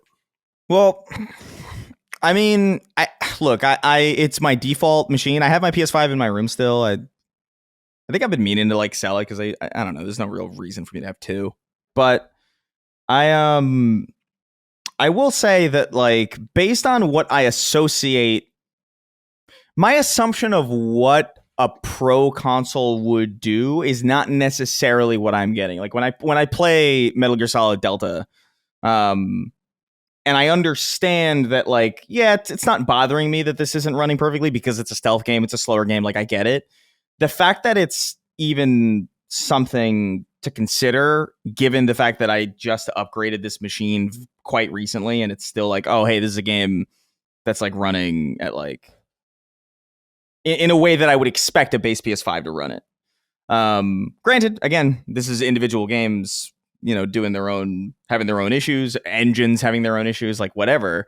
And it could very well be just the perfect storm of like, okay, yeah, like this new upgraded machine is available at a time where the most predominant engine also happens to be the most, faulty and, porous. And so like you're just kind of getting this conflicting feeling of like, I just spent a lot of money and now I'm running games that feel kind of worse. It might not be either of their faults by themselves, but like the fact that that's happening at the same time does not help, and it just kind of exacerbates the feeling of just like, oh yeah, maybe I shouldn't have bought this thing. And I don't know if I could really blame somebody for feeling that way, given what we have. Like, I just know intrinsically that the machine is running certain things better than my old machine would. I don't know in what ways, I don't know how drastically, but I know that that's happening under the surface elsewhere and like in other things that I'm not noticing. So for me, it's easy for me to be like, maybe it is worth it. Like I don't mind necessarily having the few issues that I have on the PS5 Pro, because I would imagine that I would just be having those and more on the old machine. But there is something to be said about spending $700+ on a machine that still ultimately suffers from the things that you would presumably buy a new machine to alleviate yourself from. I do think there is a case to be made of just like, yeah, this isn't really the most enticing piece of hardware, given what is expected of like a pro model of anything. Like, I think about it like as if like if I bought a MacBook Air and then I went to get a MacBook Pro, and just that delineation, you know what I mean? Of just if a MacBook Pro functioned as much better than a MacBook Air as the Pro works, as the PS5 Pro works for like a PS5, I would be like, wow, this was not worth buying this computer, and maybe that's their mistake for using the Pro label, but like, I mean, that's what you do. I just think that label kind of comes with certain expectations of like a vast improvement in power that isn't just a next generation console, or maybe just short of it. And I do feel like we kind of got that with the PS4 Pro. I do remember getting the PS4 Pro and being like, there's something there. Like, it looks crazy. Like, certain things at the time were somewhat night and day. But yeah, I'm not really feeling that this time. Yeah. I don't think it's necessarily anything wrong with the PS5 Pro itself, like the hardware, even PSSR. I think we're about to see with Ghost of Yotei something awesome on PlayStation 5 Pro. The Digital Foundry video is showing off they have a ray tracing performance mode, and it looks really, really good on Pro. And just simply, you won't be able to have that experience on base PS5. So the hardware is capable. It's just the implementations from third parties is just all over the place, which leads it to having a mixed experience overall. Well, go check out Dustin's video on his individual YouTube channel. He gets into it. It's the channel is called Dustin Furman. That's what people do nowadays. Yeah. That's fine. It's fine. I mean, I'm not judging him. Yeah. I don't know shit about YouTube. I've been on YouTube for like all these years and still don't even have 100,000 subscribers. Come on, man. We need a plaque. You get that'll be fun to get 100K. that. Yeah, that'll be fun. All right, the next one here. A lot of people wrote in about this. So the first 2 or 3, I'm like, all right, I don't really want to talk about this. And then I just saw that so many people were writing in about it that I put it in here, and I put a thing in the Discord last night for you guys to watch the trailer. Yeah. White Tom Sweeney wrote in and said, hello, CDC. I need some confirmation bias from you three. Over the past week, the game Ananta, which is a PlayStation console exclusive free-to-play, not gacha game, revealed 2 different gameplay videos in which they blatantly copy Spider-Man, GTA 5 and 6, Watch Dogs, and even Uncharted. Not even just inspiration, literal shot for shot, bar for bar. The issue I have is that no one is calling them out. No one in the comments section, not even Reddit. They all just say, wow, I can't believe it looks so good and stuff like that. I'm sorry for the long write-in, and I just feel like I'm in the Truman Show scenario and no one notices the blatant copying going on. Anyway, have a great rest of your weekend. Don't get divorced, Colin. We'll see. So I went and watched this trailer. There's a gameplay trailer. First of all, this trailer was published via TGS 2 days ago and already has 2.2 million views on PlayStation's YouTube channel. That's for instance, Saros, I think, is at 500,000 or 600,000, something like that. So this is drawing a lot of interest. That has 160,000 likes. And the one thing I will say, White Tom Sweeney, that I disagree with you is that all of the comments are talking about this. That it seems like it's like one of the comments is, I can't believe they made the sequel to every video game. And then another one says GTA 5, Spider-Man, Watch Dogs, and Sleeping Dogs all mixed into one. Yes, Grand Watch Zenless Spider 4 Sleeping Row is another one, which is a great comment. And then one of them says, finally, we have it, the game. So what do you guys think? Dustin, do you have anything you want to say about Ananta? You guys can go check it out. An ANANTA is the name of the game. ANANTA gameplay trailer, PS5 games on PlayStation's YouTube channel. And it does seem to have a lot of everything. It's a very chaotic, very robust game that a lot of people wrote in about. So let's acknowledge it. So yeah, this is for anyone who hasn't seen this game, to be clear, it is very anime. It's got a girl with a cattail. Not sure about that, but it is true. There are so many different elements of games. And I think what's maybe particularly weird is the implementation of these elements from different games are very direct. In the trailer for you guys, I'm at 3 minutes and 3 seconds ish. It shows like directly beat for beat the character swap mechanic from GTA 5, where it brings up a little HUD where you can see the characters' faces. It zooms out, zooms to a different part of the map, and then you're suddenly like in a car or something as that character. And the other egregious one, I mean, there are many egregious ones, but is the Spider-Man swinging mechanics. Yeah, it doesn't make any sense. The animations are completely ripped, by the way. Right. That's, I think, the problem that I have with it is it's like, cool. So if you want to have web swinging, if you want to do these other things, cool. But this almost looks like I traced the picture, I traced the animation, it handles exactly the same way. It's certainly impressive that they're putting all of these elements together under one game, and I think that's what is drawing people to it. I certainly, if it's free to play, like I want to see this game. Maybe, I don't know, is that unethical? I don't think it's unethical. I will say it looks extremely high quality in my opinion. Like just from it's expensive. Like they spent money and time on this. It's certainly derivative in a lot of different ways, no doubt.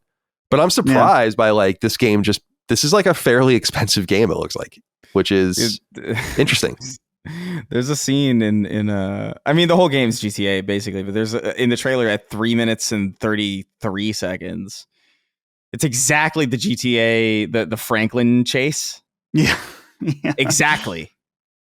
Like it's where they're dangling from the dude. It is nuts how my issue really is the stolen beat for beat animations. Like I don't think I can, like, in fact, the idea of like throwing all of these gameplay mechanics into one game is actually fucking cool. Like it looks really, part of me also feels like a lot of this is fake, but like, I don't know how to feel about it.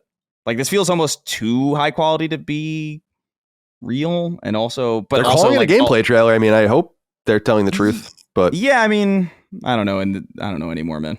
There's something interesting about the graphical, like the world is not realistic because it's like colored strangely. It's like a little bit of cell shading or something in it, but the characters pop a lot in the world. Like they don't look like they belong in the world. And I actually think that that's kind of cool.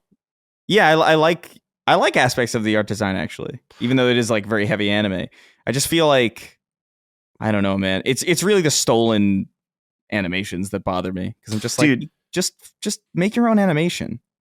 At 6:36, you can see like the clearly like the grapple Spider-Man move and then the launch afterwards. Yeah, it's like, dude, it's the exact animation. Dude. Yeah, and it's fun. It is fun. And what I think is funny about this is, as was noted in the letter, this is a console exclusive. So Sony knows this is what, and not that they can really do anything about it, I guess, but it's like they don't seem to give a shit. This is something that's on their own PlayStation channel, YouTube channel. It's not like some other things we've seen in the past where we were a little more befuddled by it. This is not getting by anyone. So we'll see. It's not like a Light of Motorhome or something like that where it's like, Jesus Christ. they had a huge White problem Tom with Sweeney, he said it's a free to play, not gacha game. I feel like this, I mean, with all the characters, I would assume that you'd be buying characters in the free to play model. that. Yeah, I don't But know. maybe I guess maybe they're I'll not random. I'll see if I can find a. I'm curious what their monetization will be. But I mean, this, knowing how people have reacted to That's so egregious. Genshin Impact and the amount of money spent, I mean, this game, PlayStation wants it as an exclusive because potentially could make a lot of money. So it's a NetEase game. The developer is called Naked Rain. I found a press release from last December. It was originally revealed at Gamescom 2023, I guess. A free-to-play RPG set in the vast open world of Nova City. The highly anticipated game invites players to immerse themselves in a vibrant anime-style world where the unexpected is the norm and having fun is the ultimate goal. In Ananta, players take on the role of elite agents within the ACD, Anti-Chaos Directorate, embarking on an exhilarating adventure through a world that breaks all the rules. You're breaking rules, not, all not right. much. Yeah, yeah, I would say so. NetEase and then Naked Rain, they're in China and Canada. The studio spearheads major storyline production, artistic creation, blah blah. So, I think this game. I wonder. I mean, like the Miyoho stuff is like so ridiculously big that I think everyone's going to be chasing that. To me, though, this game is. I don't want to use I don't want to say it's schizophrenic. It's like brain rot. It's like, what is it? It's brain rot the game in a way. And I think it looks cool and it looks fun and it probably is really fun, but it's like, it's this and it's this and it's this and you do this and you swing and you drive and you brawl and you shoot and it's like, oh my God. Like, what are you? What are you doing? You know? I can't get over these fucking animations, man. It's crazy. Well, thanks for bringing us to our attention. I guess we'll keep an eye out. But a lot of you wrote in about it, so I assume that's a pretty decent gauge. Every once in a while, people write in about this thing. I'm like, why do you want to talk about this? And then I go look at it, and I'm like, oh, okay.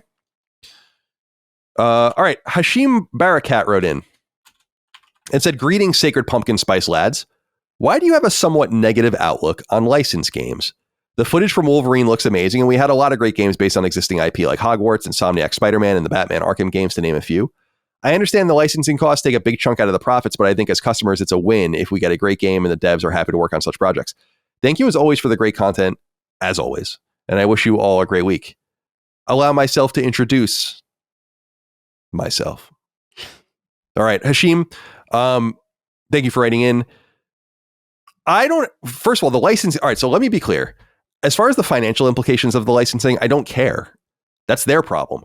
I'm simply expressing the confusion that you would continue to want to use licenses when you can just leverage more money by making your own IP. So as far as the financial ramifications of it for these different companies, that's for them to figure out. I just think it's strange to want to rely on that so much. But there are good licensing games. And the era of bad licensed games are over. It's over. And it's been over for a long time. And I think Arkham was one of the games that, in 2009 or 2008, whatever it was, started to bring it back and be like, yeah, it doesn't actually have to be like this. We can do something more extreme and something more true. And we always bring up Raven's Wolverine game from the PS3 era, which was really good.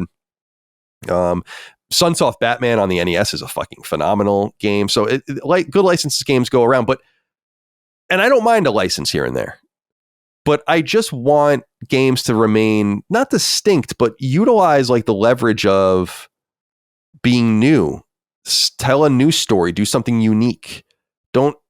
It's very valuable to be a Batman game because it's a Batman game, but that also stymies and limits you in what you can do. If I were a creative at one of these studios, I think I can go two ways. I think, yeah, it would be fun to work on a Spider-Man game or whatever, but like, don't you want to work on your own thing where you can put your own imprint on it? Imagine working on a Star Wars game or a Marvel game where you have to those guys are, I know from full well, because I know people that work on these games and I know people that work at places like Marvel where it's like, they're nuts. They like look at everything because it's all got to fit and it's all got to be canon and can't offend this sensibility and you can't do this and you're not allowed to do that. And that's not, it's like those rules don't exist when you're making your own thing. So to me, I'm more surprised that there isn't more attraction to just trying new things. I know it's risky. We were talking about Cronos earlier. Like Cronos is a new IP. It's not doing great. It's risky. But I feel like it's derivative and boring after a while to focus so much on licenses. And I feel bad for Insomniac. I think they're where they want to be. It certainly means they're safe, right? If you're working on Spider-Man into Wolverine, Venom, X-Men, you're going to be okay. But also, like, where's the fun at some point of making your own thing, of going in and saying, like, we're making this up and it's not beholden to anyone? That's where I'm coming from. So I leave it there. Chris, where are you on this?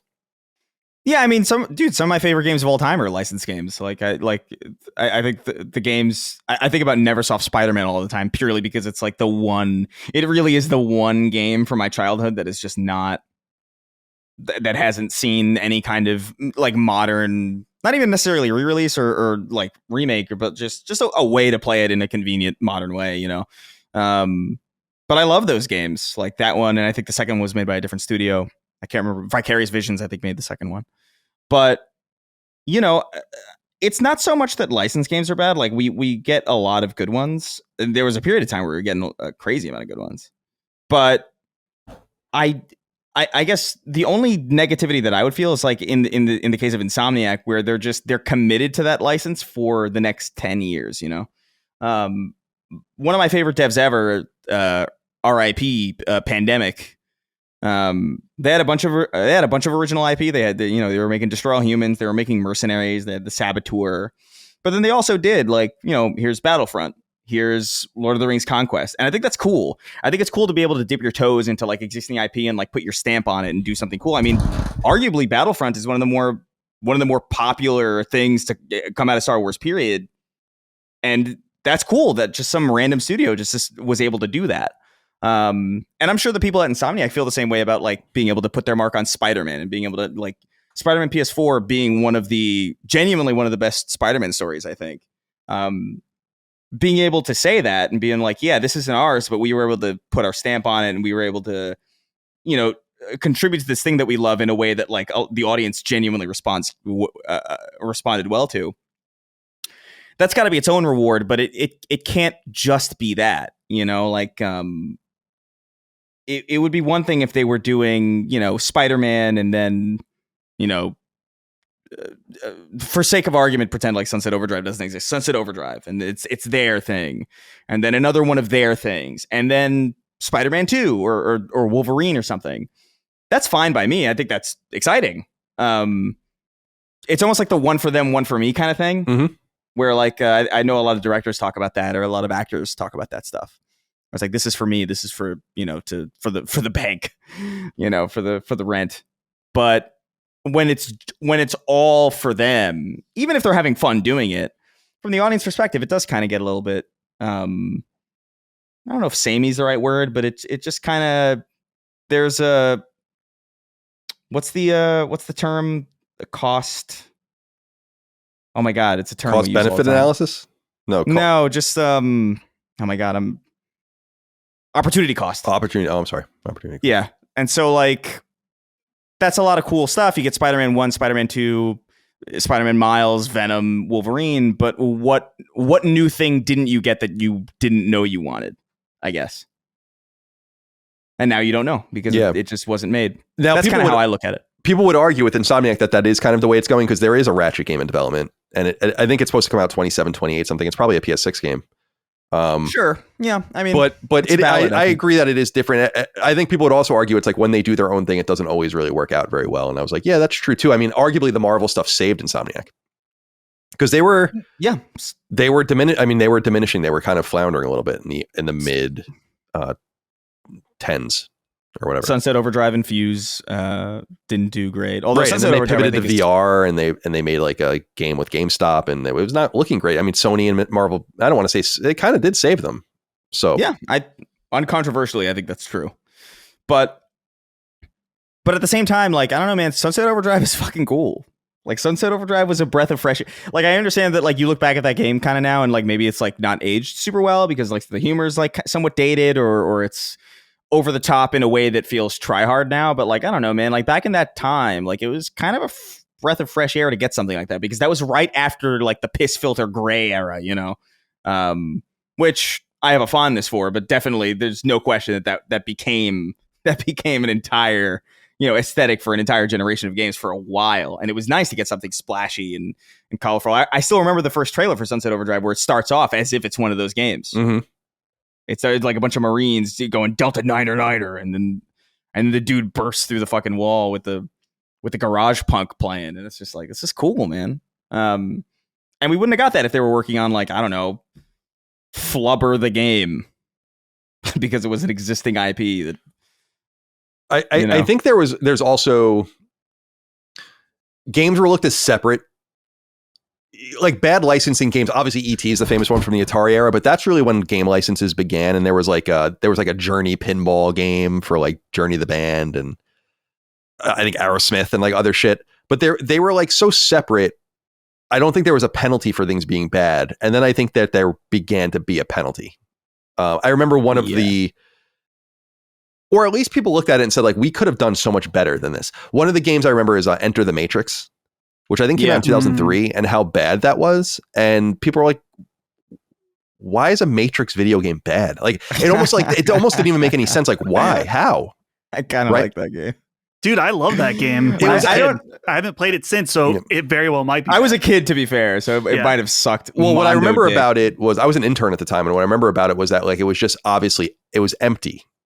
Like it was clear that like it was not finished, and they were like, all right, time to go, because I think it was trying to be out in time maybe for the second movie or something, or the third movie. I think so, yeah. But I think that the penalty started to grow. I think Batman was another thing. Like there was incredible fusion between, not that they were talking to each other, but the Nolan trilogy, the Arkham games, all really at the same time. And it's like, damn. Well, like this is really high quality. Like this is the best Batman ever. Right. And how additive it was. And I think people started to learn and said like, if we actually try instead of just license things out, and like there are still companies that like Game Mill does this, like the G.I. Joe game, like they do all these shitty games, right? It's like, stop, like you're from another era, like just do it right. And I think companies started to realize like actually Spider-Man is something worth investing in. Right. And so maybe that's my theory of the case. I don't know. Dustin, do you have anything you want to add? I think that some of the negativity about licensed games coming from this podcast specifically is just because over the last few years, it feels like we're getting constantly barraged with Star Wars and Marvel games. And so it just kind of adds to the points that you guys were saying earlier about it's like, man, I'm good. I'm good on Marvel. I'm good on Star Wars. And it is a good point to bring up like Hogwarts Legacy. I think that was a great licensed game in that it did something that was part of that Harry Potter world, but also different. It was in a different era of than the movies and the books. And that's the best way to do something that's licensed. So, but yeah, there's of course exceptions of games that are great. And we just talked earlier about how we all thought Wolverine was great. Maybe we wish it was a different licensed game or a different non-licensed Insomniac project, but I think we still take it for what it is and enjoy it. Yeah, so, I mean, I do. I just think that like if Sunset Overdrive, I guess you could say, but it's really like Resistance is the last true new IP of any note that they made, and that's 20 years old, 19 years old. It'll be 20 next year. So there is like Chris was saying, an opportunity cost. I think things started to turn around in the PlayStation 2 era in a way. I remember you brought up Harry Potter, and there was like EA specifically was doing Harry Potter and what was it? Lord of the Rings. And, that's right. And they were doing pretty good stuff. And then Star Wars games started to be okay. Like the Lego games, and then you had Force Unleashed by the time you got the PS3 and all the rest. But like people liked some of that stuff. And obviously that began in the 90s with some of the shooters they were doing. There was a little bit of caretaking, but I just think people for a long time were like, that's separate. We just make extra money on that. And I don't think they realized like how circular the entire thing could be if they just did it right. And I really think Batman specifically was. Yeah. It's like, damn, dude, these are some of the best movies of the last few years and some of the best games of the last few years. And it's licensed. It's unheard of. Yeah. So, well, yeah, I mean, it's crazy that Spider-Man 2 wasn't the one that did it. You know what I mean? Like, because even the what is Activision, when they were making the Spider-Man movie tie-in games, like even they didn't realize, like they made Spider-Man 2 and they didn't understand that they had made something amazing. And then the next game was just kind of like, whatever. Like it was just like a completely thrown together, nonsensical thing. Just not nearly as good. And so it's weird that happens. Like, but early on in the 2000s, I remember a lot of great, like Harry Potter and the Chamber of Secrets. I think is a banger video game. I think what is it? Return of the King was a banger license. There's good shit there. It's just like we want to see new stuff. Yeah.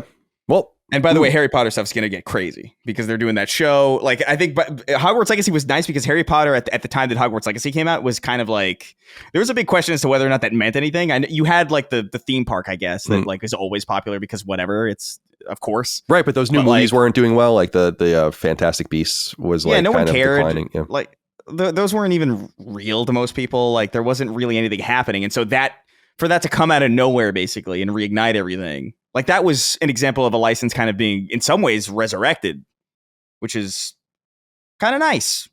But we get a lot of Marvel stuff. We get a lot of Star Wars stuff. There's a difference. And you're about to get a metric fuck ton of Harry Potter stuff.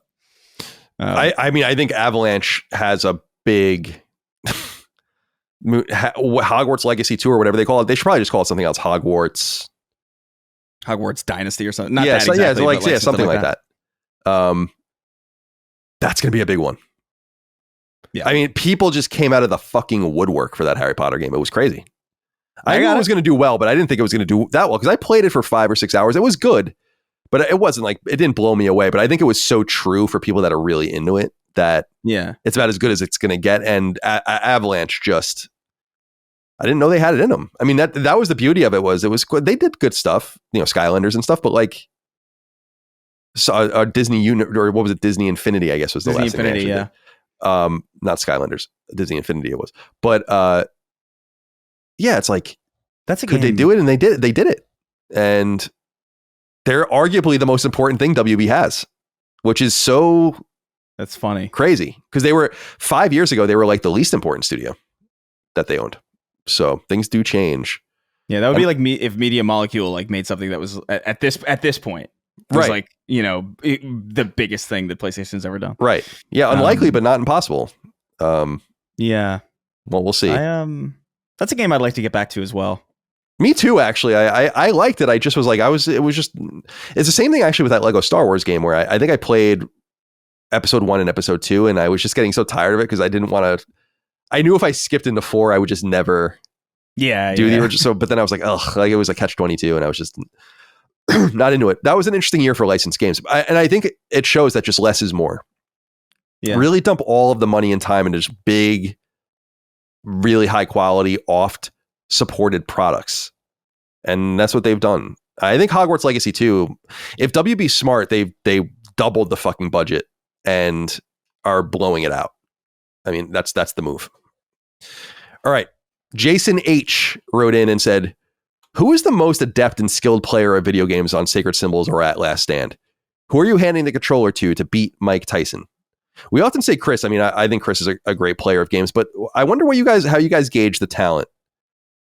And if it's even really knowable. Because even when you're watching someone streaming, it's not really like watching them on the couch or like if you were just spying on them. Yeah.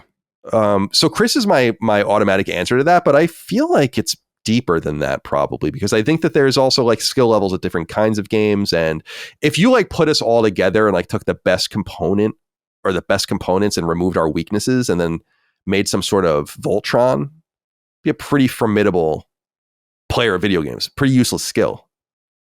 But you always talk about Chris. Does my Sekiro Platinum mean nothing to you? No, you're a high quality, talented player, and both of you are also younger, so you're not suffering from the dexterity failures that I have now, where I don't know if you guys are at the age yet, but I feel like I know that I'm getting worse. I don't know what that's all about, but I definitely was better when I was younger. But the thing is, like, some people have hand problems. Like, my hands feel fine. They just crawl into a claw like this. Right. Where I'm just like, my hand just sits like this, like the shape of a DualSense controller. And then you just slip it in. It's like a G.I. Joe. Yeah. But and remember we had a letter the other day about being like false modesty. It's like, it's not false modesty. I think I'm a well above average video game player. I mean, there's just no doubt about it. But in terms of when I watch Evo, or I see footage of Counter-Strike, or I'm like, come on. Even when I was seeing Battlefield footage from like the beta, it's like, dude, I can't play at that level. Like, that's not happening. Right. Did they tone that shit down? Like, I think they toned. They nerfed the movement, Thank which God. I'm so happy for. Yeah. Oh God, that made me so happy. But I feel like I don't know. I'm good at very particular things, and I can do well. I can pick things up and play them well. Like, I haven't played Mega Man in a long time. I know I can get through Mega Man. Like, I haven't played a lot of. I mean, Silk Song is a really good example. Like, I know, like, as I'm spending time playing Silk Song every now and again, like, I know that I could get through it. It really is a time issue with like the runbacks, and I'm just like, I don't know if I have the patience for it, which is in and of itself like a skill. So, like, I don't know. I would probably, on the basis of Dustin having completed all those FromSoft games, I would put Dustin probably ahead of me, purely for that reason. Because I don't know if I have that patience or that tactile skill. Because I still haven't beaten Elden Ring. I've put like 200 hours into that fucking game. I haven't beaten either the DLC or the main game. I got stuck at Malekith and I was like, I'm good. I think though, Colin, you mentioned this earlier though, it depends on the type of game, because I'm sure Chris is better than me at FPS games. But no, 100%. I did beat the DLC final boss pre-nerf. That's my greatest gaming accomplishment. But I think there's something to point out here, because he said if Sacred Symbols or at LSM, it's probably Brad. That would have been Brad. Like, I would guess Brad or Maddie, but like Maddie just because he plays so much. Yeah, like, they play a lot of different things. I've never really seen either of them play, but I guess you could just presume that, right? If they're getting through this stuff. Yeah. Yeah. Yeah, I think it's very genre dependent too. I would agree with that. I think that I honestly would say that I'm probably not better at anything, like any genre or any type of game, than someone else. Maybe you would even say sports games, but then you would start bringing COG in and other things, like people that have really played them, you know. But I'm okay with that. I'm not in it for that reason. I also think it's interesting that I think people play games differently. Like, in other words, you sit down and watch a movie. I guess you can watch it the same way, but it's playing. But it's like, how do you interact with the game? How deliberately do you play it? How do you deal with things like damage? And a good example is, like, in a lot of 2D games, like, I love brute forcing myself through games, knowing like how much damage you can take and be like, fine, it's fuck it. Like, as opposed to like being very careful and waiting and plotting. It's just like, all right, let's go, you know, and just keep it moving. It's actually easier that way. Like Mario famously, like, especially the first Mario game, is just famously much easier to play if you just keep moving. Like, you just got to keep moving. Like, you know, in the end where like you're trying to get to the last castle and it's like all the fucking Hammer Brothers and the fire. It's like you can't stand still. So a lot of it is just knowing how to play and all of that. But there are some like sophisticated players that don't get hit and get S ranks, and I don't know. I'm not that hardcore. It wasn't really until trophies. So it's been a while. I mean, it's been almost 17, 18 years, but where I really, really started playing everything at a deeper level, as opposed to just the things that I liked. And I think it's actually been good for me in that way. And I've definitely spread my wings and gotten into more game genres because of it. But even 2D games, like, I don't know that I'd be better. There's probably, I'm certainly in the upper echelon of our people, but yeah, I think so. I'm sure there's better players. So who would fight Tyson? Who would fight Tyson specifically? Not me. Yeah, I would think it would be someone like me. I mean, maybe me or Cog. You Brad or Cog, I think. Yeah. Tyson's hard as fuck. So that's no joke. But Dagan, if he was still here, would be able to do it.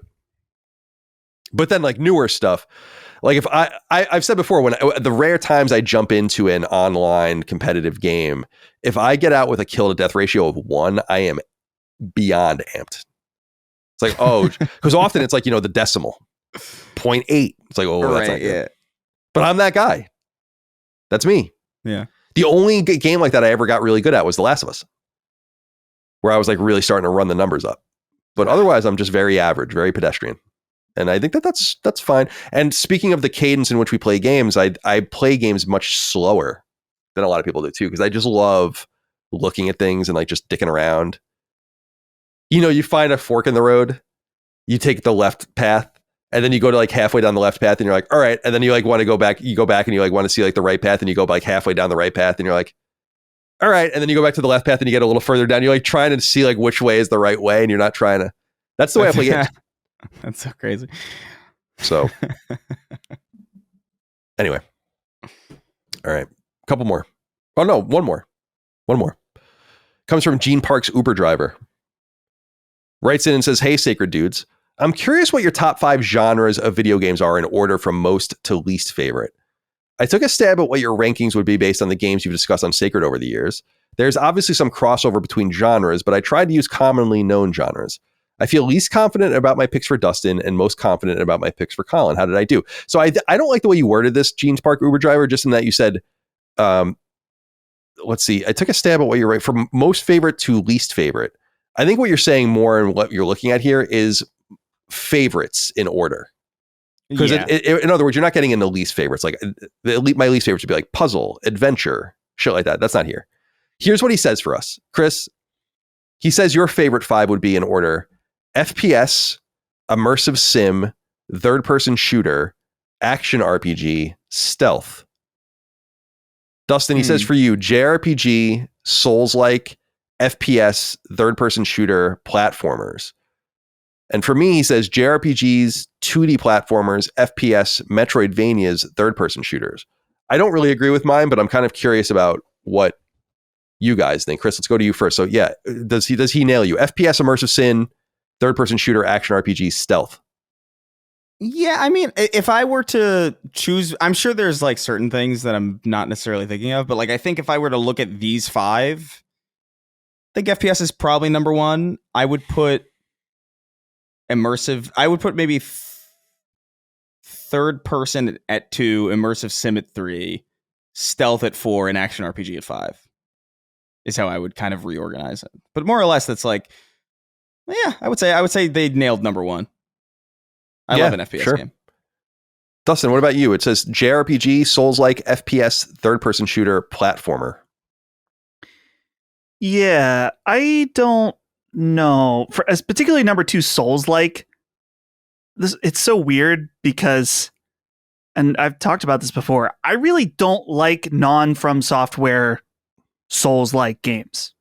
Brad, on the other hand, loves them. He played like the first Berserker, and other, I guess the only one I really liked was Lies of P.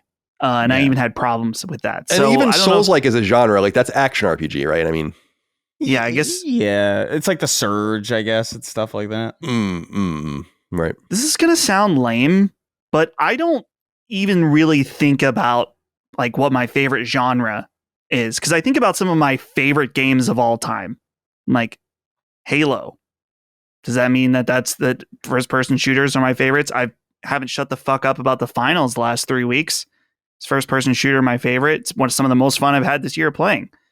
But I also, Donkey Kong Bonanza. I love platformers. I just don't think I can rank them just because a good game is a good game to me. Even a puzzle game like Blueprints, one of the best games I played this year. Do I consider is Blueprints a top genre or puzzles top genre? I just don't even think about it like that. Do you ever feel like maybe like there's like, I agree with that, but there are certain genres where I'm like, I'm definitely in my element with this. And that's kind of how I think about it more, where it's just like everything kind of comes naturally in a way that like maybe for like a horror game, I love them. Like I love Dead Space, but like there's like some acclimation that needs to be like, or even immersive sims really like there's a lot of acclimation that I have to do to really get into it because they are so specific. But I love them. But FPS, like to me, is just like I don't have to do anything to like, I press every button in the first 5 seconds, and I'm like, okay, I know what this is. Yeah, that's what I always do when I play a game too, just to see it. I don't even because he put JRPG as number 1, and some of my all time favorite games are JRPGs, Persona games, of course, Nier Automata, which is kind of like an action JRPG. But I don't know if like I don't care about trails of, whatever, Right. trails of Listeria. Forskinia in the sky or whatever. Oh, like I that's don't Tales of Listeria. Yeah. Tales of Forskinia. What kind of place is that like? So yeah, I just it's always fun when we did our like our stream where we were looking at the PlayStation Store, anything anime, people are like, oh, Dustin. I'm like, there's a character that's been created of me about my anime fandom that is really not as true, I think, as people think. But yeah, like Brad's much more of an anime nerd, right? Maddie, maybe Maddie, not even Brad, because like Brad's not even caught up on One Piece right now. Oh, okay. Fake fan. But when it comes to anime, that is the only anime I've really watched. Maybe this year with Dan. Like it's like I don't care about Demon Slayer movie. Don't care about My Hero Academia. I don't. Yeah, I'm not into that. I think the issue is that you ran with the jar. You ran the with jar the jar thing, really, dude. Okay, no, I introduced the jar as a concept, right, and then it got applied onto me as a thing I do because I exposed for what it is. You introduced it because I introduced. So I guess I got to watch out. It is on me. I'm not gonna, that's true. But it's to me, I look at my list and I'm like, JRPGs is definitely not number one. I think at a time in my life, a long time ago, it would have been number one. From the early to mid 90s through the early 2000s is probably when that was like my shit for sure. But it would be in the top 5. 2D, he says 2D platformers, and this is where I just think that this is it. The games that I like in 2D are not really platformers. You platform in them because it's a 2D action game, but they're 2D action games. Like if you think about a Mega Man game or a Castlevania game, a Ninja Gaiden game, those are not platformers. Yeah. This is why I just don't like that term really, like in 2D platformers. It's kind of why I get it, but it's why I always say like there's no such thing as a 3D Metroidvania. It's like, no, that's something else. Yeah.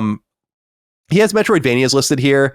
Metroidvanias I really do love, but I think that the zone's been flooded. It's funny. We were talking about you if you like something enough, you can never, like Souls with Brad, you can never get enough, right? I actually have gotten enough.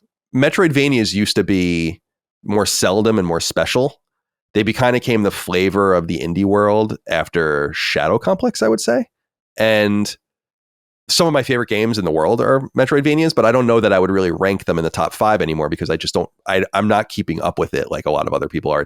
I'm not that into it anymore because I just feel like it does get a little repetitive and then it becomes more about the world. Like I would kill for a Castlevania Symphony of the Night sequel or the next Bloodstained or things like that. But so I think I might remove that. And then he has FPS above third-person shooters. I definitely like third-person shooters more than first-person shooters, but they would both be on the list for me too. So I don't really know. It's a very tough thing to figure out. I think it's a good effort. It's a very good effort, but and as was said earlier, I think it's like, am I ranking them? I don't know. It's easier for me to tell you the things that I just won't play. Otherwise, I'm pretty open-minded to whatever. And then you're thinking about like third-person shooters, but it's like, I really like survival horror games. Why wouldn't that be on here? Or whatever. So I don't know. And strategy. Yeah, I like strategy. I'm thinking of like a game like Control or Alan Wake, where I'm just like, what is that? I guess it's third-person shooter technically, but like I wouldn't really describe, like I wouldn't describe Control in the same way that I would describe Gears of War. You know, right? I mean? Exactly. No, that's exactly right. That's exactly right. It's too. I don't know. That's why I've said for a long time, Chris, we need to have some sort of convention where we figure all this out. There's very specific ways that we talk about games. Why not? Yeah. No one has anything better to do, as far as I can tell. Oh, clearly. Good Lord. All right. Should we get out of here? It's time to go. Yeah. Yeah. Yeah. Yeah. Yeah. Yeah. All right. Let's go around the horn and say goodbye. Chris, goodbye to you, my friend. What's on your agenda? What are your plans for the rest of the day? Oh, my God. I'm just going to relax, dude. Like, I recorded pretty much all day yesterday and then barely slept. And then now it's Thursday. We recorded this. I'm just going to eat and just play games. I'm not going to do nothing tonight. Cool, man. Sounds lazy good. day. Dustin, how about you? What's going on? Well, as soon as we finish recording, I got to get Duke out because I believe that they recorded their pickup. Got to edit this show. So yeah, just a bunch of work stuff. But tomorrow, with you and Maddie doing Sacred Symbols Plus, will be a little lighter. So I don't have any plans this weekend right now, which is good. Yeah, that's nice. So we chill out, play Silent Hill F. Oh yeah, maybe get some finals in. Cool. We'll see. Sounds good. Yeah, tonight watch Thursday Night Football. I'm tired. I might just take a nap, and I got to work out. Got to eat dinner, walk the dogs, and then this weekend, recorded Cronos with Maddie, and then Mike and I still haven't seen the Downton Abbey movie, so I want to go see. We just haven't had time, so I want to go see that. And we've been stacking up, like, people get, especially Micah, like Cracker Barrel, gift cards for Christmas and all these kinds of things. We're just like sitting on so much money, so I want to get to the Cracker Barrel. Get that new Cracker Barrel experience. That's basically just the old Cracker Barrel experience because they reverted everything. So that's probably what's on the agenda this weekend. And of course, football and games, lots of games. All right, my friends. Well, it's good to see you guys again. Spent a lot of time together the last couple of days. Yeah. Time to get away from each other now for a little while and rejuvenate. Thank you for taking the time to be here, though. Thank you for being here, and be well. Have a good weekend. Thank you all out there for your love, kindness, and support of Last Stand Media, Sacred Symbols, all the rest. Couldn't do it without you. Patreon.com/Last Stand Media for early ad-free access. LastStandMedia.store for merch. We'll see you next time. Until then, goodbye. See ya. Take care, guys. Sacred Symbols, a PlayStation podcast, is a product and trademark of Last Stand Media and Colin's Last Stand LLC, and is proudly recorded in the USA. The show is conceived by, is written by, and is directed by me, Colin Moriarty. My co-hosts are Chris Raygun Maldonado and Dustin Furman. The show is produced by executive producer Dustin Furman. All of Last Stand's theme music is by my best friend, Ramon Narvaez. As you know, all of Last Stand's shows, including Sacred Symbols, are fan-funded on Patreon at patreon.com/laststandmedia. The following names are at the producer level on Patreon, our highest tier, and we're grateful for your thoughtful and kind contributions to our independent endeavor. Thank you.